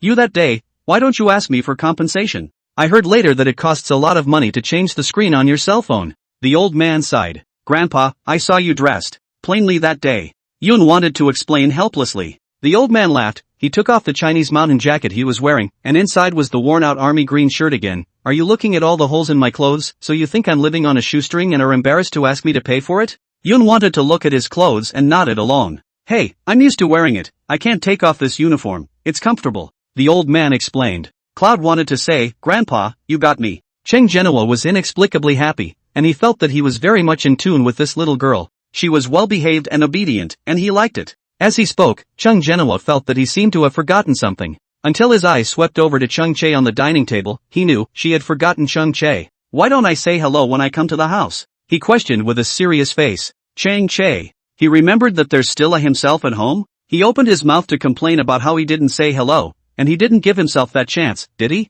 Dad, we're eating. Hunan came to the table with chopsticks to greet him. Let's go, let's eat. The old man got up and rushed at Yun Xiang to say enthusiastically. Yun wanted to inexplicably feel as if Grandpa wasn't as fierce as the legend had it. He was still very friendly to himself. Cheng Che had kind of seen this face of his grandfather. He was really polite to the little girl. At the dinner table, Cheng lured straight to Cheng Genua clip food. Cheng Genua was thinking about Yun Xiang and told her to eat more. He still feels sorry for this little girl, losing her parents at a young age, and now she is under offense. Even if the Cheng family treats her well, she will not feel warm. Cheng Che was about to clip the ribs, just as Cheng Genua clipped them away to Yun Xiang. Cheng Che sighed, Grandpa, overly biased. It's fine if you eat less. He didn't even look at Cheng Che. That's right, eat more. Oh. Do you think today's sweet and sour shrimp is good? Hunan pushed the dish towards Yun.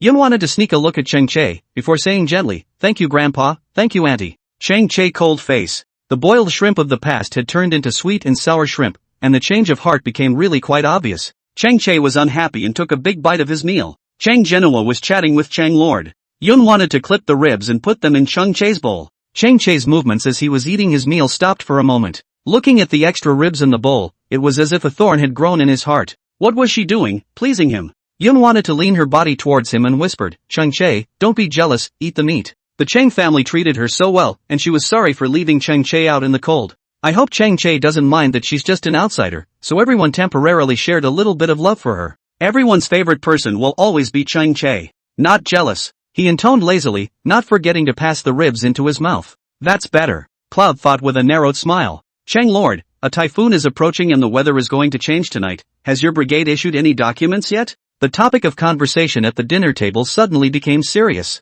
Yun wanted to raise his eyes and heard Cheng Lord say, The team has had a lot of meetings lately, all centered around typhoon warnings. We'll all be living in the team on Monday, ready to go. Yun wanted to sniff and couldn't help but follow the tension. Living on the team meant that things were serious. Hunan, what did the hospital side say? Cheng Genua asked Hunan. Hunan, our hospital side has also issued a document to support the front line at any time. Cheng Genua nodded, and soon had a new problem. What about the two children when both of you are not at home? Grandpa, I'm not a child anymore. Cheng Che wrinkled his eyebrows and said again, are there fewer times when the two of them aren't at home? As a child, he was often left home alone, scared to death by thunder in the middle of the night and crying without knowing who to call. He got used to it a long time ago. Hunan pinched Cheng Che's food and said with disgust, so aggravating. Cheng Che thought of all the things he had done when he was a child, and his heart was inevitably angry. He raised his eyes and looked at Cheng Lord. It's aggravation. And I don't know who Dad's love went to. Chapter 39, moving out as soon as possible and messing with his mindset. The atmosphere at the table suddenly paused. Cheng Lord heard accusation and dissatisfaction in Cheng Che's words. Who did he give his love to? Of course it went to the country, to the family. What are you talking about, you kid? Hunan wrinkled his eyebrows, not forgetting to kick him under the table, signaling him to stop talking nonsense here. Cheng Che just looked at Cheng Lord. He couldn't see a bit of weakness in Chang Lord's eyes. Chang Che was not surprised. After all, Chang Lord's mental quality was too strong. Besides, he was able to bring Yunwan home and let Yunwan to live with them like a family. What was there that he would be ashamed of? Chang Che retracted his gaze as he looked towards Yun Xian and said faintly, it could also have been given to Yun Xian. For eyes met, and Yun wanted to pause for a moment, his mind going blank. Gave it to her? Was it because Uncle Chang was too strict with him and too lenient with himself that Chang Che minded it in his heart? If that was the case, she understood Chang Che very well. If a child suddenly came to her house to steal her father's love, she would also mind. What does it have to do with thinking about it? Chang Che, why are you being strange? Hunan kicked him under the table again. Chang Che saw the look under Yun Thing's eyes gradually become ashamed, and it was like something tickled his heart. He had to remember once again what Song Juan had said, his sister had no choice. Chang Che's eyelashes fluttered. He lazily smiled, his voice a bit hoarse, just kidding. But Jin wanted to see that he wasn't joking, he really minded that he was sharing away the care that Chang's family had for him. Don't make jokes like that in the future. Hunan reminded him. Chun Lord felt that there might be some kind of misunderstanding between him and his son. He would have to talk to Chang Che sometime. The night, on the eve of the typhoon, was not quiet in the yard, the leaves were rustled. The TV in the living room broadcasts the evening news, typhoon warning, Manhwa or landfall on the night of the 18th to 20th. The next 3 days of thunderstorms resident in Xinjiang. Local precipitation amounted to 150 millimeters, please do not have to, reduce go out must pay attention to safety. Chang Lord sent Cheng Genoa home before he came back. Yun wanted to watch the news with Chang Che in the living room waiting for the school to send out suspension notices. Hunan was busy in the kitchen, the sound of pots and pans clashing adding a bit of warmth to the house.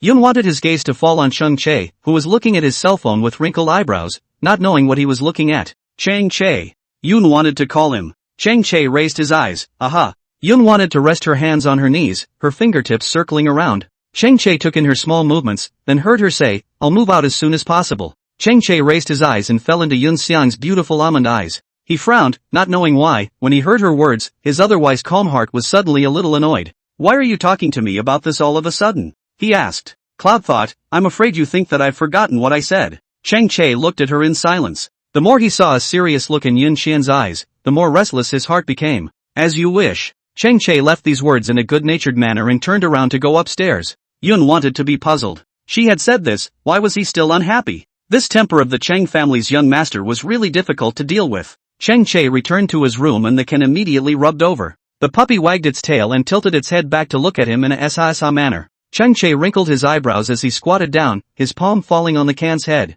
The heart, however, didn't know where it landed. I'll move out as soon as I can. Yun Xiang's words echoed in his ears. Chang Che couldn't help but heavily slap the can dog's head, followed by a sigh, annoyance written on his face. Did he have a strong desire for Cloud to move out? Why suddenly talk to him about this, as if he must want Yun to move out? It seems like he's being petty. The can, who was enjoying a gentle caress, was dazed by the sudden slap. Woof. What's wrong with a pooper scooper who inexplicably hits himself? Wait online, urgent. The next morning, Yun wanted to go downstairs and Hunan reminded her, think, it's raining today, remember to bring an umbrella. Cloud wanted to open his cell phone weather forecast, and it was indeed raining today. Cloud wanted to look at that cue for a long time before dropping his lashes. It's going to rain. Got it, Auntie. Yun wanted to answer and realized that there was no Chang Che in the living room. Hunan could see that she was looking for Chang Che and said, Xiao Che left first and said he had something to do. Cloud wanted to be silent for a few seconds. Oh. Yun wanted to eat a bun while going to change his shoes and pick up the umbrella at hand. Auntie, I'm going to school. Hunan, okay, be safe on the road. I'll pick you up at night if it rains a lot. Just outside, the cold wind blew into the bones. Cloud wanted to gather the jacket on his body. It is true that the typhoon is coming. The temperature dropped a lot. The leaves were blown everywhere, and the hair scraped his face. The class was lit, and unlike in the summer when the windows were open, now they were closed and the classroom was dark. Cloud wanted to just flip through his exercise book when he heard the radio go off. Hello everyone, it's 7 o'clock in the morning. Welcome to the campus radio. I'm Chang Che from senior class 6. The teenager's voice came as promised, low and lazy, subdued and magnetic and good to listen to. Everyone perked up their ears and heard Chang Che's voice ringing out on the radio once again. Typhoon Manhwa is coming, so I hope everyone pays attention to safety and doesn't travel unless it's necessary. As the words fell, a rustling sound rang out in the classroom. Everyone was anticipating and panicking about the typhoon. The next song we're going to play for you is a song called Borrow a Rain ordered by Senior Sue. The weather forecast says it's going to rain tonight, so congratulations, you might actually borrow a rain. Chang Che joked. The music started slowly and Cloud wanted to start anticipating the rain. That's it for today's broadcast, see you tomorrow. The broadcast ended, and Lami purposely turned her head, only to realize that Cloud wanted to be extraordinarily quiet today.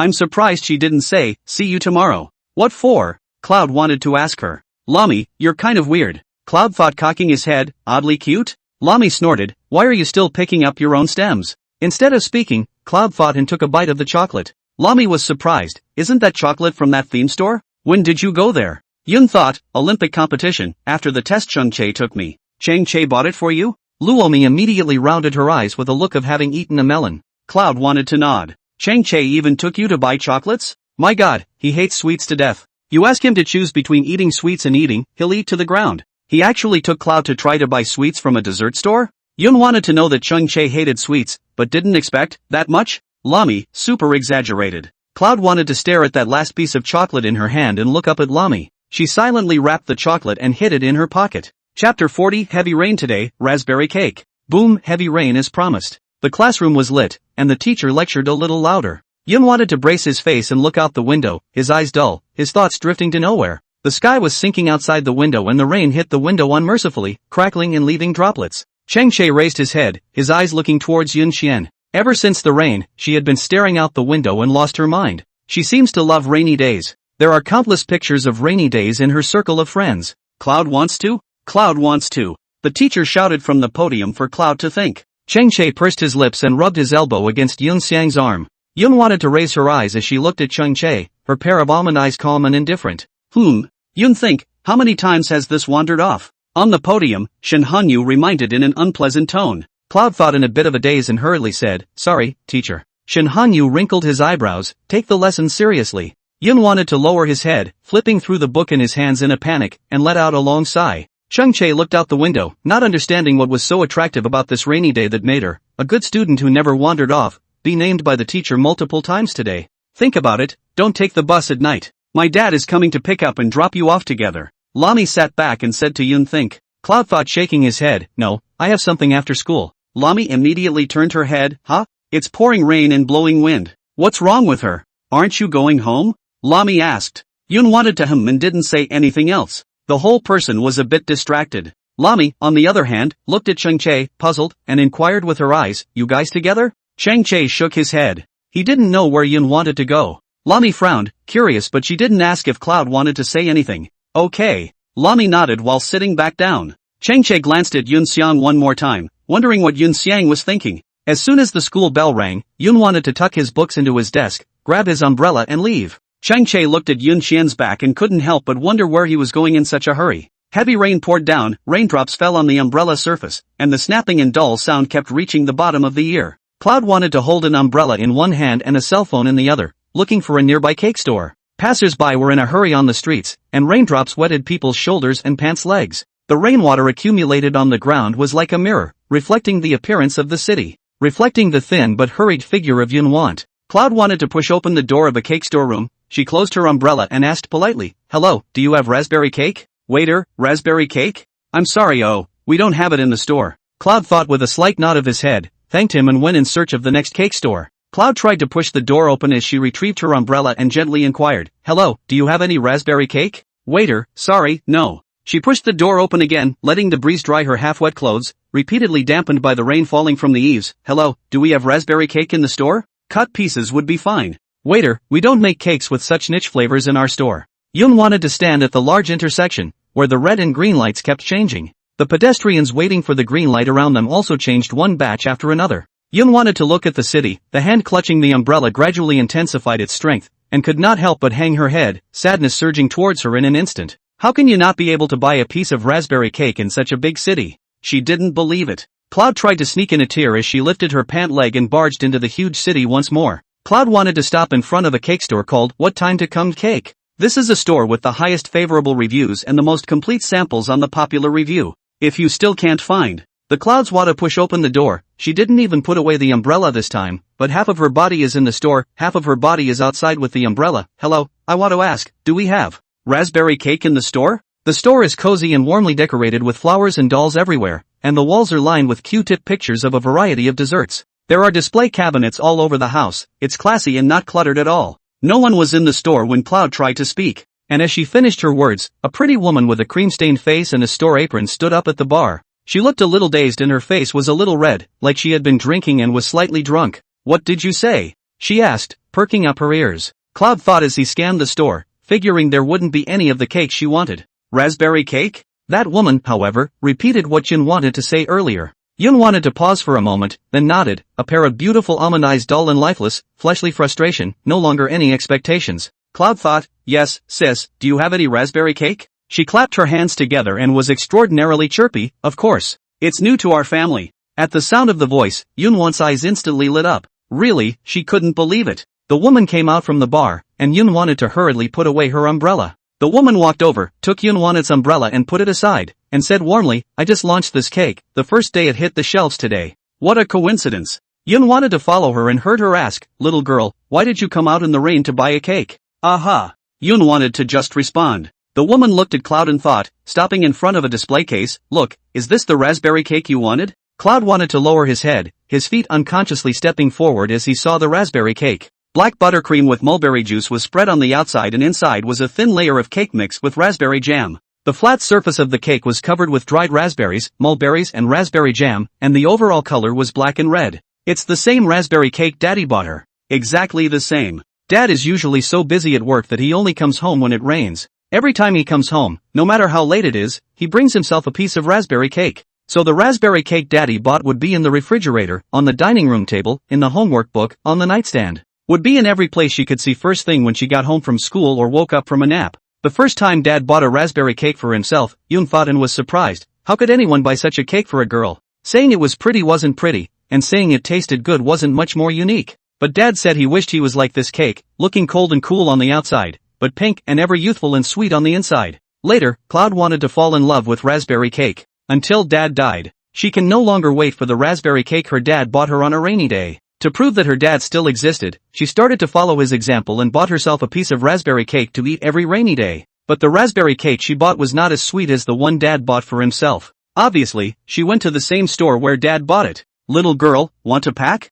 The sister's gentle words pulled Cloudy Thinker's thoughts back. Chapter 41, An argument arises. Chang Che doesn't understand. At the bar, Cloud wanted to look at her pretty sister who was packing her own bags. She asked, will the raspberry cake stay on the shelves? If it sells well it will, it depends. She always squinted and smiled when she spoke, speaking flirtatiously. Yun wanted to see the name on her badge, a few points to come, Changya. It seems that I've been in frequent contact with people with the last name Ching lately, which is strange. I looked for many cake stores, and you're the only one who has it here. Yun wanted to look at her askance, as if she was grateful, but also as if she was complaining. Why does it have to be this? Changya was curious. It's special to me. Cloud wanted to answer sincerely. Changya cocked her head and thought for a moment, I hope I get a chance to hear your story. See you on the next rainy day. Yun wanted to tickle the corners of his mouth, and a smile finally appeared on the face of the little girl who had been in an emotional slump all night in this pouring rain. When Cloud wanted to return home in the rain, the living room was empty and dimly lit with only a small lamp on. Water was dripping off of Cloud's body as she hurriedly placed the cake on the coffee table and rushed to find a towel to wipe her hair, changing her clothes in the process. Chang Che heard a sound downstairs after taking a shower, and he went downstairs. He then saw Yun Qian's room with the door half open. The can wagged its tail and followed Chang Che, who saw the cake box on the coffee table. What time to come cake? He murmured the label on it and couldn't help but narrow his eyes. Auntie's dessert store? Where's the dessert from? Chang Che opened the box and inside was a piece of black and red raspberry cake. He saw the picture Changya posted in Changya's circle of friends today, saying that it was a new product in the store. Is this what Cloud wants to buy? Upstairs, Chang Che's cell phone suddenly rang. Chang Che closed the cake as he was about to go upstairs, noticing that the cans were still by the coffee table. Thinking about Yun wanting to come out later to see Canned Head scared. Chang Che also didn't forget to call out to the can, upstairs, stupid dog. The can wagged its tail, looked fondly at the cake on the coffee table for a few moments, and reluctantly followed Chang Che up the stairs. Chang Che returned to his room and it was Hunan who called. Hunan, Chang Che, are you and Think at home? Chang Che pulled over a chair and sat down. It's in. Okay, your dad and I aren't going back tonight, so you guys go out and buy yourselves something to eat in the morning. Also when you go to school tomorrow morning, you and Think don't forget to bring your umbrellas. Hunan's voice was urgent and kept ordering. Chang Che lowered his head. Got it. The teacher called me to say you and Think about the matter of the competition, you two together to the Chang family glory, when I and Dad busy after this bout to you two to celebrate. The phone that end, Hunan chattering. Chang Che hung his head, playing with a pen in his hand, quietly listening. The arrival of the plum blossom had made everyone busy, and once the city was destroyed, it wouldn't be over in a day or two.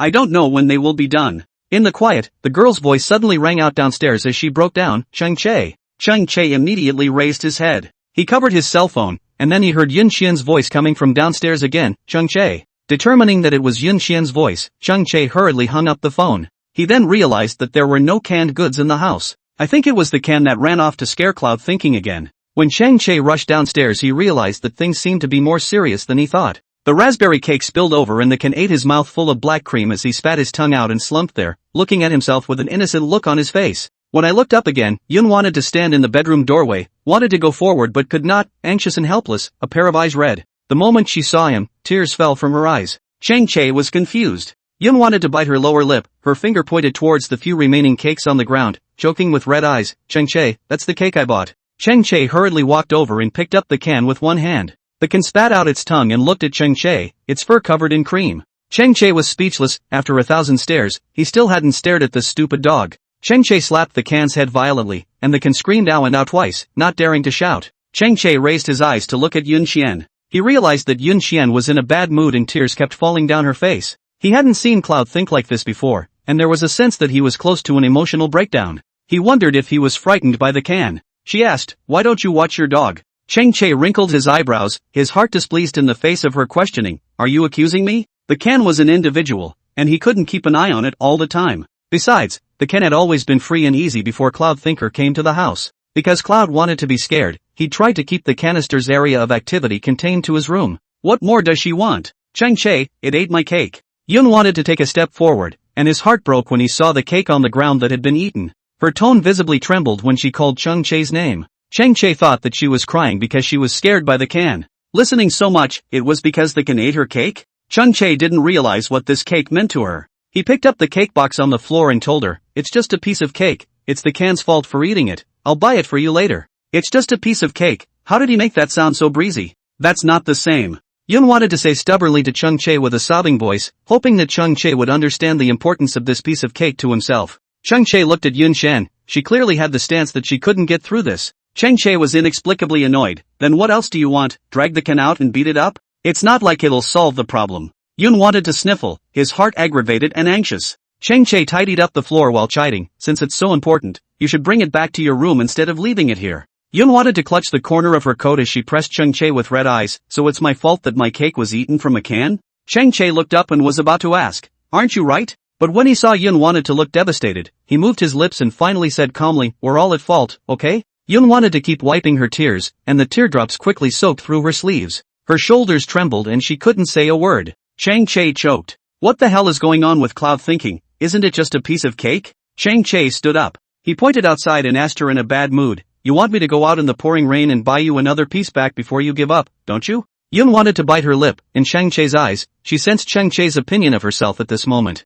He felt that he was being unreasonable and felt that he was being unreasonable. Yun wanted to can't help but lose her temper with him. Che, you don't even understand what this cake means to me. Right, I don't understand, and I'm too lazy to understand. Che fiercely went back. Yun wanted her shoulders to tremble at the ferocity. She bit her lip and turned around to go back to her room, closing the door with a heavy and ferocious sound. For a moment, the living room was quiet, only the sound of falling rain kept ringing. The Ken knew that it had gotten into trouble, and it plopped down on top of the steps without saying a word, looking at Che, who was frozen in the living room, and lowered its eyes. Chapter 42, Stealing Photos, Short-Haired Girl. Che looked at the remnants of the cake in his hands and was furious. He was here cleaning up the mess and coaxing her. He thought he was overly emotional and stabilized, and she was still slamming the door on him? Inexplicably. Che kicked the cake box on the floor. Damn, ask around to find out who the old man has been slammed in his life off. The more Che thought about it, the more angry he became, coaxing her to still get on his face. Yun wanted to lie down on the bed, as if she couldn't stop her tears.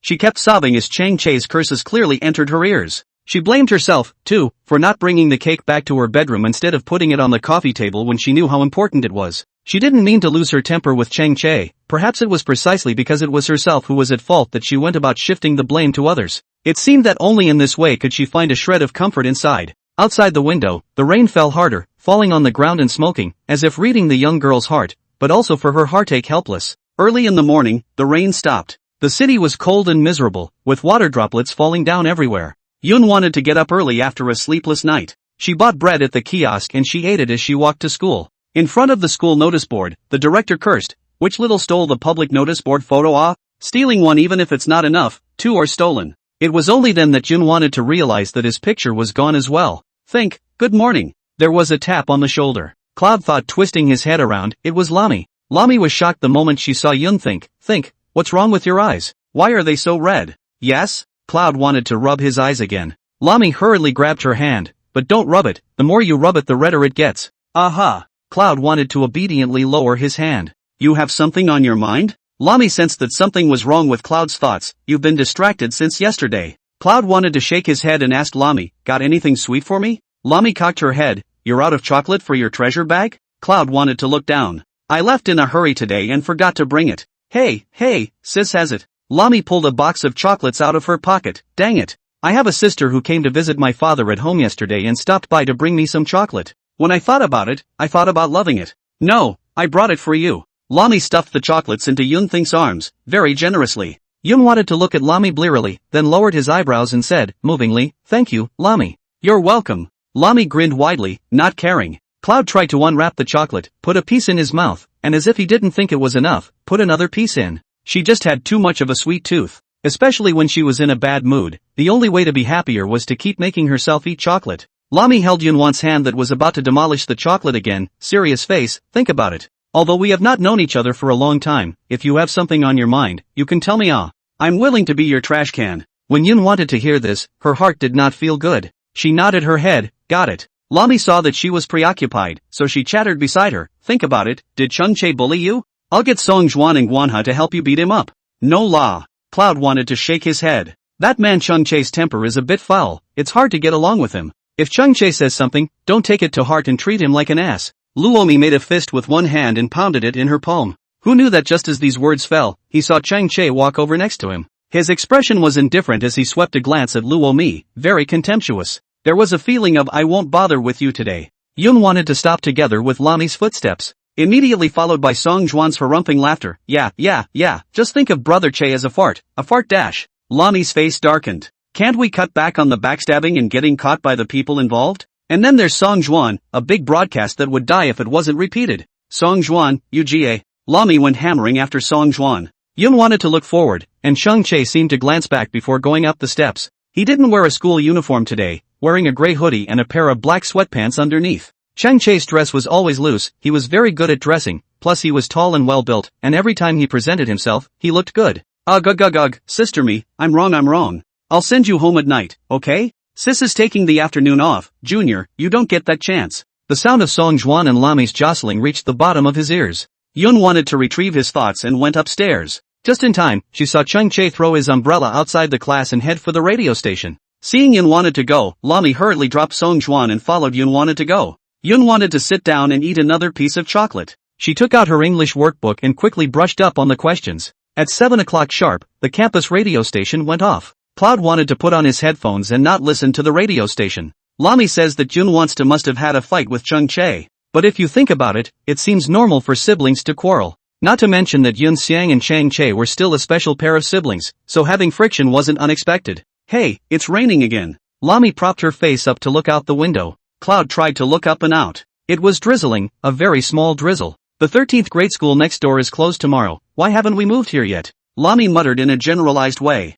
Lami sat back, her hands resting on her face as she asked, think about it, a typhoon is coming, would you be afraid? As he spoke, the chair next to Yun wanted to be pulled away. Yun wanted to glance to his side, it was Changchae who had returned. Yun wanted to lower his head and clenched the pen in his hand, writing while saying, not afraid. Is there a high degree of truth in that? Lami cocked her head, not forgetting to give Changchae a sidelong glance. It couldn't be because Changchae came, so he deliberately said he wasn't afraid, right? Class is over, Lami. Cloud tried to remind Lami. Lami stopped teasing her when he saw she was in a bad mood. Changchae was about to take his textbooks out of his desk when his hand tugged and messy things fell out of his desk. Everyone in the classroom looked towards Changchae's body. They saw all sorts of snacks rolling around Changchae's feet, including 3 love letters that had slowly fallen. Cloud wanted to stare at a pink love letter that had landed at his feet that read, Senior Class, 6, Changchuchi. Changchae wrinkled his eyebrows, and as he was bending down to pick it up, his fingertips suddenly bumped into the back of Yun Xian's cold hand. He raised his eyes, and Yun Xian just happened to raise her head as well.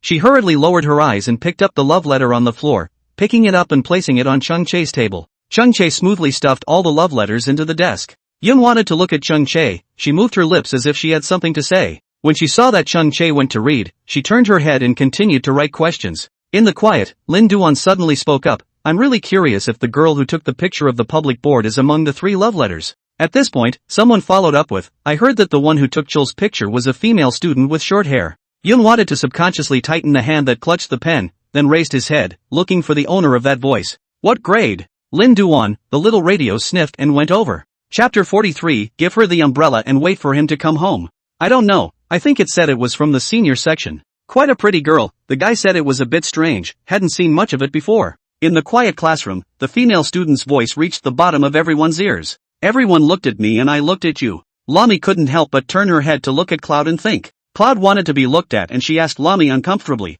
"What are you looking at me for?" Lami squinted. "Senior section, pretty, haven't seen it before. The point is, short-haired girl." Lami shook her head as she withdrew her gaze and couldn't help but brace herself for a smile. Is that even a guess? The answer to who it is laid out on the face. Yun wanted to know that Lami was smart. She sneaked a look at Chang Chae. Luckily Chang Chae was writing questions and didn't hear the keywords they said. If Chang Chae knew that it was himself who took his picture, he still didn't know how he would look at himself. She didn't mean anything else, she just thought, Chang Chae really looks good in that picture. Thinking about it now, she also felt that she was a bit outrageous. She had actually taken Chang Chae's photos. Yun wanted to never do something so bold, for the first time. Class is in session. Shen Hanyu stepped into the classroom with the class bell, interrupting the gossip in the classroom. School ends at 5 o'clock this afternoon, haha. Plum blossoms are coming. The school board has tentatively closed school for 2 days. If there's an accident, another notice will be made in the class group. Shen Hanyu handed a bunch of safety conventions to the students in the first row and said, take the safety conventions home and sign them.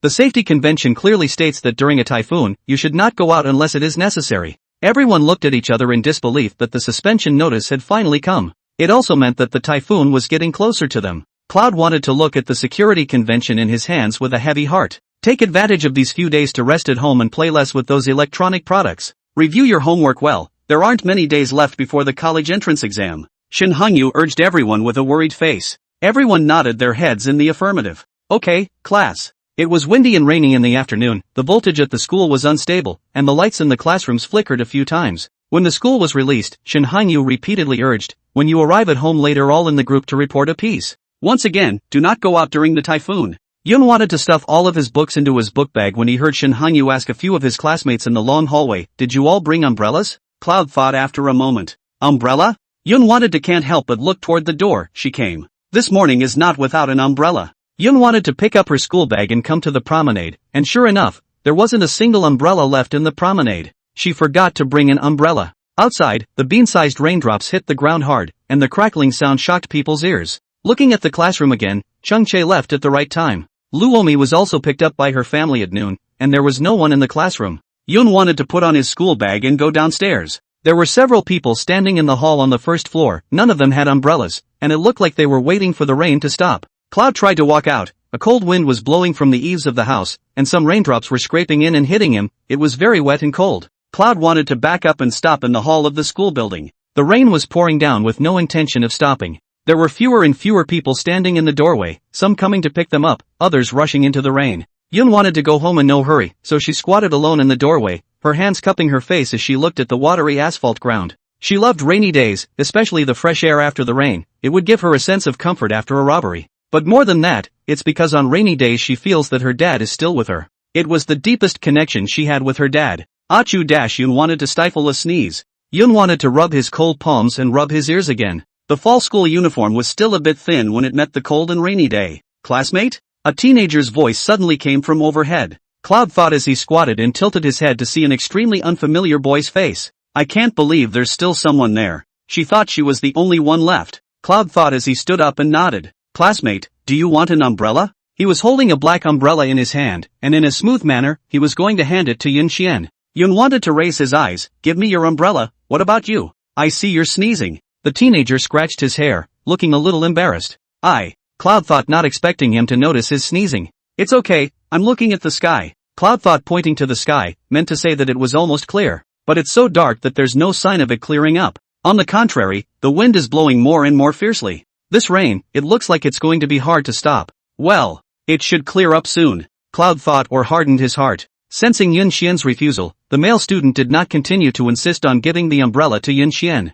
He nodded his head, not forgetting to glance towards the stairway at the back, and quickly walked away with his umbrella. Yun wanted to thank her classmates for their kindness, but bothering to transfer something like this was not something she liked to do. Yun wanted to be about to crouch down to watch the rain again when someone stopped beside him. Cloud wanted to look over unintentionally, but it made her pause. Chang Che? Chang Che also inclined his head to look at her. He was wearing a hoodie's cap, with one hand in his pocket and an umbrella in the other. There wasn't much expression on his superior-looking face, except for the eyes that looked at her, which were cool and indifferent. Yun wanted to shamefully retract her gaze to look into the distance, thinking that she was really sorry for losing her temper with Chang Che last night. Yunhwan's footsteps were about to move to the side, according to his four not allowed to stay away from him when the book bag was suddenly pulled by someone. Run for what? His tone was deep, his voice on the verge of becoming one with the thick, oppressive rain. Yun wanted to look at him, and a hint of displeasure clearly flashed across his brow. Nope, didn't run. Cloud tried to stammer. Chang Che looked askance at Yun Shan, he moved his lips as if he had something to say.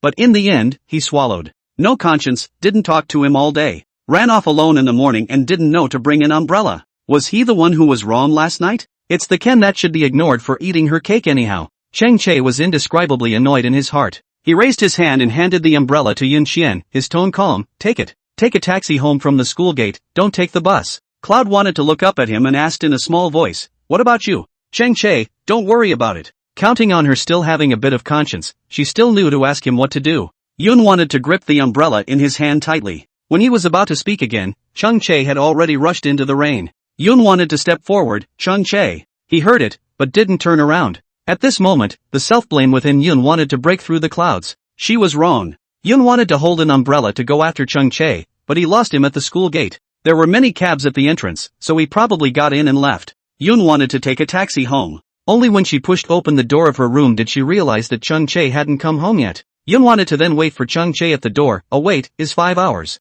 At 10 o'clock in the evening the door was thrown open and someone came in through the rain. Hearing the sound, Yun wanted to immediately stand up from the sofa. She pushed open the door of the room and collided with the person who was about to open the door at the entrance. The wind poured into his clothes, and the cold pierced his bones. Yun wanted his waist to be wrapped around, and the tip of his nose was pressed against his wet clothes. Chapter 44, Not waiting for the typhoon, I'm waiting for you. Yun wanted to raise her eyes, and the man just happened to hang his head as well, the cell phone's flashlight shining on her face. Chang Che? Throwing herself at him? Yun wanted to look at Chang Che's face in a bit of a panic. His forehead hair was wet and his eyelashes carried droplets of water. His breathing was a little heavy, and up close, it was a different feeling again. Yun wanted to swallow her saliva and inclined her head, letting her heartbeat get out of control, and hurriedly took 2 steps back. Chang Che's hand vacated, his fingertips moving as if he was still coveting that slender softness. Chang Che. Yun wanted to call him. Chang Che entered the house, he closed the door and quickly changed his shoes. Typhoon-related news was playing on the living room TV,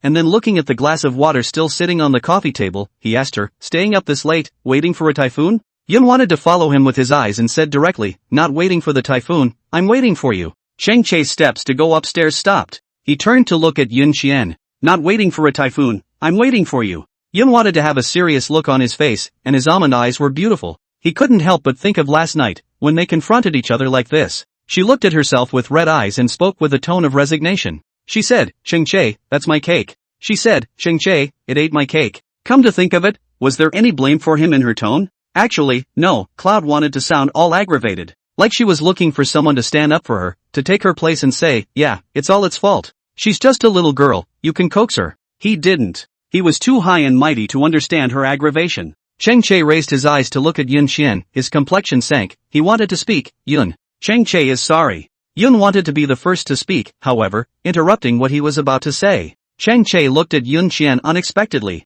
Yun wanted to say apologetically, Chang Che, it was my fault last night, I shouldn't have quarreled with you over a piece of cake. I will definitely control my emotions in the future and won't cause you any trouble. Chang Che's expression instantly became complicated. Yun wanted his words to be like a thorn, seemingly so calm, it silently landed on the tip of his heart, piercing him bit by bit. It made him become self-blaming as well. In reality, Yun wanted to not give him any trouble. She said, Chang Che, I'm satisfied that the Chang family is willing to give me a place to land. It's me who didn't put myself in the right position. I'm sorry, I hope you forgive me. Chang Che pursed his lips and froze for a long time without uttering a word as he looked at Yun Xiang. She was so understanding, if he didn't forgive her, it would rather look like he was being unreasonable. But he wanted to tell Cloud to think, I don't blame you. Really? Yun Wan's eyes immediately brightened as she looked at him, her tone leaping up again. Cheng Che met her eyes and couldn't help but smack his lips. How was this little girl so easy to coax? He said he didn't blame her, and she just looked at herself like this. Yun Think's sight was too hot, and was full of clarity and gentleness when he looked at Cheng Che.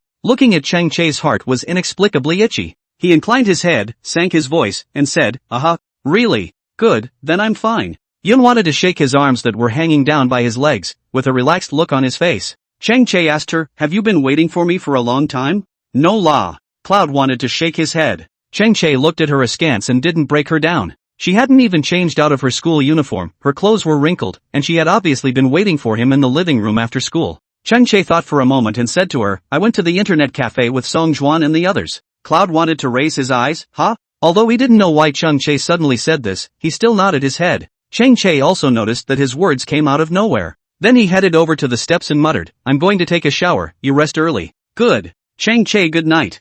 Yun wanted to guffaw. Cheng Che's footsteps on the steps stopped. He raised his eyes, and his hand on the handrail tightened before turning his head to look at Yun Qian. She stood there calmly, looking a little tired. And yet, she still smiled at her with a look of pleasing him. All he could think was that she knew too much. Overly understanding. The air became thin, and the sound of rain outside the window entered the ears. The gusts of wind kept the windows rattling. Cheng Che slowly spoke, Yun Think, it's not your fault, it's me who didn't take care of the can. Next time, I won't let it eat your food. Yun wanted to shake his head hurriedly. Cheng Che pursed his lips, his throat rolled up and down, his voice lowered, it was me and the can that were wrong. It was me and the can that was wrong. Yun wanted his eyebrows to jump a little. It was like something was being muffled in her heart, and she couldn't help but feel aggrieved and ashamed. Why suddenly admit fault? La said it is not your fault, Yun want to voice inexplicably some choking. Cheng Che saw that there was a crying tone in her tone and immediately said fiercely, got it, no crying. Cloud did choke on his thoughts. She looked at Cheng Che aggrievedly, bit her lip, and in a long time came out with a sentence, Cheng Che you're mean to me.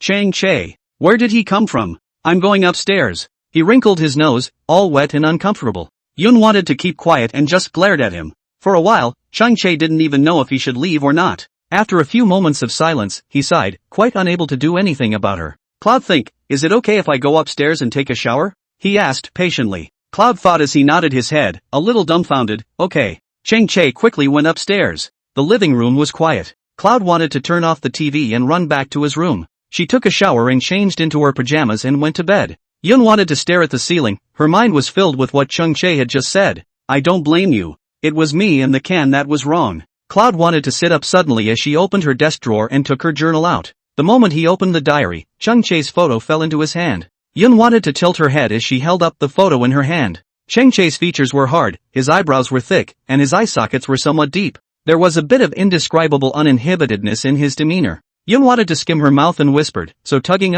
Cheng Che. Ding, the cell phone suddenly rang. Yun wanted to look so enthralled that her cell phone ringing startled her. She sheepishly put the photo back in her diary. Stealing Cheng Che's photo was her secret. This secret, she would hide it for the rest of her life. Cloud wanted to grab his phone, it was a typhoon warning from the weather app. Typhoon Manhwa will make landfall in Shenyang at 2 p.m. Residents are urged to keep their doors and windows closed and not to go outside. If you have any safety concerns, please call. Cloud wanted to look out the window, the tree in the yard was bent over by the wind. Branches snapped against the wall, occasionally hitting her window. The wind whistled, and through the cracks in the window it reached the bottom of his ears like someone was wailing. Cloud couldn't help but rub his arms, put away the diary, and hurriedly got under the covers. Yun wanted to cover herself with the quilt as she opened her cell phone, tapped Chung Lord's dialogue box, and sent a message. Yun thought, Uncle Chang, if you go out to rescue, remember to pay attention to safety. Rumble. Upstairs, Cheng Che squatted in front of the can, his brows furrowed as he pointed at it and asked, you're not allowed to go near pretty sister in the future, got it?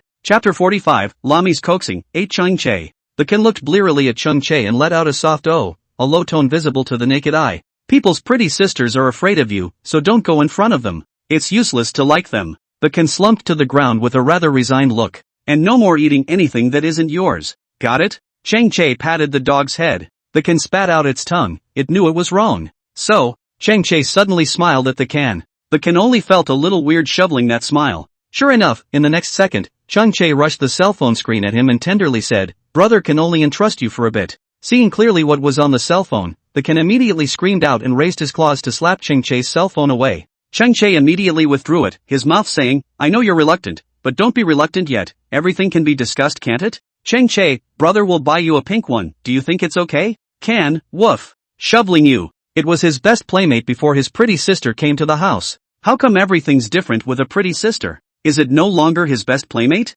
Chang-che continued to say to the can, I believe you don't want to experience a scene like that last night a second time, right? The can was so teary-eyed that even his screams were weak. Chang-che rubbed the dog's head and soothed, Can, brother still loves you. The can drooped and grunted. Chang-che stood up, he looked out of the window, the branches of the trees hit the window heavily, the crackling sound was slightly harsh. The night was getting deeper and deeper and the thunder was getting louder and louder. Outside, flower pots and other objects began to fall to the ground. A bolt of lightning pierced the sky and the entire city was illuminated for 3 seconds. Liao Province News reported that torrential rains also fell in cities near Xinjiang, and in areas such as Liani City and Xinzhou. Cloud wanted to lie in bed and watch the rain hit the glass hard. WeChat's class group was buzzing. Lin Duan, with such a strong wind, it feels like the roof is going to be lifted off the house. Lami, I hope I wake up in my sleep tomorrow morning with the cover of the Linden house still intact. Lin Duan, sister me, you're good at everything but your mouth, it's ruined when you open it. Lami, I think you have tight skin. Lin Duan, brother Che, escort. At Ching Che. Below was a string of ha ha ha ha, and there were also some followers who followed the trend and tried to shout Cheng Che out. Luomi and Lin Duan often joked about Cheng Che in the group, but Jin wanted to realize that Cheng Che hadn't come out to pick up the conversation even once. Sensei couldn't call him out no matter how many people ate. It was as if the group was still there, but the person was no longer there. What a cool guy. Lami, your brother Chul is going for a high-flying persona, no one can shout your brother Chul out. Lin Duan, nonsense, I saw Chul moving tables for his tablemates and giving them food in the cafeteria the other day. I can't guarantee that he'll be able to do it. Yun wanted to pull the corners of his mouth, indicating that Lin Duan really thought too highly of himself. That was just the Chang family's young master in a good mood to be kind. Other students were skeptical. Classmate A, Yun wants to? Forget it, she and Chang Che don't even say a few words at school, can she have that much face? Classmate B, engagements can be cold but not evil. Lin Duan, you also have the time to look away. Lami at Cloud think. Cloud wanted to be silent, and Lami screwed up. Lami sent small windows directly to Cloud thinking. Lami, ate Chang Che for Chang Che to reply to you. You're his sister, he's tugging his ass in front of his own sister. Yun wanted to be embarrassed, he really doesn't give face then how humiliating for me. Lami, he won't. Cloud thought, he will. Lami, you try. Cloud thought, don't. Lami, Cloud wants to, you wimped out. Cloud thinking. That's how she is, she's used to thinking ahead. She would never do anything she wasn't 100% sure of. Lami, think about it, don't you want to know how you stand in Cheng Che's heart? Yun wanted to have a stunned expression on his face and hurriedly replied, why do I need to know this? Lami, Yun wanted, you don't like Cheng Che, do you? Yun wanted his hand to shiver? Don't talk nonsense. Lami, then why don't you even dare to AIT Cheng Che? Cloud wanted to push back the covers and sit up. No, she just didn't think it was necessary. Lami, Yun wants to, but not you and Cheng Che. Yun wanted to blush, and loosened his tongue in order to keep Lami from continuing his nonsense. Cloud thought, I ate is not a good thing. But Cheng Che ignored me, you remember to come out and talk, I really social panic. Don't let me be alone and stiff there. Cloud must not have known how devious Lami's smile was on the other end of the phone. Yun wanted to click on the class group, and everyone was still obsessing about whether or not she would be replied to if she ate Cheng Che would be replied to. Yun wanted to really feel puzzled, watching them tug at their skin for a good reason, but it came to himself. Every one of them was related to Cheng Che, but Cheng Che never showed his head. She's on Twitter, and Cheng Che comes out? Then she has to wonder if Cheng Che likes himself. Yun wanted to think about it while he etched Cheng Che and sent it out. Cloudy thoughts, is that Cheng Che there? As soon as her message was sent, the class group was abruptly quiet. No one spoke, not even an emoticon. Time passed by minute, but Jin wanted to feel that the days were as hard as years. It's been a minute. Yun wanted the message to freeze there, the word in? Seems so silly. Cloud wanted to cry, and Lami, the liar, said she'd come out and talk? Yun wanted to hurriedly hold down the message. Relying on people is better than relying on herself, she'd better withdraw it. Just as Cloud wanted to hit retract, a new message popped up below. The person who sent the message was someone who had never been in the group before. The hand Yun wanted to clutch the cell phone inexplicably tightened for a moment, her eyelashes trembled slightly, and unbelievability was instantly written all over the bottom of her eyes. Ching Chu, aha. Yun wanted to read this reply over and over again, not forgetting to click on his avatar to see if this was the real one. But she was sure that this was Ching Shul. Cheng Che really appeared in the group chat and replied to her message. The group was as silent as death. The people who had been jumping around a moment ago were all silent at this moment. Lami even sent a small window directly to Cloud thinking. Lami. Obviously easy to see, Cheng Che was able to reply to himself, and Lami was shocked. Cloud wanted to be confused, so what was she supposed to say next? Forget it. Cloud wanted to shut down the group chat decisively, and the rest of the group stopped talking. 10 minutes passed and it turned out to be the same from Chung Chae in the end. Yun wanted to say that the person in question was just very regretful of having Chung Chae right now. Cloud wanted to dwell on it, when a new dialogue box popped up in the list. It's Chung Chae. Cloud wanted to nod in sheepishly. Chung Chae, ate me and don't reply to my messages, just leave me hanging there? Yun thought, Chung Chae, I'll just ate for fun. Chung Chae. Someone's hand that was rubbing their hair stopped. Good. That's good. Chung Chae, your 3 years of high spirits have been broken by a single 8 play. Forget it. Little girl. You let her win and she wins. It's good that she's happy. Chung Chae, I won't be so cooperative with you next time. Chapter 46 Chung Chae is so nice, evil thoughts. Chung Chae could care about himself in the group. Yun thought that he was already satisfied, or else would he ask for the next time. Yun thought, thank you brother Chung Chae. Upstairs, someone looked askance at this message Yun wanted to send, the corner of his mouth unconsciously hooked up. Brother Chung Chae. Rumble. Thunder sounded again, the wind blew more arrogantly than just now, and the black night was like a fog that could not be solved. The cold wind was like a thick and calloused palm, slapping violently on the window, hearing people's hearts tremble. Chung Chae looked out the window and couldn't help but frown. In houses like theirs, the windows rattle. I don't know what will happen to those dilapidated houses in the countryside. It seems that after this night, Xinjiang is going to change. Thud, a muffled sound suddenly came from downstairs. The can crawled up in a flash, circled in the corner, and barked twice. Woof woof. Shoveler, something's wrong. Hurry downstairs. Chung Chae threw the towel onto the sink as he quickly went downstairs, wearing only a black undershirt. The living room didn't turn on the lights, and the house was pitch black. At that moment, the door to Yun Wanet's room was pushed open, and the sound of the door opening was clear. Yun think? Chung Chae subconsciously called out. Cloud thought as her voice joined the flashlight's light and she agreed. Chung Chae turned on the lights in the living room and was inexplicably relieved to see that Yun wanted to be fine. Hear the noise? He asked Cloud thinking as he swept around the living room. Chung Chae, it's the window in my room that's cracked. Yun wanted to look at him and said. Chung Chae. He came to the room where Yun wanted to be, and indeed the piece of glass near the big tree exploded. The blasted lines were densely packed, as if it was going to shatter with a gentle push. This piece of glass near the desk of Yun Want. On the desk is Yun Want to place the study materials and iPad. It looks like something hit the window. Cloud thought with a sigh. Chung Chae hummed and faintly said, I can't sleep here tonight. Cloud thought, I'll sleep in the living room then. Chung Chae looked toward the living room. Will you be afraid? He asked. Yun wanted to shake her head as she picked up the quilt and pillow and asked Chung Chae again, will it disturb you? Chung Chae looked at her askance, his heart indescribable. That emotion was complicated. He took the quilt from Yun Xian's hand and said as he headed to the living room, Yun Xian, why are you always so careful? Carefully, he apologized to him, saying he was sorry for the trouble. Carefully, she asked him if it would bother him.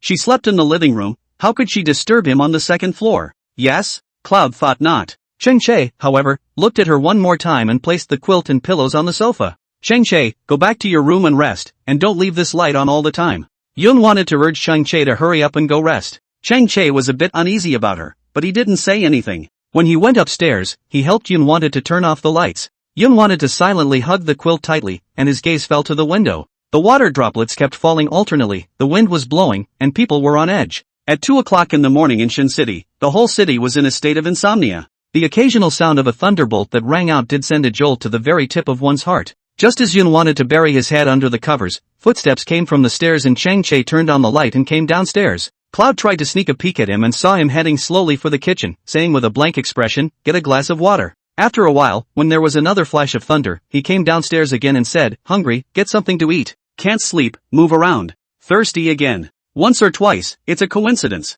But after many times, Yun wanted to know that he was worried that he was afraid and embarrassed to tell him. So time and time again, he brushed his presence. The little master of the Chang family is actually very sweet. Until he came downstairs once more, Yun wanted to lie down on the backrest of the sofa, her face resting on her arm, and called out to him, Chung Chae. Chung Chae stopped and stood in the stairs to look at her. How? Cloud wanted the tiny one to lie there, and truth be told, it was adorable. Did you hear me calling you? Cloud wanted to ask him. He frowned, hear that. Cloud wanted to calculate, then why shouldn't you? Cloud wanted to have a response to everything, it would make her feel grounded. This habit was picked up from after Yun Weian's death. Because on the day Yun Weian died, she called him for a long time, but he didn't answer. Yun wanted to always feel that when you called someone seriously and they didn't say yes, something was wrong. Chung Chae was defeated by her and had to say with a helpless, yet doting face, I'm in, you say it. Like a big lady who has to be pampered. Yun wanted to blink, inexplicably having been titillated by this tone of Chung Chae's. Although Chung Chae always threw his face in front of her and was very smelly,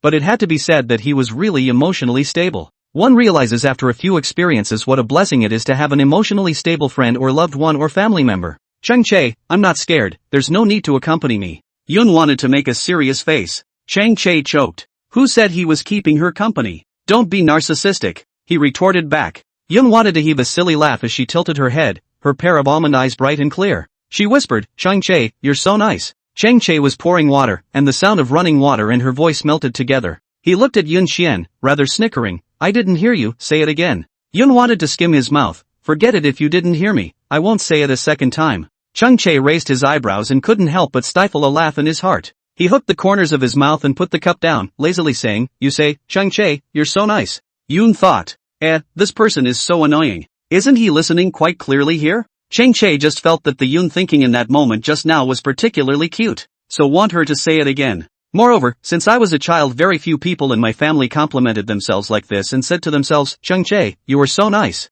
Mostly it was the teachings of his grandfather and father, telling him what to be and what to do. A lot of the time he felt like he was on a leash. On the outside he seems frank and reliable. In reality, he is impatient, unsteady, and childish. Chang-che, I'm fine too. Yun wanted to add another sentence quietly. Chang-che was amused by her. Is that any way to flatter yourself? He sat down on the side of the single couch and propped his face up to look at her. Yes, me. She pointed to herself, graciously and sunny. Chang-che looked at her askance, losing his concentration for a moment. He hung his head and stopped looking into her eyes. Yun wanted to tilt his head, not sure if it was because Chang-che was here, but his eyelids were drooping a bit at this moment. Chang-che. Her voice was glutinous. Chang-che, aha.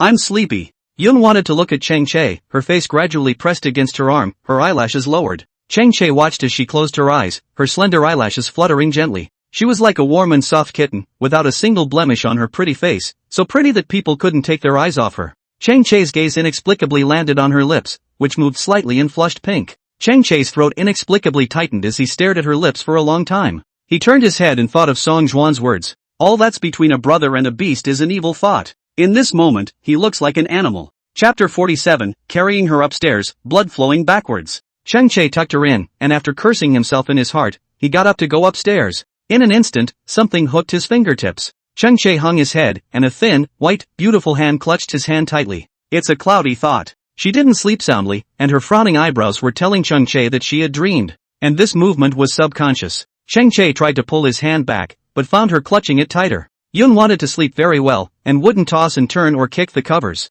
The curled-up movements were meaty and insecure. Chang-che squatted down, he looked at Yun Xian's face, the color under his eyes gradually became gentle. Little Roadrunner. He's a good sleeper. The next day, heavy rain engulfs the entire city in puddles at the mouths of alleys. A moment of quiet after the storm, the plants and trees were ravaged. The flowers in the yard no longer bloomed brightly, and the stumps of dead leaves shook as if they were battle-damaged souls. The operation of Xinchang railway section was obstructed, and passengers of train G8001 were transferred urgently. Flooding and mudslide disasters occurred in many places in Yunzhou district. The armed police motorized brigade and Xinchang fire brigade officers and soldiers have arrived in Yunzhou district, immediately carry out rescue and relief. The TV in the living room blared with the hostess announcement. Cloud thought as she rolled over, her eyes opening slightly as the rain slid into a line on the window. Cloud thought for a moment in a trance and slowly rolled over. Everything in the house was extraordinarily unfamiliar. Wait, the house? Cloud wanted to pull the quilt on his body. Gray quilt? Raise your eyes again, you see a wall of awards and trophies in front of you.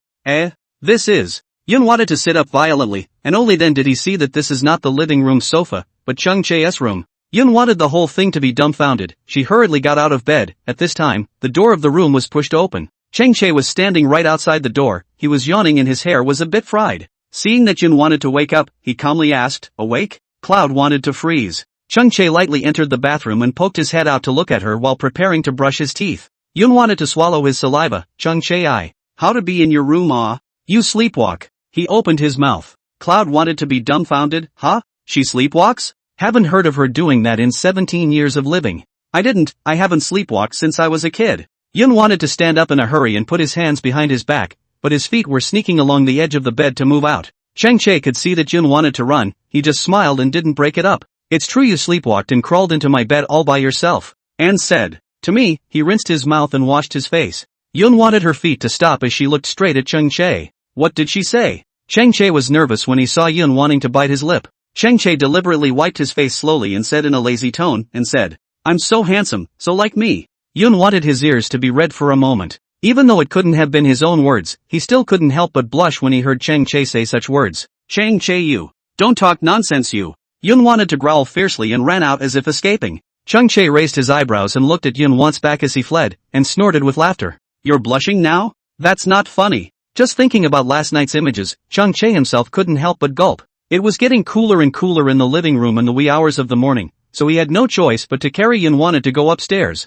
Yun wanted to be especially light, and the whole person who hugged him was soft. Especially when her lips were unintentionally pressed to the front of his body, he could clearly feel the blood in his body flowing backwards. Chang Che quickly retracted his thoughts, not daring to think one more minute. Yun wanted to run downstairs in one breath, and saw the can lying in the doorway with a pitiful owl. It just looked at Yun wanted to wag its tail, its chin dragging on the ground in aggravation. Yun wanted to go back to his room. This glass, it couldn't be repaired for a while. Yun Xian was lost in thought when Chang Che's voice came from behind her, Yun Xian. Yun wanted to turn around and saw Chang Che leaning against the doorframe with his hands around his chest, his tone calm. Sleep in my room until the glass is fixed. Then you. Cloud tried to stammer. I'll sleep in the living room. Yun wanted to be about to open his mouth to object, so he said, or we can sleep together. Cloud thought to himself. Chang Che tilted his head, sleep together or sleep in his room? There was clearly flirtation in his demeanor, deliberately teasing her as if he wanted to see her blush. You might as well sleep in the living room then, Cloud thought with a serious face. Chang Che laughed. She was the one who carried it all when it mattered. What's to eat? I'll go out and buy it. Chang Che yawned, his eyes looking straight at Yun Xian. Yun wanted to feel that Chang Che seemed to have changed a little since last night. The way he looked at himself, gradually naked, like he was trying to see through her. I can cook noodles, or I'll cook them for dinner? Yun wanted to ask carefully. Chang Che raised his eyes. Huh? You still know this? It's very okay. There happened to be tomatoes in the fridge, and Cloud wanted to make 2 bowls of tomato and egg bruschetta. Well, Yun wanted to ask Chang Che. Chang Che gave a thumbs up. Not bad. My dad taught me. Yun wanted to tilt his head, speaking with some smugness. Chang Che immediately looked at Yun Xiang. Speaking of Yun Wan, Yun Wan's face was full of pride. My dad's favorite food is tomato and egg noodles. I learned this craft from him. It's delicious and saves time. Chang Che didn't speak, just listened. This was what Chang Lord had said. Chang Lord did like tomato and egg noodles and could make them. It's just that the flavor of the cooking isn't as good as Yun wants it to be. But it wasn't like Yun wanted to learn his face from Chang Lord. The two were like they came from the same master. Yun wanted to learn the essence, while Chang Lord only learned the skin. Is Chang Lord treating you well? Chang Che asked her. Cloud wanted to raise his eyes. Huh? Why suddenly ask if Uncle Chang treats her well? Of course, Cloud thought with a nod. After Dad died, it was Uncle Chang who had been taking care of himself. Without Uncle Chang, she wouldn't have gotten out of the haze of Dad's death so quickly. You don't blame him for bringing you home so late? Chang Che asked again. Yun wanted to poof a laugh. I'm already happy that Uncle Chang can take me home. How could I blame him? Chang Che was silent. He bowed his head and ate the pasta, making it harder and harder to swallow the more he ate. He wanted to ask Cloud to think. Does she care about the title of illegitimate daughter? Yun wanted to be able to detect that Chang Che had something to say. If you have something to say, just ask directly. Yun wanted to think that she didn't have any secrets, and in front of the Chang family, she was absolutely transparent. Chang Che looked at her for a long time and asked, what kind of person is your mom? My mom? She's a doctor like Auntie Hunan, but she's a cardiac surgeon at the military hospital. Speaking of her mom, Yun Wan's eyes were even more proud. While Dad was a hero, so was Mom. She's taken home the Doctor of the Year award and has been featured on Central News. And she didn't have much to offer in her life, she just wanted to be a teacher and live out her life in peace. Cloud wants to. Do you understand what she did? Chang Che was curious. Yun wanted to drink a mouthful of hot soup and said gently, I didn't understand before, but then I slowly understood. Chang Che's eyes were complicated, how he couldn't empathize. But Cloud wants to, she's the third party. Chapter 48 WeChat Group Chat, Hugging Up. Yun wanted to be slightly stunned for a moment as she ate her noodles and raised her eyes to look at Chang Che. Chang Che, what are you talking about? What third party? Don't you know what your mom did? Chang Che didn't understand. Yun wanted to eat a mouthful of noodles while sitting up straight. She put down the chopsticks in her hands, her face was a seriousness she had never seen before, and her tone was firm. My mom had a clean life, and contributed her entire life to the country. When she was needed at the front line, she went to support without saying a word, and in the end, she even gave her life. This is the my mom I know. No matter where Chang Che heard it from, I hope Chang Che won't say it again. Chang Che froze. Yun wanted his mom to die? No wonder she was picked up by Chang Lord. If her mom hadn't passed away, was it possible that he and Hunan would never have known that Cheng Wang had a second home out there? He looked at Yun Xian, and Yun Xian also looked at him. With 4 eyes facing each other, the atmosphere was a bit anxious. Yun wanted to lower his head, and the atmosphere was serene for a moment, unwilling to talk more about his mom. Her mother left her at a very young age, and it was more of a thorn in her side than the great generosity with which she mentioned her father. Mom and dad are heroes and she won't allow her heroes to be tarnished by anyone. Chang Che noticed the sadness under Yun Xian's eyes and knew it was because he brought up her deceased mother, so he didn't say anything else. The atmosphere became silent as the two men sulked and ate. Yun wanted to finish eating to brush the dishes and went back to his room after doing so. The slamming of the door stung. Chang Che looked at the door that Yun wanted to close tightly and had mixed feelings in his heart. Ding! Chang Che picked up his cell phone and the caller ID showed Chung Lord. A little annoyed, he answered the phone with a, "What's wrong?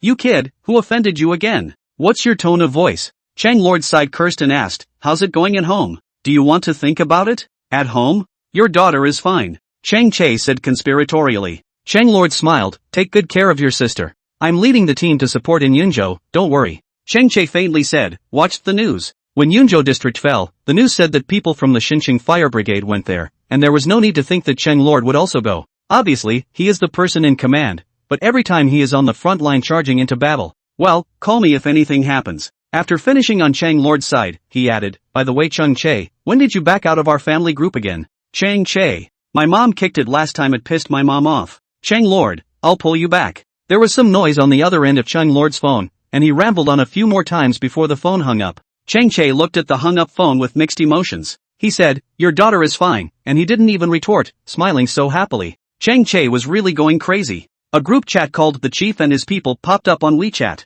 Chang Lord at Hunan, daughter-in-law, stop kicking your son lest you miss any important news. When Hunan was angry, she liked to kick him to take the heat. After many times, Chang Che didn't care anymore. That's when a weather news story popped up on my phone. Xinjiang lifted the meteorological disaster emergency response. Typhoon Manhwa gradually disappeared after last night's madness. However, there will still be heavy rainfall and 4 to 5 level wind gusts today and tomorrow. Yun wanted to push open the door just in time to meet Chang Che's gaze. The TV was also broadcasting the happy news of the end of the typhoon. Yun thought that she didn't want to pay any attention to Chang Che, but she thought that the typhoon had ended and hadn't caused too much serious damage to Liao province. Uncle Chang and those of them who rushed to the front line could return safely. She was extraordinarily joyful in her heart. Yun wanted her lips to move, but she still couldn't help but share. "Chang Che, the typhoon is over." Chang Che let out a "It's over. This windy night, this terrifying typhoon, is finally over." But it was still raining outside, just not as aggressively as it had been during the night. The cloud wants to look out, hoping to clear the clouds and see the sky soon, and return peace to the city.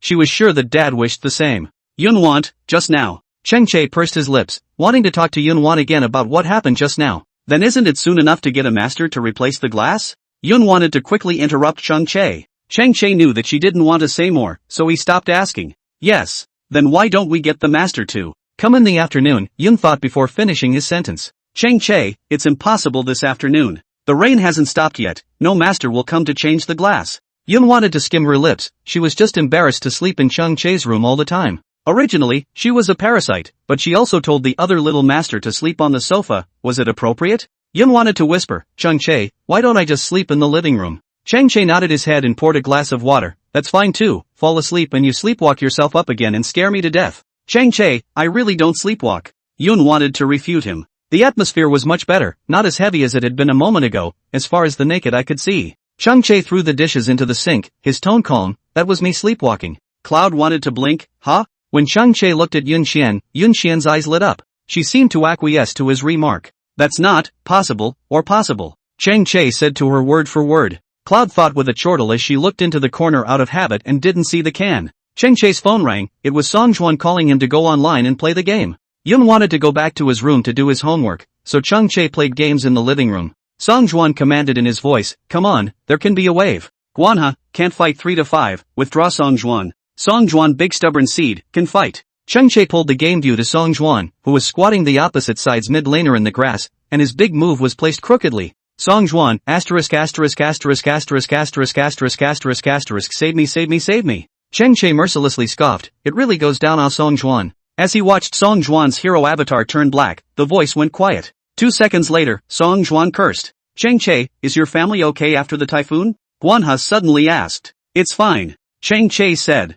"Kwanzaa, we have a self-built house in front of us and the roof was lifted." Song Juan, think about whether you're afraid or not? Speaking of Yun Xiang, Chang Che raised his eyebrows. "Why don't you ask me if I'm afraid?" Song Juan, do you GA or not? What does he have to ask? Shouldn't a human Cloud think about a little girl and care about it? Chang Che was about to open his mouth when he saw Yun Think standing in the doorway and she closed the door. Chang Che? Guanha called out, Chang Che, it's time for a group fight, don't wander off. No. What do you mean she closed the door? Is he noisy? Cloud wanted to put on her headphones. Yes, he was loud. She couldn't be quiet enough to write a question. Chang Che got up and headed upstairs, pushing open the door. The Ken immediately greeted him. Woof. Chang Che stroked the dog's head, so he sat on the chair and continued playing the game. It was after 4 in the afternoon when the wind stopped and the rain stopped. Gradually the street was filled with the sound of cars and the paths were crowded with people. Yun wanted to stand in the doorway as she ate her chocolate and heard a few adults chatting off to the side. Egu, that wind blew me up all night last night. Yes, the roof of the self-built house behind my house was ripped off, it was so scary. As Cloud tried to turn around, he saw the Ken lying on the second floor balcony. Thinking back to the first time she saw the Ken, it too was lying on the balcony. The Ken lolled its tongue and barked towards her with a good face. Now it was wilting and lying there looking at her, aggravated. Ding! Class update, school tomorrow. A string of receives topped off the message. Yun wanted to retrieve his cell phone, but suddenly thought of the matter of himself sleeping in Chang Che's room again. It wasn't her sleepwalking, nor was it Chang Che sleepwalking. Could she have been carried up by Chang Che? Chapter 49 Chang Che carries her, heartbeat out of control. Yun wanted to be lost in thought when someone suddenly stood beside her. She raised her eyes and Chang Che was looking at her. Thinking that it was Chang Che who carried her up, Yun Xian's heart was inexplicably a little nervous. She took a step and was about to leave. Chang Che grabbed Yun Xian's collar, and Yun Xian was directly pulled back. What for? Cloud wanted to ask him. Go out to dinner, he said. Cloud thought, shaking his head, I'm not hungry. But as the words were said, the stomach grumbled at an inopportune time. Chang Che narrowed his eyes and looked down her face. Well, aren't you hungry? Yun wanted to be vain, not hungry. The words fell, and his stomach rang again. Yun wanted to blush, this damned uncontrollable stomach. Chang Che just looked straight at her, a pair of narrow and beautiful eyes full of teasing. Yun wanted to admit that looking at these eyes, there was no way she could open her eyes. Cloud thought, hungry. Let's go. He patted Cloud's thought on the head and walked ahead with his hands in his pockets. Yun wanted to rush to close the door and follow him out. Chang Che hooked the corner of his mouth as he listened to the footsteps behind him. Will the stores on the street be open? Cloud wanted to be curious. Chang Che, aha. Around the corner of the alley, a section of the road collapsed and accumulated deep water, blocking the way for two people. The water was deep enough to not go past Yun Wanet's calves, so he could only wade in if he wanted to go over. Chang Che bent down and rolled his pants leg up a good bit. Cloud thought and knew that she would have to wade through the water if she wanted to, so she was about to bend over. Chang Che took off his shoes, he only carried them in his hands and bent down in front of Yun Xian. Jun Xian, come up. Yun wanted to be stunned, huh? Get up here and carry you over. He inclined his head to look at her and patiently said it again. I can do it myself, Cloud thought as he stumbled. Chang Che smacked his lips, sizing up Yun Want, coaxing the child, little potato, be obedient, don't try to be strong. Yun wanted his face to be black, who did he call a small potato? Hurry up. Chang Che gradually ran out of patience. Cloud was too embarrassed to squirm when he wanted to see him keep bending over. Chang Che, I'm a bit heavy. Yun wanted to say while lying on his back. Chang Che didn't say anything, he just carried her up and said, whoever said you're heavy you can just beat him to death. Yun wanted to not be heavy at all. But anyone who says Yun wants to be heavy is a waste. Yun wanted to lie on Chang Che's back, the water under his feet was not good, but Chang Che did not sway at all, his center of gravity was very stable. Thinking of how often his father carried him when he was a child, Yun wanted to unconsciously wrap his arms around his neck. Her arm was a little cool, but Chang Che's heart sizzled all of a sudden. His footsteps obviously stopped for a moment, and his face drooped. Yun wanted hair with a very nice gardenia scent.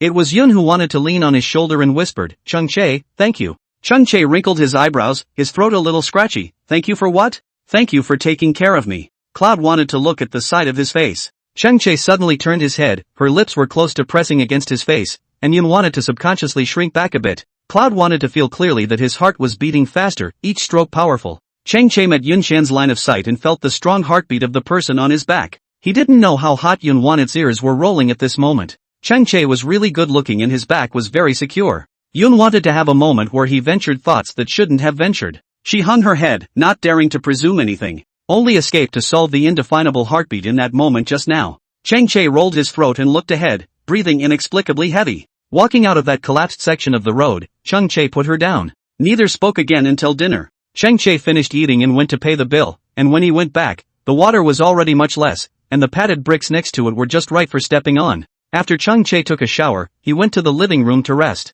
Yun wanted to be in Chang Che's room. She stared at the ceiling late to sleep, her mind was filled with that one moment when he suddenly turned his head while being carried by Chang Che. Yun wanted his fingertips on his lips as his heartbeat once again spiraled out of control. She seemed to have kissed him. Cloud thought as she rolled over and quickly buried herself under the covers. Her heart was in turmoil and she couldn't sleep. After a few moments, too stuffy under the covers, she sat up with a jerk, her hair disheveled and her face raw. Cloud wanted to run out onto the balcony to blow off some steam when his afterglow swept over the bookcase. There were so many Polaroid photos in the bookcase, most of them were photos of Chang-Che and the can. In every photo, the can was sticking out its tongue and smiling especially happily. There were also a few pictures of the can running around the corners of the house when it was a pup. Thinking of the cans that had been suffering for the past few days, Cloud wanted to blame herself a little. Because of her arrival, the can was not even free in her own home. From these photos, one could sense that Chang-Che loved the cans. The can was throughout his life. Yun wanted to secretly decide that she should not be afraid of dogs. Early in the morning, Cloud wanted to just open her eyes to see the canister lying on the nest looking at her.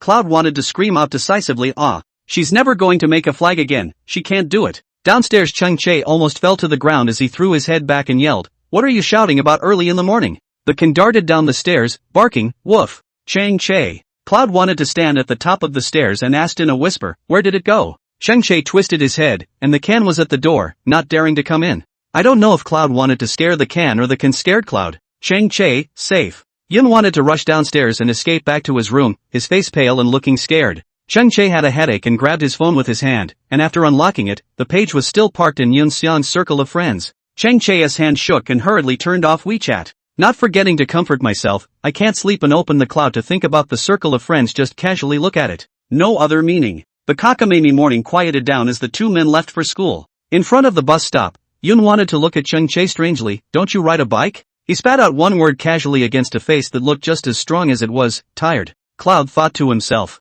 "Ow. Don't understand but respect." There were other students coming over to wait for the bus, and Yun wanted to silently move to the side, a picture of not recognizing Chang-Che. Chang-Che glanced at her, taking in her small movements. There was no room on the morning bus, and there were a lot of people. Cloud wanted to be squeezed into the back as soon as he got on the bus. Cloud wanted the handrail above her head to be grabbed by the person next to her, and she only braced herself against the window with her hands. Chang-Che stood behind Yun Xiang and pulled on one of the armrests next to him. He was tall and stood out in a crowd of students in school uniforms. The two little girls next to him didn't say a word the whole time, and several times they sneaked a look at Chang-Che, and the fondness in the bottom of their eyes was about to overflow. The driver suddenly kicked the brakes. Yun wanted his hand to slip on the window, and his body was about to slam forward when his arm was suddenly pulled by someone. Yun wanted to look up and met Chang-Che's eyes. The passengers in the car were shouting at the driver to drive more steadily and complaining. He was the only one who held his other arm out in front of her and asked her in a low voice, "Want to take my arm?" Chapter 50, Chang-Che is quite special to you.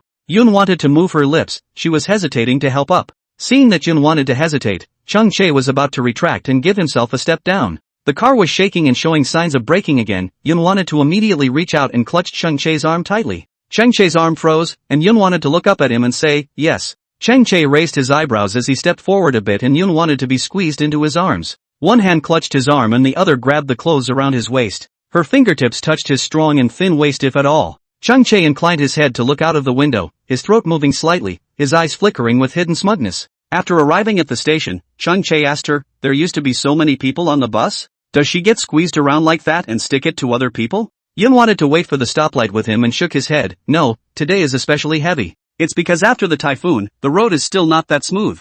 And the weather forecast is for more rain today, so everyone is taking the bus." Chang-Che was about to say something else when he heard Yun wanted to say, "We're at the school. Lami and the others are in front, I'm going to look for her." She trotted off to catch up with Lami, as if she couldn't wait to get away from him in a hurry. Chang-Che's footsteps stopped as he looked at Yun Xian's back with mixed emotions. "Nini, good morning." Cloud wanted to greet warmly. Song Juan immediately asked in a inner manner, "What's the matter with the fertilizer? Didn't you see your brother?" Yun wanted to smile at Song Juan, her two dimples were pretty and sweet. "Good morning brother Song Juan. Gotta love it." Song Juan had a comfortable look on his face. Lami glared at him in disgust. "That's all there is to it." "Good morning, brother Kanzuru." Cloud wanted to greet Kanzuru graciously. Guanha nodded and asked her, "Where's Chang-Che?" They had messaged in the morning. Chang-Che said he took the bus. Why didn't they see him with Yun Xiang? Yun wanted to then point to the back. The three of them turned their heads together to look back. Chang-Che looked like an abandoned little daughter-in-law, alone and pitiful, walking so slowly. Song Juan spat at him. Chang-Che had no intention of following. Song Juan then urged him, "Walk faster." Chang-Che lazily followed up, and before he got close to Yun Xian, he heard Yun Xian say, "I'll go back to the classroom first." She slipped. Song Juan and Guanha silently looked at Cheng Che, knowing that they all understood. Cheng Che shrugged his shoulders. Look, he came over and Yun wanted to run away. But Lami really didn't understand. She asked Cheng Che, did you and your sister have a fight? No. Cheng Che said. Aren't you guys on bad terms? Lami wondered. Cheng Che was silent. Bad relationship? It didn't seem very bad. Don't pry. Song Juan interrupted Lami. Lami wrinkled her nose. Why are you a child interfering when adults are talking? Hey! Song Juan rolled up his sleeves. I'll let you make 3 moves and you're no match for me, step aside. Lami pushed Song Juan away with one hand. Lami's strength was indeed otherworldly, and when she pushed so hard, Song Juan fell to the east. He shook his head as the 2 elementary school chickens began to fight again. Just as Yun Qian entered the classroom, Lin Duan greeted her, Sister Qian. Cloud thought? Ha! Bought you milk tea. Lin Duan handed a cup of milk tea to Yun Qian. Yun wanted to narrow his eyes. To be solicitous for nothing is to be either a traitor or a thief.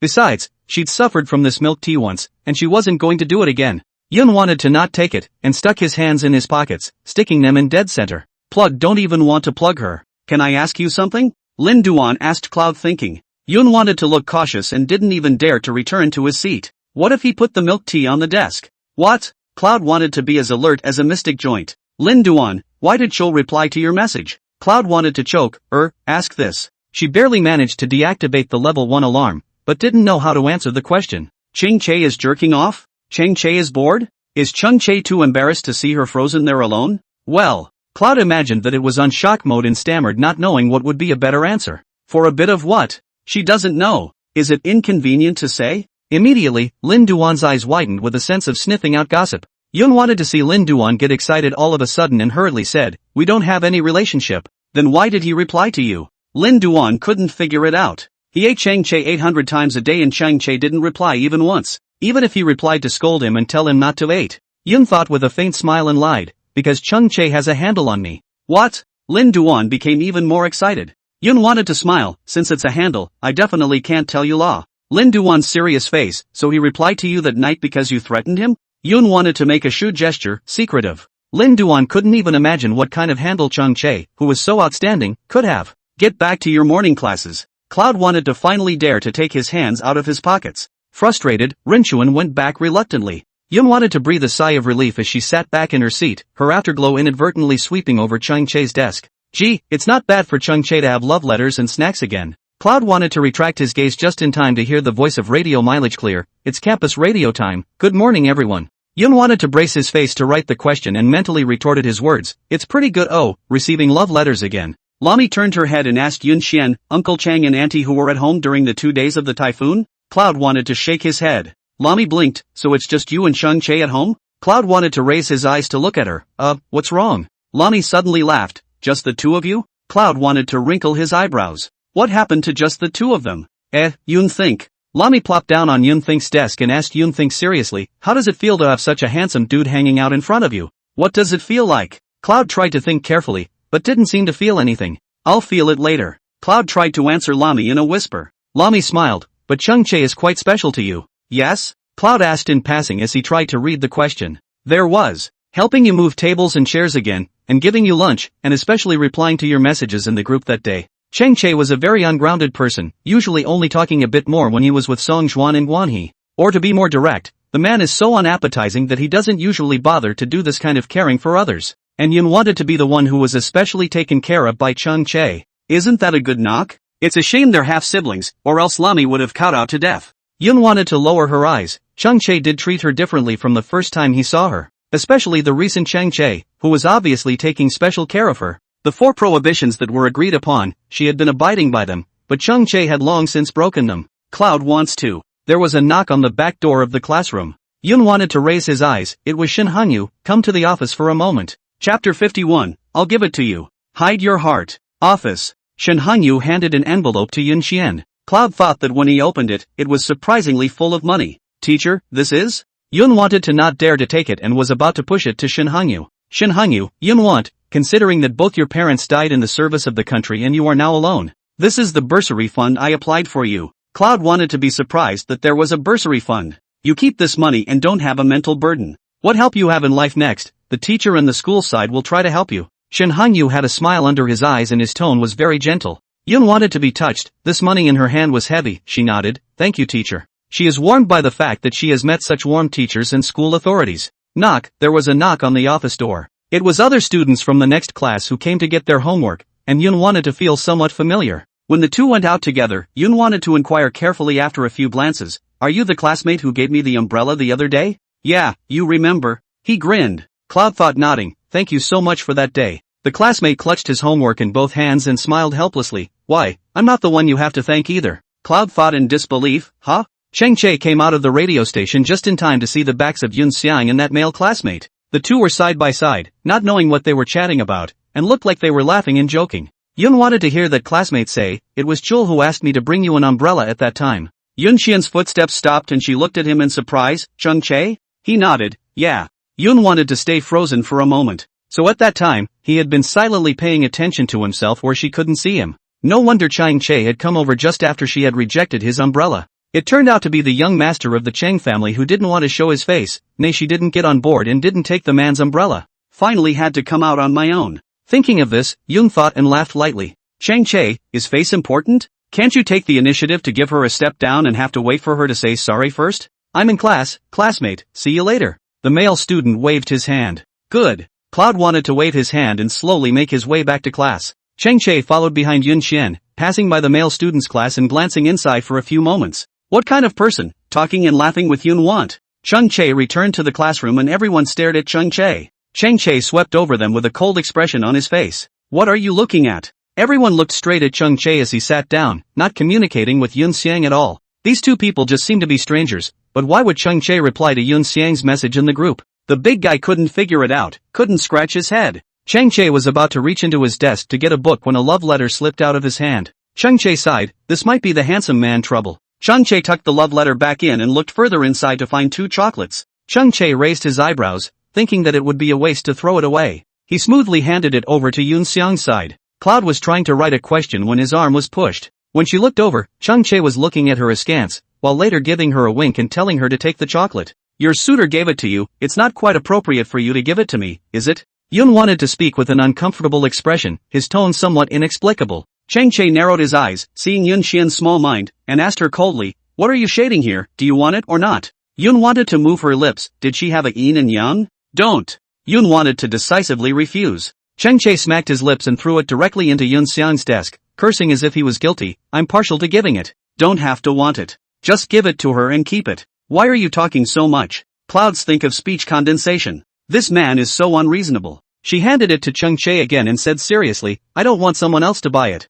Cheng Che was silent for 3 seconds as he looked at the chocolate in his hand. He smiled and joked, "Got it, that's for me to buy." Cloud thought. Cheng Che had an expression of brother understands and said lazily, "I know, just say it straight, why beat around the bush?" Cloud thought depressed, "Don't over-distort my meaning." Cheng Che nodded his head impatiently, aha, let's go to class, don't disturb my studies." Cloud thought. It's not that the man is sick. At lunch break, Cloud wanted to be alone on a bench in the playground. On the playground, Cheng Che was playing ball with Song Juan. On the basketball court after the rain, the ground was still not completely dry, and several people's shoes stepped into the water, spraying water everywhere. The basketballs that were thrown up even carried water droplets. Yoon wanted to brace his face with both hands, and his gaze was unconsciously attracted to Cheng Che. Cheng Che's sports cells were really good, and he played basketball like a thief. Coupled with Song Juan and Guan He's cooperation, the opposite side was beaten without even a chance to counterattack. Steals, rebounds, shooting. Cheng Che can make a dragon out by himself, his movements are flowing, and his style of play is fierce and wild. Cheng Che dribbled the ball and his afterglow landed on Yoon Xiang. Cloud wanted to peek and was discovered, immediately twisted his head and pretended that nothing happened, but in his heart, he was dying of nervousness. Cheng Che hooked his lips and smiled, continuing to play. Cloud wanted to peek back again. "Chul is handsome, right?" Lin Duan's voice rang in his ears. Yoon wanted to look up, it was Lin Duan sitting over with a few other students. Aha! Yoon wanted to nod, not mincing his praise. Cheng Che is indeed very handsome. The teenager is bright and dazzling, as clear as his name. Want to go after it or not? I'll help you out, after all, the fertilizer doesn't flow outside. Lin Duan was straightforward. Yoon wanted to pull the corners of his mouth, all a bit embarrassed, were they so blunt? But don't engage in a crush. If you don't chase after someone as outstanding as Brother Che, someone else will. Instead of being chased by someone else, it's better to boldly strike out and try. Once, Lin Duan raised his eyebrows, having the feeling of egging Yoon Xiang on. But Yoon wanted to think that Lin Duan had a point. Bitter crush will only make yourself regret. Try to boldly strike, even if it is rejected. Youth is considered to have no regrets. However, Yun wanted to smile and said to Lin Duan, politely declined haha. There was no intention of chasing after Chang Che. She got the bursary fund today, plus a little money she had saved earlier. There was enough money to rent an apartment. She was going to check out the house sometime. Yun wanted to look at Chang Che and her eyes dimmed a few points. When she moved out of the Chang family, she and Chang Che shouldn't have any more interactions. Some people are lucky to have met, don't expect too much.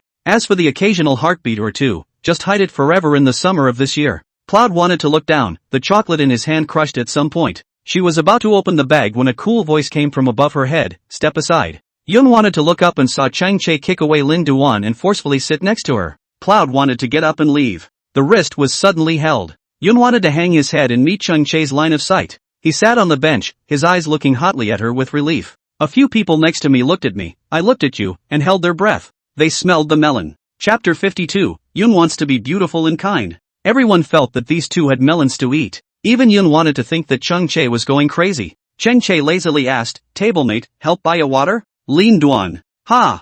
Looking forward to it for nothing. Yun wanted to narrow his eyes, stinking Chang Che, wanting to drink water won't go buy it by himself. But even though he was spitting in his heart, he still asked, what's to drink, tablemate? Whatever. He said. Good. Yun wanted to smile before dropping his gaze to look at his hand, signaling him to let go. Chang Che smiled and withdrew his hand with the look of a young master, go quickly. Yun thought and glared at him on his way out, cursing inwardly. Buying water is buying water, moving your hands. Are you afraid that people won't pay attention to them? Chang Che looked at Yun Xiang's back and couldn't help but stifle a laugh in the bottom of his heart. Cursing and swearing, right, when he can't see it, right? After Yun Xiang left, Lin Duan immediately came over and asked Chang Che after him, Brother Che, what's the situation between you and Yun Xiang? What's going on? A new student transferred to the school and the teacher asked me to take care of her just a bit. Chang Che rubbed his eyebrows, clasped his hands to his chest, and said without changing his face. Ha, so you helped her move tables and chairs, and fetched her lunch at noon, all just to take care of her because of the table relationship?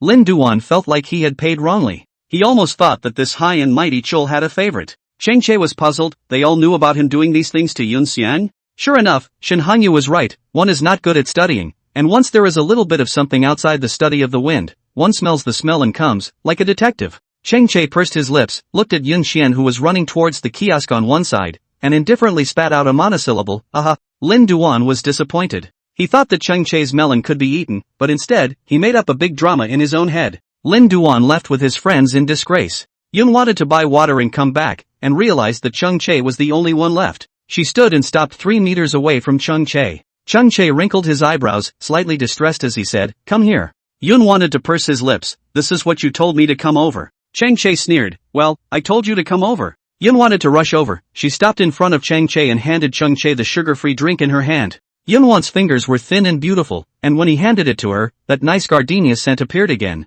Chang Che couldn't help but think of Yun Xian's strong heartbeat on his back yesterday when he carried her to dinner. Chang Che asked her, sit down for a while? Cloud thought shaking his head and just offered him the drink in his hand again, here. Chang Che looked at her askance and faintly said, bought it for you, drink it yourself. He was just looking at Lin Duan and several people surrounding Yun Xian and relieving Yun Xian. Bought it for me? Cloud thought unexpectedly and quickly said ruefully, why didn't you say so? Chang Che? Cloud thought, I like to drink it with sugar. Chang Che. Chang Che reached out to catch the water. Yun wanted to squint and smile, deliberately curtly saying, it's fine Chang Che, I'll go to the kiosk to change. Bring it you. Chang Che immediately took it over. Cloud tried to laugh and slipped away when he saw someone coming next to him. Chang Che unscrewed the water and looked at Yun Xiang's back and couldn't help but smack his lips. It's so overly obedient. Night. Before the evening class was over, Yun wanted to greet Shen Hanyu and leave first. Chang Che fell asleep during the evening class and was woken up by Song Zhuan. Brother, sleeping again is directly related to the morning class. Guanha leaned on the doorway and asked Chang Che, think about it?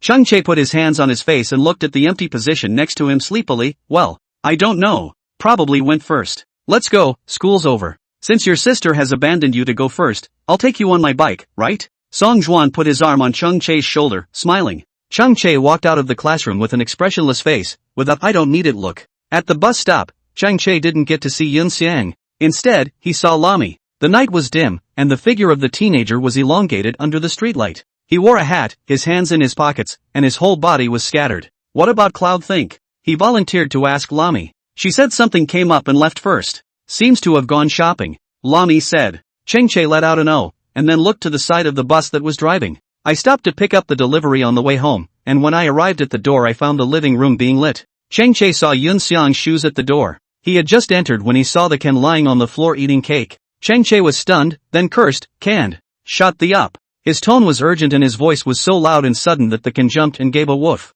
It ate cream all over its face and looked at Chang Chae with a resigned look. Chang Chae hurriedly walked over. Next to the cake was the unwrapped cake box. He raised his hand and slammed it on the Can's head. "How the hell do you dare to eat Cloudy Thought's cake?" The Ken looked at Chang Chae bitterly. This slap really hurt. Ow. The Ken flopped to the ground, then looked behind Chang Chae. It was Yoon who wanted to come out of the room. She asked Chang Chae, "What are you doing?" Chang Chae immediately stood up. He looked at Yoon Xian and decisively admitted his mistake. "Yoon Xian, the Ken is wrong." Cloud thought to himself. "I swear, there won't be a next time." Chang Chae raised his right hand. The argument that night was still fresh in his mind, and he really couldn't stand the idea of Yoon wanting to look at himself like that. Cloud thought, "Chang Chae, the Ken didn't eat my cake, that's what I bought it." While Chang Chae was stunned, the Ken raised its tail and waved it at Chang Chae. Shoveling, it's true. Cloud wanted to get out of school early and just went to buy a cake. Originally wanted to buy a raspberry cake, but that pretty sister said she didn't do it today. Cloud wanted to buy a piece of other. "Chang Chae, can it eat cake?" Yoon wanted to point at the can and ask Chang Chae.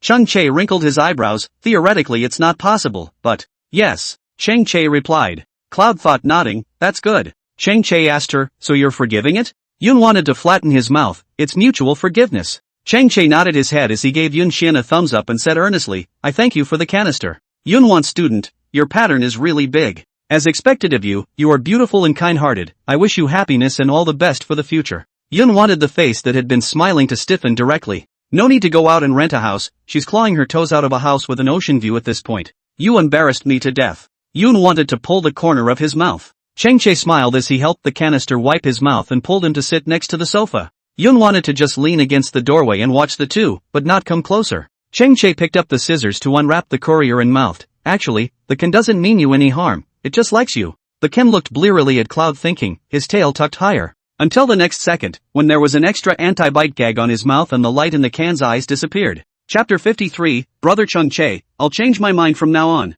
Will this still scare you? Chang Chae turned his head to ask Yoon think. Cloud wanted to freeze. He bought a bite guard to put on the Can. Once again, Yoon thought of those pictures upstairs. Chang Chae really loved canned goods. But because of her, put a bite guard on the can. Actually, it's not necessary. Yoon wanted to say to Chang Chae. Chang Chae patted the Can's head. It's true that it's a bit aggravating, but it's not a big problem. Yoon wanted to be ashamed in her heart. She said seriously, "Chang Chae, I'll move out soon, and when I do, it'll come off." "Chang Chae, I'll move out soon." He heard the words again. No calmer than when it first heard it, and I don't know when it actually kind of didn't want to hear it. "You have enough money?" he asked. Yoon thought with a my teacher helped me apply for a bursary fund, plus the money I usually save. It's almost enough. I'll go look at houses when I have time over the weekend. Cloud wanted to add, to show that she had been opening up about it, and that she wouldn't keep her word. Chang Chae didn't say anything. The expression on that face was visible to the naked eye as it lowered, not as relaxed and pleasant as just now. Turns out it was an application for a bursary fund. "I didn't say you must move out quickly, you're making it look like I'm targeting you." Chang Chae hooked the Can's chin. Cloud wanted to skim, nothing against her? "I don't know who saw her on her first day and gave her a straight-up fight. My room glass, when will someone come to fix it?" Yoon wanted to change the topic. "Chang Chae, let's do it on the weekend. It says the typhoon is affecting it, so many people's glass is broken and they have to queue up." Chang Chae, "My room should be able to accommodate someone, or I'd rather sleep in my room." Yoon wanted to think that that window shouldn't be able to break. "If something happens to you, Chung Lord will chop me up." Chang Chae spoke in a calm tone. Yoon wanted to squint and smile. How could that be? Brother Chang Chae is so good, handsome and suave. Uncle Chang Lord won't be able to part with it. Chang Chae. Yoon wanted this person, really. Don't look at her usually wilting, looks particularly obedient. In fact, this girl is a vindictive thief. Very good. Chang Chae gave Yoon Xian a thumbs up. We are all excellent socialist successors. Yoon wanted to puff and laugh. One pair of eyes curved up, and the dimples at the corners of his mouth then sneaked out. Ding! Yoon wanted his cell phone to ring. It's the coffee shop's phone. Sister E, what's wrong? Yoon thought as she headed for the bedroom, responding, good, tomorrow night yes? It's okay E sister, I was also working to earn money. You give me the opportunity to earn money, this is not good?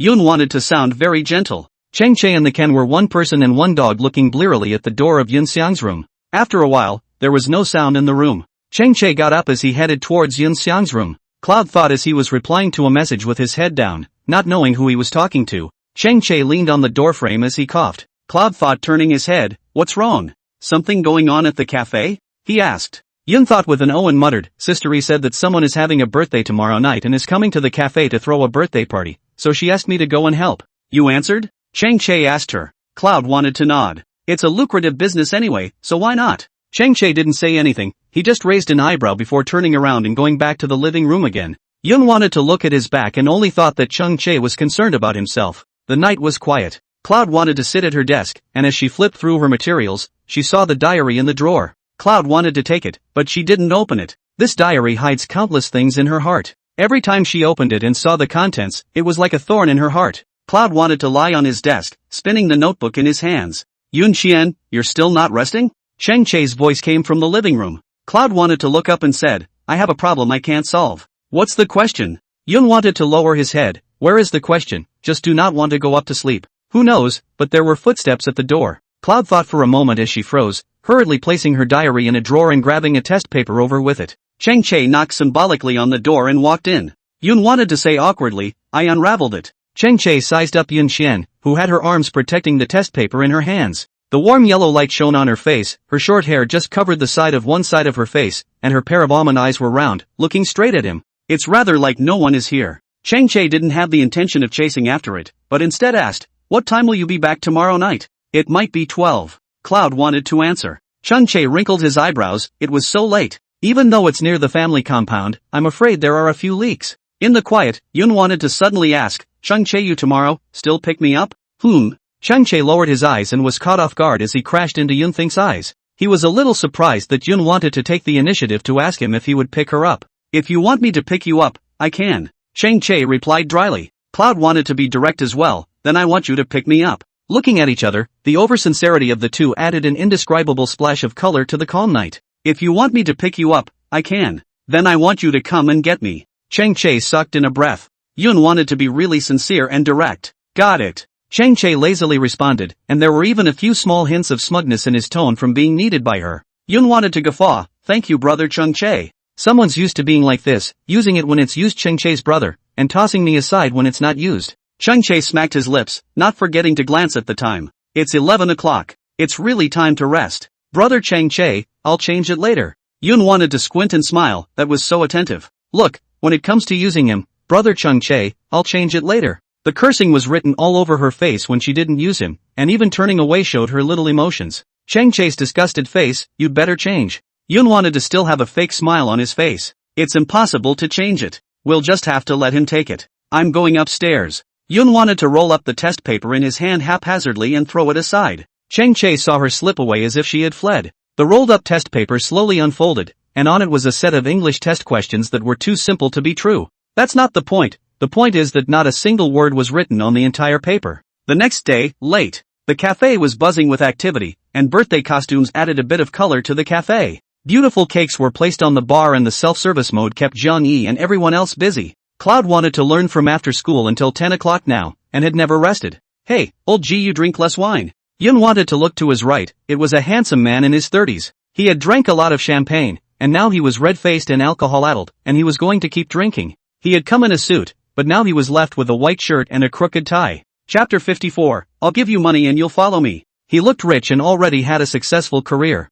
Zhang Yi had to politely call out to him when she saw him, Mr. G. Here, little friend, 2 cakes over here. There was a man waving at Yun Want. Yun wanted to take the 2 cakes over, and to the left and right of this man sat 2 beautiful women. They were both dressed very sexily, and when they appeared in the same frame as Yun wanted, the two formed a very sharp contrast. One is a well-behaved and docile schoolgirl, clear and innocent. One is a sexy and provocative mature sister who can play and coax. This little girl is quite pretty. One of the women had a smile under her eyes, very tender. The man, on the other hand, scowled at Cloud thinking and said nothing. Cloud wanted to bend down, put down the cake in his hand and hurried away. She didn't like being gawked at, especially with that kind of heat, like her whole being was being stripped bare. It made her feel uncomfortable. Yun wanted to go back to his position and didn't forget to glance towards the man. The man was still looking at himself. Yun wanted to immediately incline his head and hated to hide. The birthday party was in full swing, and Cloud wanted no rest for hours. Finally, 12 o'clock. A light rain fell outside the cafe and elegant music played inside. Yun wanted to suddenly think that Chang Che would come to pick himself up at night. It's raining. Is he still coming? Yun wanted to take off her overalls and grabbed her dress coat. She went out and looked at the weather to see that there was no rain, so she didn't bring an umbrella today. When Jiang Yi settled Yun's wages, she gave a lot more money. Cloud couldn't figure it out. Jiang Yi said, "This is a tip from a customer." "Too much." Yun wanted to count it, it was $1,000. "It's not much, just keep it. They who hang out in society, this money is nothing." Jiang Yi's tone was calm. Cloud wanted to still feel a little uncomfortable taking the money. It was very strange. "Sister E, I only take what I deserve." Yun wanted to return the $1,000 to Jiang Yi and left after saying that. Jiang Yi looked at Yun Xian's back and smiled helplessly. The little girl was quite temperamental. Yun wanted to push open the door of the cafe. Outside was parked a black standard Mercedes-Benz. The car was on double flash and hit the windshield wipers. The window of the car slowly fell down. Sitting in the back seat, wasn't it the same man who had just hugged him left and right? Yun wanted to frown before pretending not to see it. She was waiting for Chang Che. "Little girl." The man's voice reached the bottom of his ear. Cloud wondered if he was calling for her, but she didn't want to care. She didn't think he was any good. The man sat in the car, condescending. "Why are you ignoring people? That's not polite behavior." Cloud thought as if he could think of who had just tipped that $1,000. Cloud wanted to guffaw. "I'm waiting for my boyfriend." The man was obviously a bit surprised. He looked Yun Xiang over from head to tail. "You're in love at such a young age?" "Yeah, met someone I like. I stalked and chased him down." Yun wanted to squint and smile, not even blushing a bit when he told a lie. The man suddenly pushed open the door and got out of the car. Cloud wanted to take a step back. "How old is your boyfriend?" he asked. Cloud wondered. "You seem to be interested in my business, sir?" "Not interested in your matter, interested in your person." His tone was flat, and his eyes flooded with indescribable desire as he looked at Yun Xian. Yun wanted to be able to feel that kind of hot prying eyes of his, unlike the hotness of other people. What he expressed in his eyes was more of a prying look. He wanted to look her over.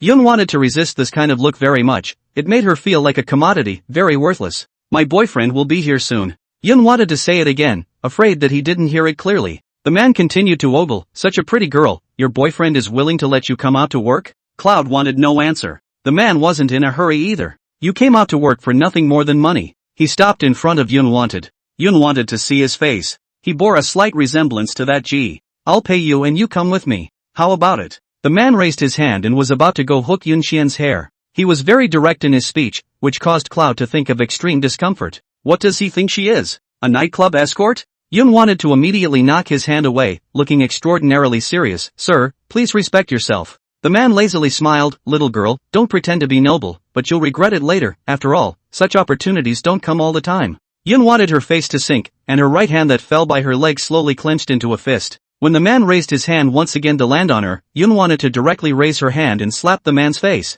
Slap! The slap was crisp and heavy in the dead of night. The man froze, and he tilted his head, slow to respond. Yun wanted to be annoyed, and directly sprayed. "So old and still want to eat young grass. You also do not take a piss and look in the mirror to see if you are worthy?" The man was smacked with laughter. He pulled the corner of his mouth. His eyes looked askance at Yun Xiang, his expression gradually turning vicious. "Is it a big deal to be rich? Can you buy any woman you want just because you're rich? How have you lived until now with such disrespect?" Yun wanted to have disbelief in her eyes. She couldn't wait to open this man's head to see. Was his brain filled with? Just as Yun Xian's words fell, he suddenly raised his hand and grabbed Yun Xian's collar to take Yun Xian to the car. He had a lot of strength, and it was very easy for him to tug on Yun Xiang. Yun wanted to try to struggle a bit, but it was useless. "Let go of me." Yun wanted to twist his head toward the store and shout, Sister E, Sister E." Jiang Yi was on the phone in the back kitchen and couldn't hear the call from outside. "Talking to you nicely and you don't understand, then I can only come to the hard way. Little girl, I advise you to be obedient." The man warned Yun Xian as he pushed her towards the car.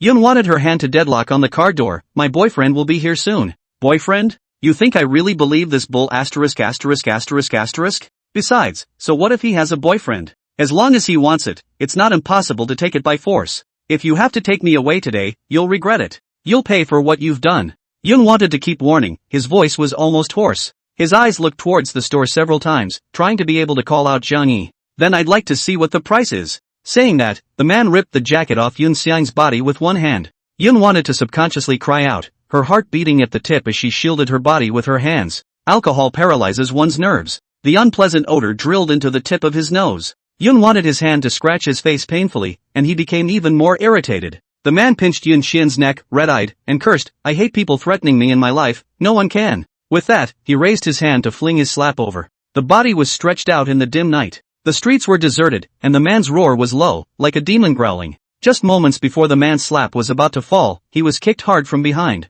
In the quiet of the night, there was a roar of anger, asterisk asterisk asterisk asterisk. Chapter 55, Her Boyfriend, Strip Him Naked. Chang Che.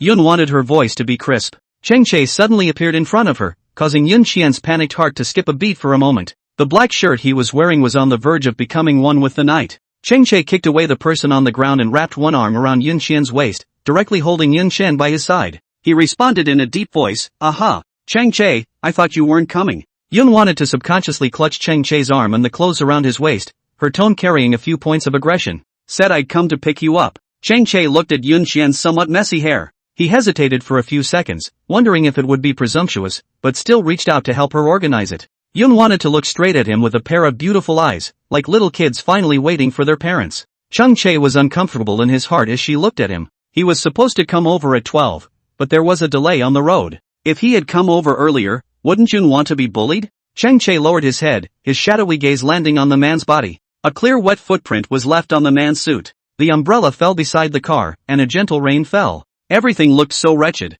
Chang Che bent down to pick up the clothes that had fallen on the ground. He flicked the dust and draped them over Yun Xiang's body. Yun wanted to keep looking at Chang Che's face, her almond eyes filled with aggression. Chang Che's eyelashes were so long, and when he wasn't being mean, his eyebrows were gentle as hell. There was a feeling of a tough guy pretending to be gentle. Chang Che didn't notice the look of appreciation that flashed through Yun Qian's eyes. He looked Yun Qian up and down and asked her in a suppressed voice, "Where did he touch you?" "Chang Che, he wants to sleep with me." Yun wanted to gnash her teeth, quite a bit to find Chang Che to take out the anger for herself. Chang Che's face instantly darkened when he heard these words. "Nor do you take a piss and look in the mirror." Chang Che kicked the man again. The man barely opened his eyes and saw Chang Che's face. He smiled, "Yo, boyfriend here?" Chang Che and Yun wanted to look at each other. Cloud wanted to explain in a small voice, "I was afraid that he would bully me, so I said, I have a boyfriend." Chang Che raised his eyebrows and looked at Yun Xiang a few more times. "What? Fake ah?" The man was lying on the ground, looking at Yun wanting with mockery in his eyes. Why should the little girl be noble, who ultimately is not folded for money?